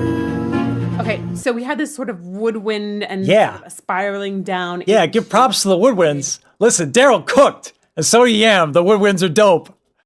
I'm glad she knows. Because like that's something, yeah. Good for you. Okay. Yeah, the song, and then all of a sudden we start this section. This feels more like Carmen. There's a certain Spanish boldness to it, and especially in the bass string. It has a dance, and not just the P8 any solo kind of dance. There's kind of Latin roots waltz. in this dance. A certain bold. I almost want to say bolero. Might be wrong. P8 solo is probably the more accurate reference, but I only know that because I spoke to Yam. Otherwise, I wouldn't know. Also feels like something from Final Fantasy. Endless night, through every nightmare alone and afraid. She really, it almost has like almost a mousy kind of quality. It's very light. Color Tora soprano has the highest sitting voice. And it's the same kind of soprano that sings Queen of the Night, but that's considered a dramatic coloratura. When you have a super light, This is where Fach is. We're going to have There's disagreements on another kind of Fach, as coloratura. everybody has disagreements on Fach because it's the F word. It's I would not call the Queen of the Night dramatic coloratura. I would reserve that for like Lady Macbeth, but that's splitting hairs to the point of absurdity. But yeah.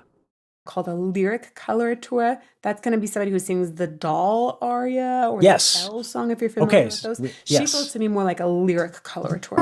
Yeah, we both. I would love to hear Mouse sing the doll aria. We both said the same thing. It's dope. And that's from her timbre, you guys. That's not because she's singing high here. See, that's very low actually for a coloratura, but it's very, very light. One day, when every melody had been played, A lot of forward resonance that gets a tiny bit poppy. my world was gone. She absolutely sounds like she's had opera training because of the way she sings found. It's modified, Yep, where so there's a covered. little more roundness in the mouth. World was gone. Found rather than found.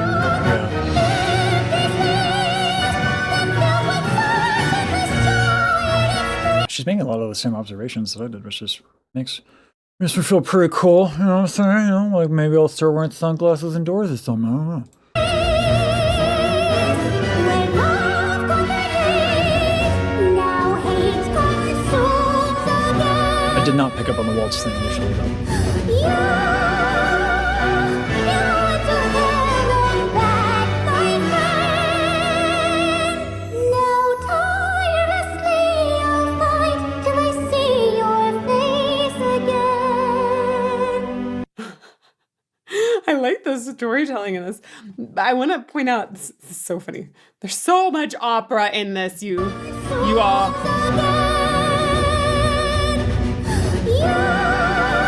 You. Gosh, this The is vowel a or great sopranos. lesson in vowel modification. There are reasons in formants and vocal tract positioning, essentially. There are reasons why you drop for the top, but we'll just put it as it feels a little bit easier to get the high notes out. You're able to adjust so that the sounds are actually a little bit more clear. When you go, or when a person sings above the staff, meaning this is gonna be, ooh, can you guys hear this? No, you can't hear this. Is that really enough? Hilarious. This is exactly where you start modifying usually. Depends on the voice. I'm not like saying this to be like smarter or anything like that, but it again, if I'm going to do this, I actually want to like add value and not just sit here on my duff and watch. So for a higher set voice, usually around F, though in some cases around E. It depends, and also there might be disagreement on this, but I would say it depends also on the piece, because a lot of the times you modify for the sake of the phrase. So, for example, if I do like "Das Bildnis ist bezaubernd," which is maybe not a great example because that starts at a G, but if I did "Das Bildnis ist bezaubernd," that's not like an elegant arc to the phrase. It's "das Band," right? If I want the phrase to be more of a round aesthetic and I want it to be a journey like that and a smooth arc. Das Bildnis ist bezaubernd. I'm going to round it instead of "das Belt," I'm going to do "das Belt." And so that kind of that small doming of the soft palate allows me to get a bit of an arc. And some people, their voice can kind of pop a little bit on E, depends on the tune. Yeah. She's at an F sharp, actually. Okay. So right around the top of the staff, the top of the treble clef, meaning that's going to be an F. This is an F5. So right around an F5 is where most sopranos will start modifying. That means that they drop their it's a fair jaw, essentially, to make sounds that would be vowels that would be closed, more open. And this helps it to be easier, and most people consider it a better sound as well. I mean, like I said, like it's a subjective thing, better or worse than. But yeah, nothing's wrong here. I would say that there's a, and I imagine she knows this and she's just like trying to kind of hold it back because it would be like an info dump. But hello, we do info dumps here. So dropping the jaw is one element of it. I would argue that when you're covering, you're also kind of doming the soft palate a little bit. So I could probably Cheddar. Like I don't need to drop my jaw there. Cheddar. Cheddar is the sound. You can hear the difference when I go versus ah. So you can drop the jaw. It's not necessarily necessary to drop the jaw. But the point is vowel modifications. There's a lot of ways to do it. So just to expand on what she's saying. So instead of singing you up there, we would sing yo. That's over modification. You basically just take whatever the vowel is, ooh, and open it up a little bit. You. So it's more of a ya, closer to ya than you. Depends on the school of thought. So there's a lot of schools of thought on this.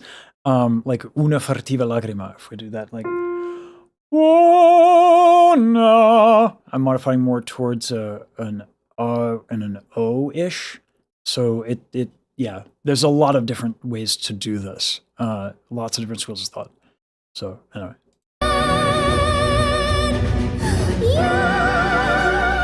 You hear how that, like, it just mellows out the sound a little bit too?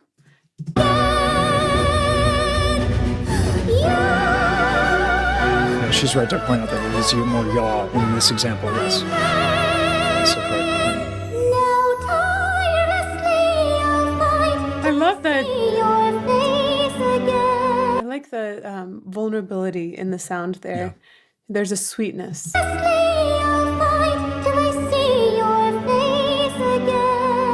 her willingness to get vulnerable is incredible.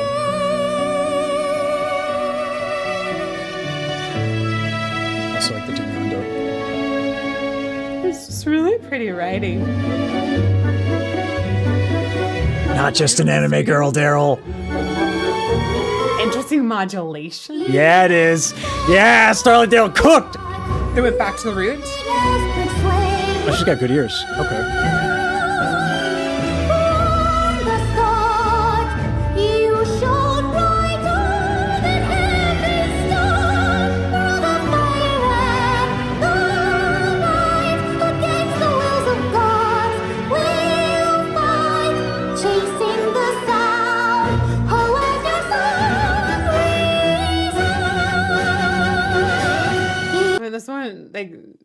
This woman's got opera chops. It's I did not believe it when I read a little bit about her. I thought, okay, so maybe they studied some opera, but then they've transformed it all and they're singing more of the pop style or rock metal ballads. No, legitimately the orchestration and everything, opera. It's opera. Yep. It's opera, and it's in English, and she's singing really well in English. When you study opera, most people think, oh, they're going to sing in Italian all the time. And well, we do sing in a lot of Italian. That happens. There's some very famous Italian composers, Verdi, Puccini, right? Like, we got to sing lots of Italian for them, Rossini. There's a lot of opera that's in German. Okay, got some by Mozart. Mozart also wrote in Italian, but a lot by Wagner or Strauss, right? We got a lot of German opera for sure. We have a lot of French opera. Carmen is a great example of an opera that's in French. And even though it's set in Spain, it's like La Boheme, it's set in Paris, but it's Italian. You also have a lot of opera that's sung in English. Especially if you're based in the States, a lot of contemporary operas are done in English, and there's some gorgeous ones out there. If you guys are into opera, I highly recommend checking out Ricky Ian Gordon. And if you really want something that sort of shatters your experience of space and time, check out Akhenaten, the most amazing juggling combined with opera ever. That being said, she's an opera singer. She's an opera singer, and it would be extremely, extremely hard to do opera with a chronic illness. Impossible. So this is amazing that she has a different outlet to do operatic singing in. Everything about the way she sings, I'm I think she means obviously live. The vowel modification, everything, the enunciation. Chasing the sound,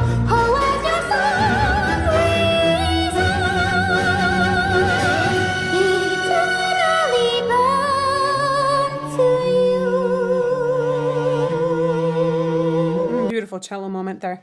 One Yeah, of it the is. ways that I also identify it as opera, not just by the singing, but the song is composed so it sits in a high tessitura. There are very few contemporary songs that actually sit in a high tessitura. Tessitura is where much the to my majority chagrin- of pitches sit. And while there are lots of famous singers that are able to sing really high, there are not many famous singers that actually stay high in contemporary music. Yeah. Like, This is what makes Mozart everyone so thinks, oh, hard. Ariana Grande sings high. She can, but the majority of her music is actually really low. She does a ton of belting. It's a very, very different kind of singing. This singing is Yeah. not sung in chest voice or mixed as well. It's not sung. It is not belting. This is sitting quite like, gosh, a lot of times it sounds like she's singing about an octave higher than a lot of contemporary singers. And that's a very, Yeah. very wide, like swishy. It is all sitting high, and she's using power in her head voice. It's an entirely different way of writing for the voice. Specifically, she's writing for a real coloratura soprano that's not attempting to conform to a contemporary blueprint. Which I appreciated, Daryl. Thank you for that. Mozart knew a thing or two. Full gathering as she came down there. I'd need to know is more that about what she means by in? gathering. No, sorry. That's- the outrage. You're going to end this on me? I have not had enough! Girl, same.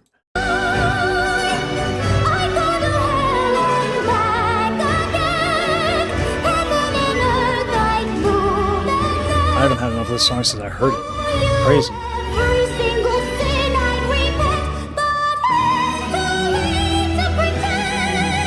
I'm gonna check out some notes. It's a high C. Woof! It's nuts. Lady's sitting high. It's Sitting high. too So that late. is a B. Was it a B? I A thought it B was a C. natural. That's let's see, a B5. Oh, still If you like ridiculously to high. talk about numbers and notes, just a half step under what we call a high C in opera. She connected that really nicely to the bottom note in the entire phrase. And It is preposterously difficult, by the way, to just like pop up there like it's no big deal in the midst of a phrase. That's not common. there are times when the voice actually comes quite far forward, be too far forward tilting in some operatic settings. But because she's on a mic, I actually think that was a really, really good adjustment and decision. And ultimately, like her career, she's bringing an operatic voice into a non-operatic setting. So I want her to make adjustments. A couple adjustments will need to be not spitting And again, this is for modern performance practice. This is true. What she's saying. I don't think people would have been as against it back in the day.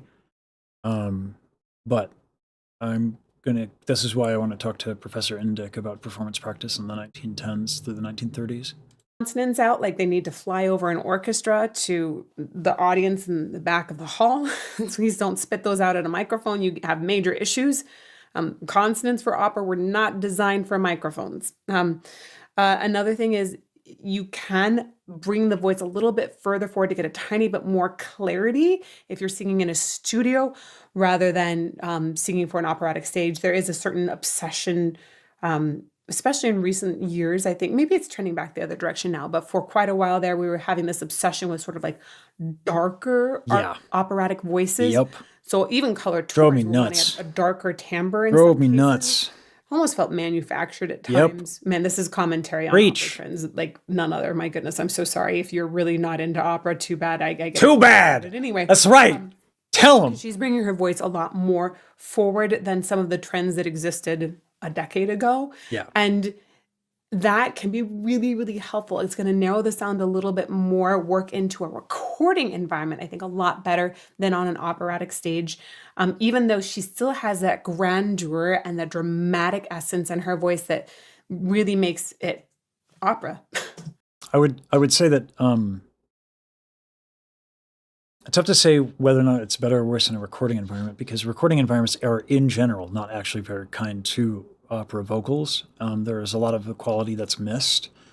So, and again, I'm not actually disagreeing with her here. I'm just kind of like adding that it's there's more to, like, listen, you know, people train for decades to sing this music. There's a lot to talk about, right? And there are the implications and all that stuff. Like, there's a reason why there's a lot of excitement around this piece of music.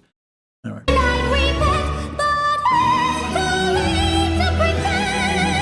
That's a great example of vowel modification too. That it's too late to pretend. That it's is a little closed when it comes to vowel shape, right? The mouth is literally more closed. She's pretty much singing that oughts. She's almost at an ah vowel there.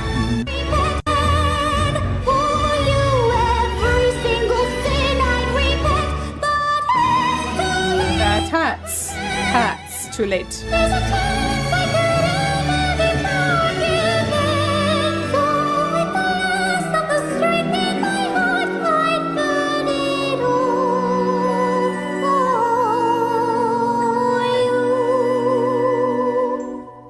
I love how her voice essentially fits into this character. It works so well. Okay, look at it. Let's take that away. Nothing else can sway my heart I love that vowel. from the start. Not all vowels are created equal in terms of getting resonance.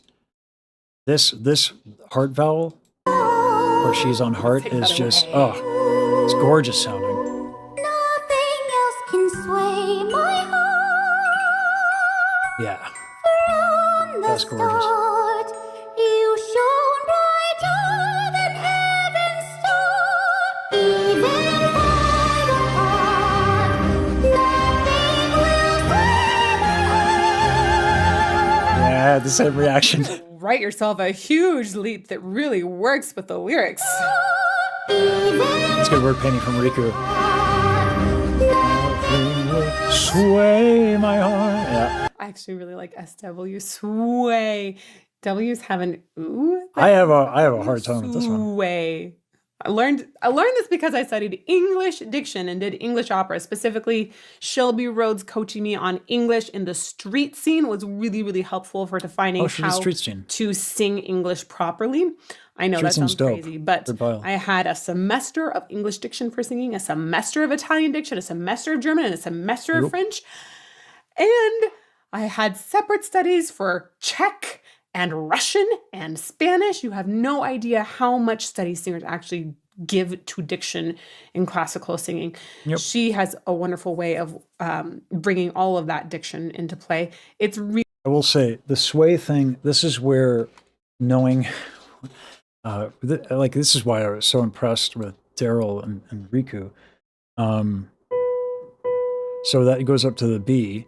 Sway my heart, nothing will sway my heart. So for a tenor, this is actually a nightmare. Because on a B, I'm gonna open my mouth. Ideally not too high up, but like it is not easy to get to. And an oo vowel is not necessarily the most friendly for me, but it is for a coloratura. Given how they train predominantly on oo vowels, depending on the school of thought, but that's usually the norm. Nothing will. Oh, I'm too used to being in the key down. Let me hear this again. Czech really helps.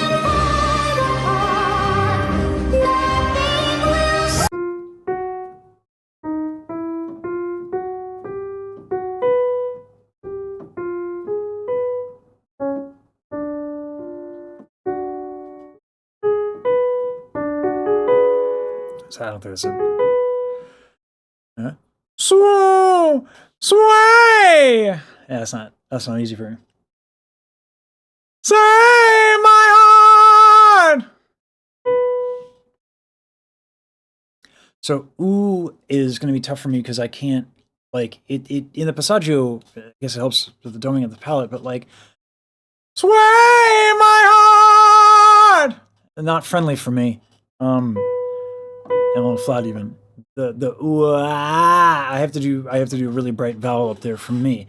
So like a vowel that would help me more would be like an e vowel or an or an ah, maybe an aw, because I wouldn't have to make so much dramatic adjustment.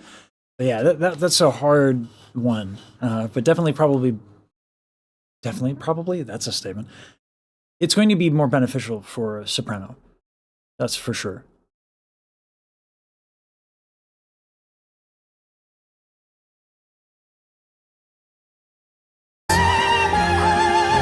I actually really like SW sway. I know that sounds no idea how much study singers actually give to diction. Stood. So the fact that we're getting our words is just absolutely amazing. I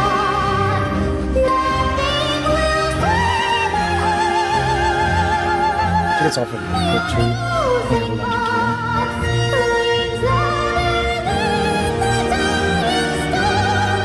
Nice NG up there too.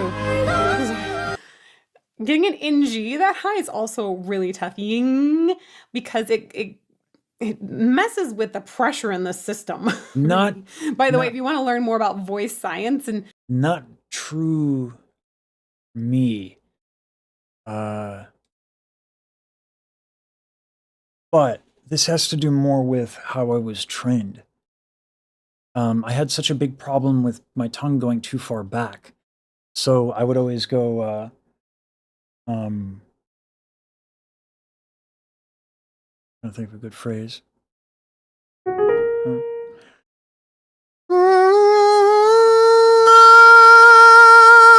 Fioria. My tongue was going so far back, oftentimes my teacher would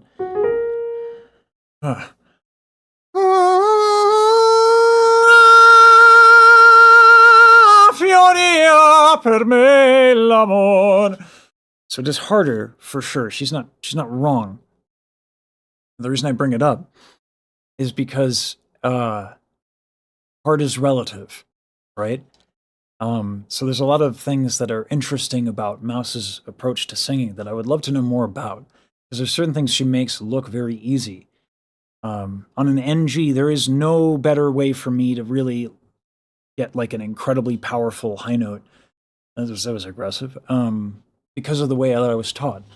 how this all relates, I do have a course on voice science. It's either out or coming out very soon with Dr. Amanda Stark, speech pathologist, where we talk about it from both a singing and a speech point of view.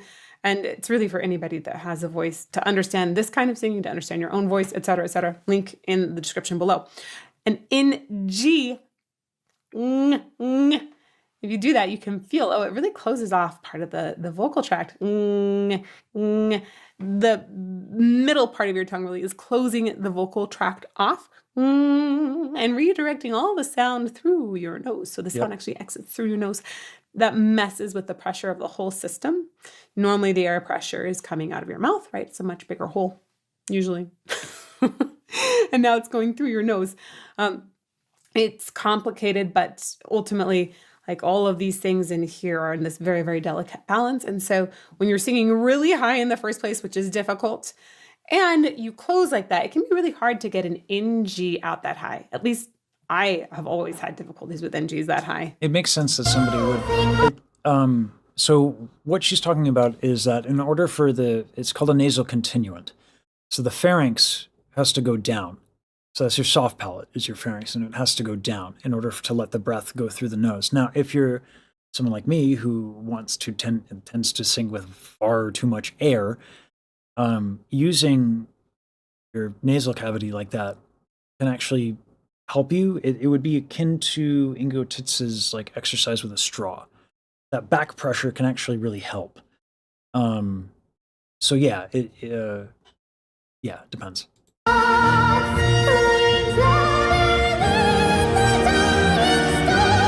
Also, someone brings up a really good point in my chat. My mouse is doing that with, I think, an apparatus in her nose for breathing, which would make this extra challenging. Yeah. Yes, time.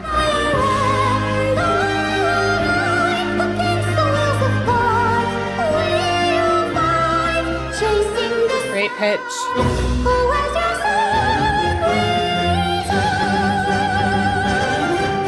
eternally bound to you, forever bound for She's gonna lose her shit over the I D6. want to speak about one other thing here. A lot of 25 pitch on the correction coaster. is used in contemporary music, of course. And there might be a little bit here, but I have edited vocals in so many situations. At one point, I thought that I might want to be a vocal producer. It was a little like possible side quest that I decided to shift, and then COVID happened, and I was like, oh, actually, this YouTube thing is really working out well. So that went well. Good for you. Awesome. I've edited vocals for all kinds of people, singing, speaking, etc. There's a specific software for pitch correction that I think is actually extremely good called Melodyne. Many of you have probably heard of it. I actually hate Antari's autotune, even though I know some people really like the sound imprint it leaves. A lot of pitch correction software leaves a particular imprint on the sound. Yeah, Um, that's unfortunate. but some people notice it, some people don't, some people want it even. Yep. Melodyne Antares tends to sounds leave really good, the actually. smallest amount of imprint. But when you have Just to if you can belt at that range, you should be able to bring it higher. No, belting and classical-ish singing is different, fundamentally different technique. So it doesn't translate necessarily.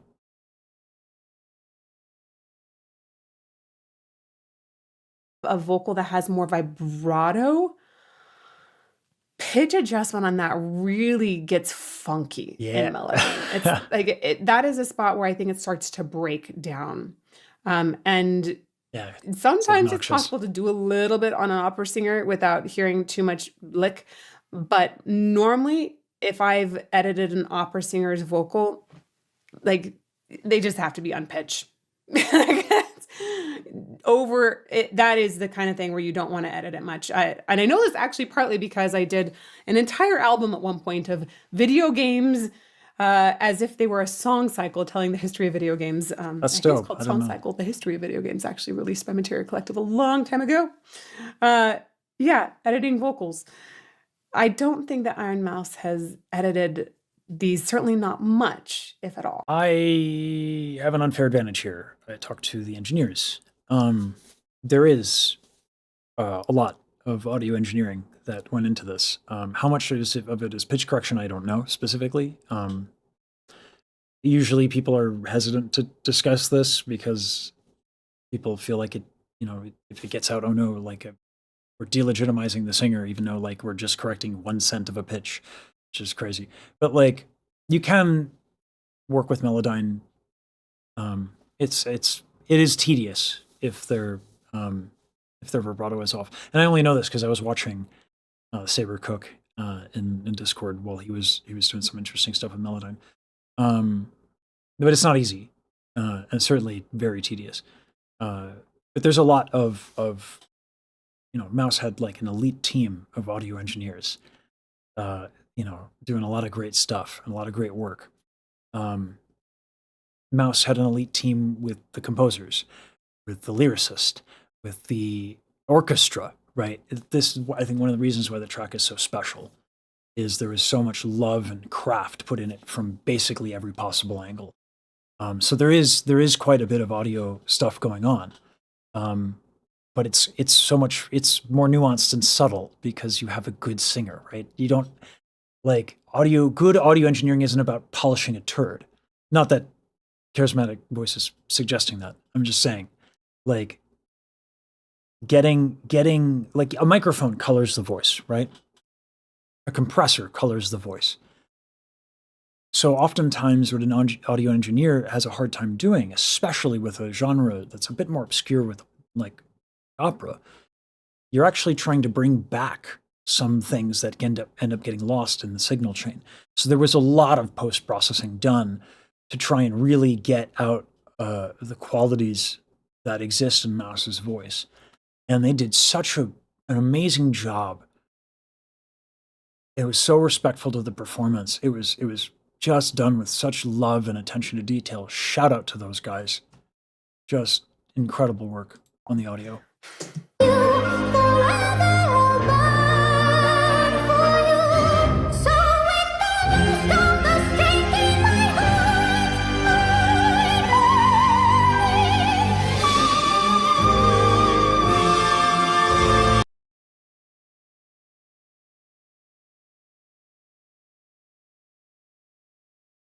I'm thinking of, community cover. Daryl said minimal editing in the original. Okay, well, I need to be corrected. Okay. I'm thinking about the community version, not this version. So, yeah, minimal processing done on Mouse's voice. But, again, there's still processing because of how difficult it is to record opera. It is not a medium that records well, generally speaking. So, like, yeah, there's a love. Yeah, audio is a big deal to me. I love to pay respect to the people who do the work on it. So, anyway, but yeah, okay. Wrong. I was wrong. So, I'll just own it and move on. Thank you for the correction.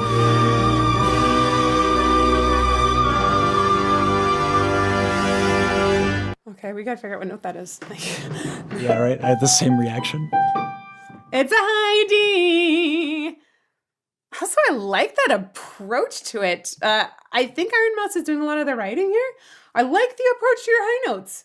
That's smart. I like how you're writing them in. I like the way you're stringing certain phrases together.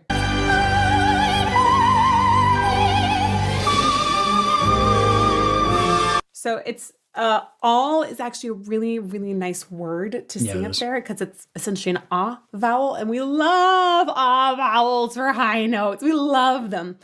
Ah, I'd burn it ah, and you don't even have to get really too much L out to be heard as all.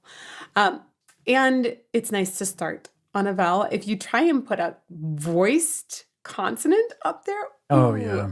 Most people are not going to actually voice it like a B, if a ball. I'd burn it ball. Balls to the wall, y'all. The soprano would be more likely to sing Paul because it's really hard to do a voiced consonant that high. Instead, it's a beautiful onset on all and right on the money, plus held for a beautifully long time. Yeah. It's nuts.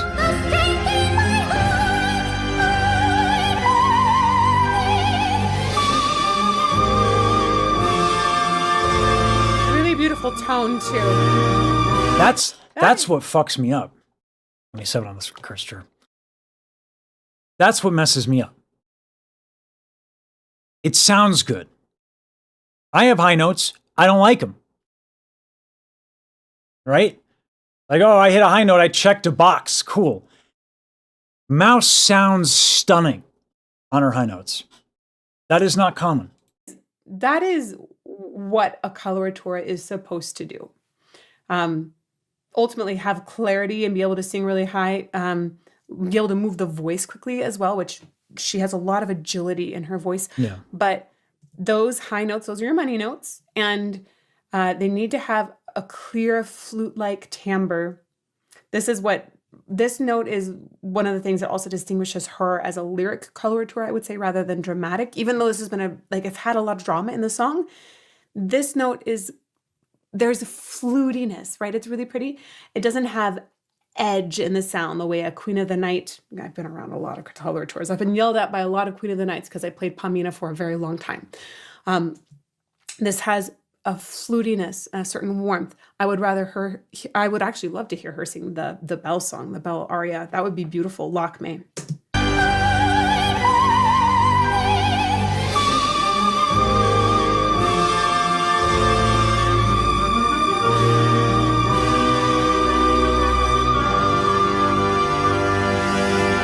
One other thing to consider on this, a lot of times singers are learning and training while standing up, and she's bedridden a lot of times because of her illness. And that means, I'm guessing she's practiced a lot while in bed. I'm really curious actually if she's learned to use more backspace in singing. It can be advantageous to do that, but it can also mean you need to do some workarounds. I'm curious how that's affected her singing. I'm as well.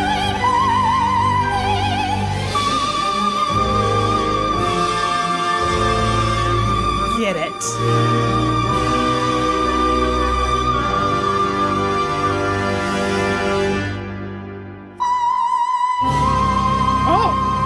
I actually thought all was going to be the end. Yeah, right?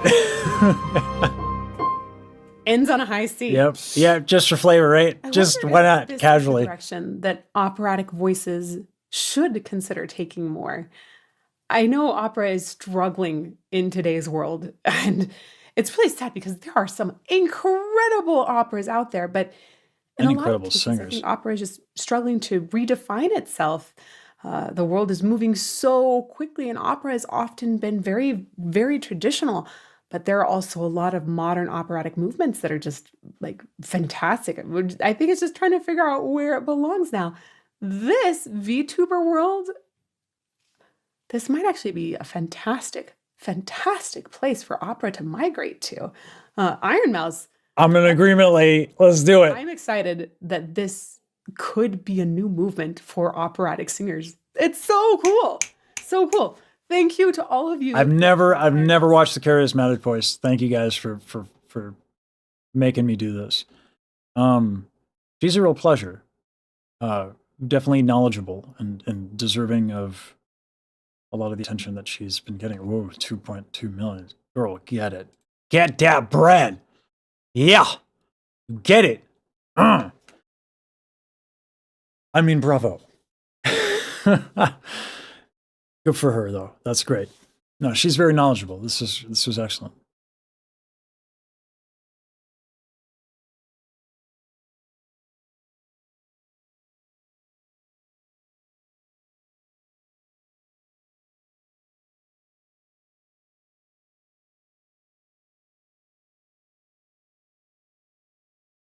I have not, but I would believe that she could sing very well.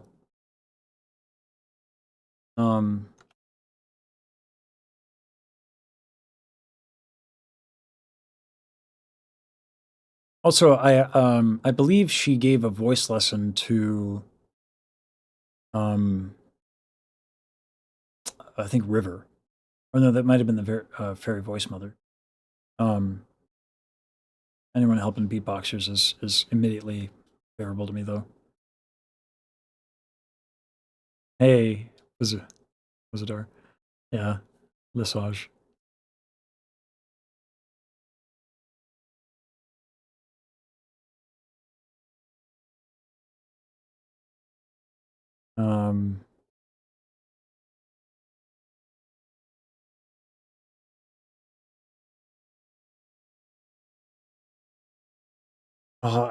Aldheidson, thank you so much for today. And I will enjoy the rest of my stream. Thank you.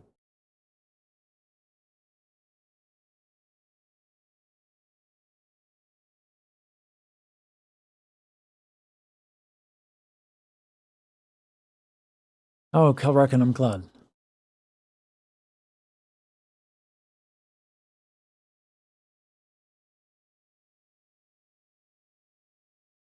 Ha ha ha, Tishel. Yeah, that's usually what ends up working out, but the videos we love not always doing the best. That was the fairy voice mother? Okay.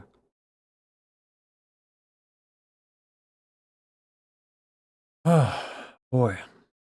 What a day, y'all. Yeah, I have to be responsible and probably eat pretty soon. But let me organize my videos. I have so many of them. Just paying attention. I lost my voice. A lot of Well, footage. A lot of footage today. To donate, volunteer, or learn.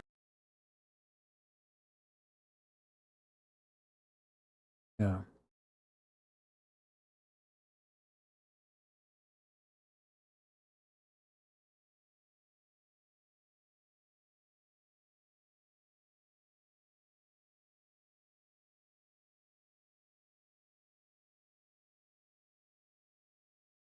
Sorry, I'll give me a second to organize my footage.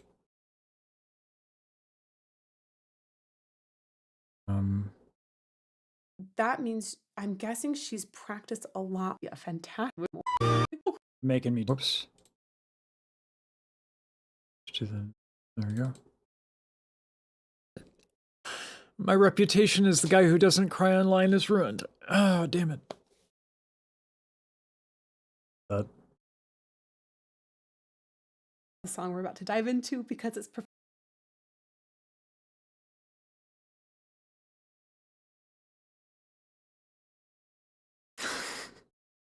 Y'all just messing me up, man. Players. the song we're about to dive. Sorry. That means Ruined, y'all. I had this before y'all. I was considered, you know, very masculine and an intimidating figure. I was so yeah, scary, Lesage. I was imposing, and then you all broke it down. My veneer.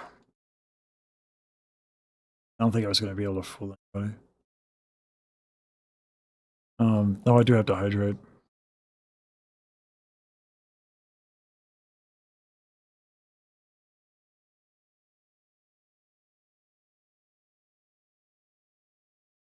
Ha ha ha. Sorry, agent.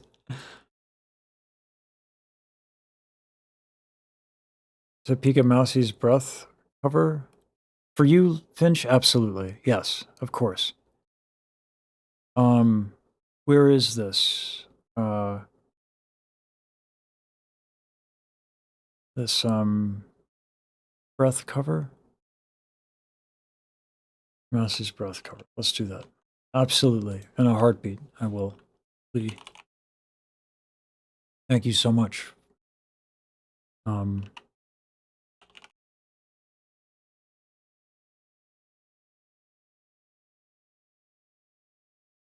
I don't know much about In the Heights, but Uh-oh. Oh. Oh my.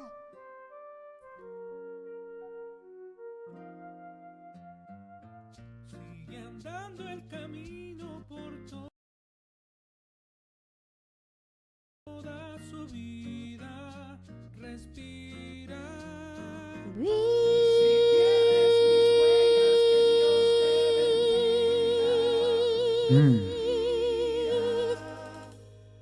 This is my street. I smile at the faces I've known all my life. They regard me with pride, and everyone's sweet. They say you're going places. So how can I say that while I was away, I had so much to hide? Hey guys, it's me. The biggest disappointment, you know. The kid couldn't hack it. She's back, and she's walking real slow. Welcome home. Just breathe.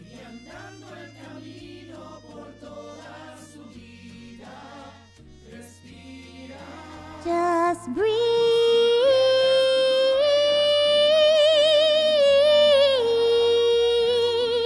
As the radio plays old forgotten boleros, I think of the days when this city was mine. I remember the praise. I te adoro, te quiero. The neighborhood waved and said, Nina, be brave, and you're gonna be fine. Maybe it's me, I would love to listen to but the it all entire seems album like of her just singing in lifetimes Spanish. ago. So what do I say to those faces that I used to know? Hey, I'm home. Nice. Hey, they're not worried about me. They are all counting on me to succeed. I am the one who made it out, the one who always made the grade.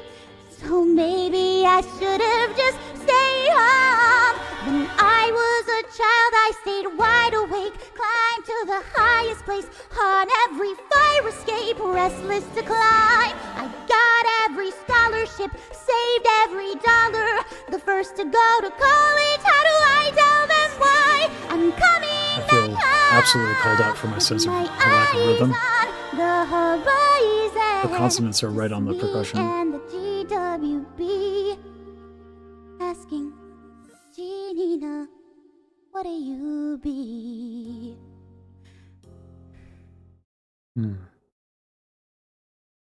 Straighten that spine. Smile for the neighbors.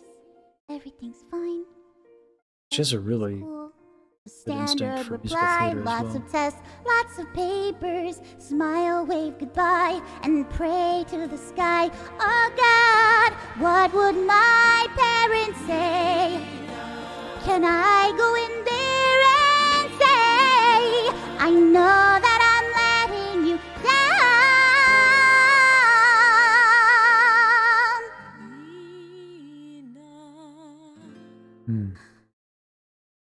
Just breathe.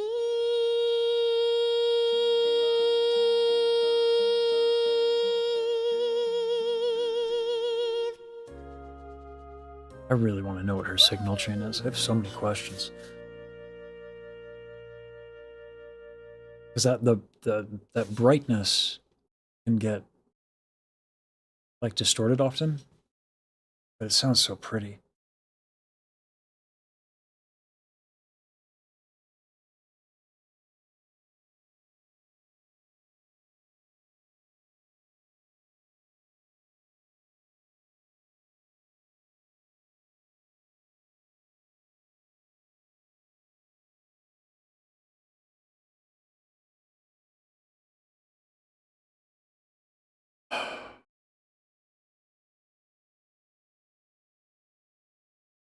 Man.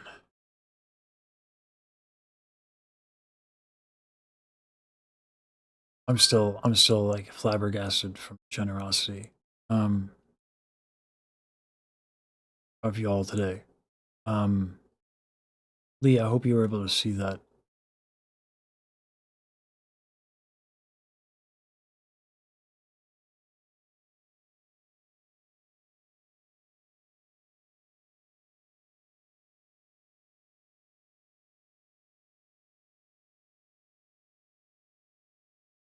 Nice, Chibi Chula. I don't think I've heard it yet. I mentioned when it was mentioned if she could be doing Pink Floyd's Breath, Breathe, Into the Heights. Yeah. Yeah, Tajul, I can see that. I'm kind of crushed in a great way. Mentally, my brain is just pudding right now.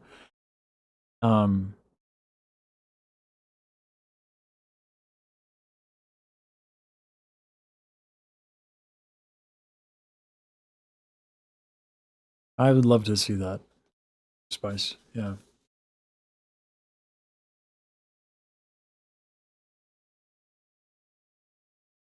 Pascal, I don't know. I feel like I did, but I don't know.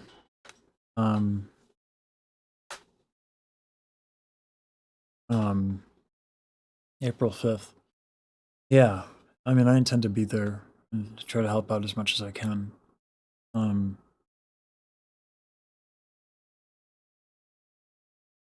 Goodness. Have I been trying to watch her stream? Every now and then, Chris, yeah. I made it, last night when I couldn't sleep, she was live and I made it. I don't watch a lot of live content for very long usually. I kind of pop in and out, do a dono to support somebody. I need to learn to do donos on Twitch. I tried to look for stream elements. I couldn't find it. Or like her dono button or whatever. I'm not sure if she hasn't posted or if I'm just daft and old and can't technology, which is probably the latter is probably true. But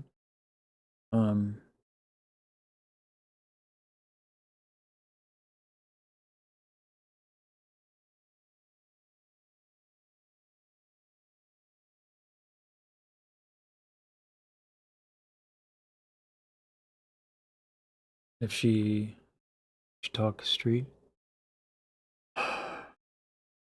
Thanks, Lee.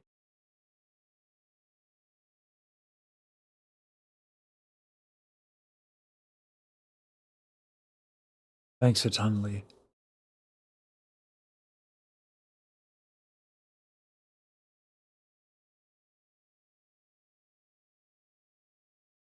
Yeah. I hope it's okay, guys. I'm a little exhausted. Y'all like busted me up today in the best of ways. I was planning on going longer. Um,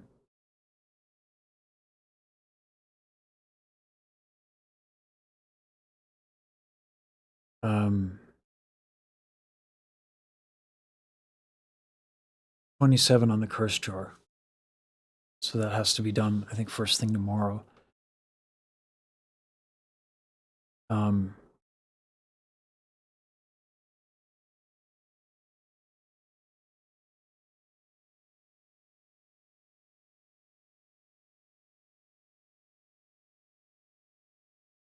Normal Spanish, you learn in Espanol 101. Yeah. Okay, that helps. Thank you for the clarification, GMD. Yeah. My singing during the stream was very enjoyable, especially liked the crooner songs. Yeah, no, that is the style. Yeah.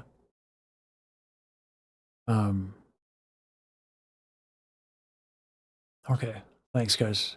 Sorry to end it a little earlier than intended, but yeah, I'll make up for it tomorrow.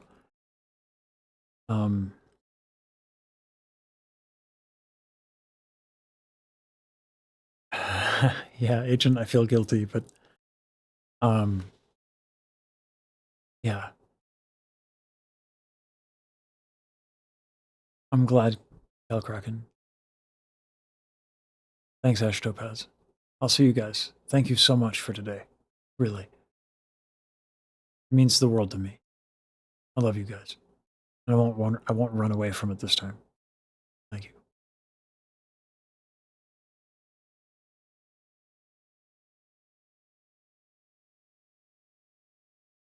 I'll get some rest and I'll recover. Yeah. I'll have a good stream tomorrow. I'll stop this first, I guess. I'm no agent, but I always feel, obliged to you guys.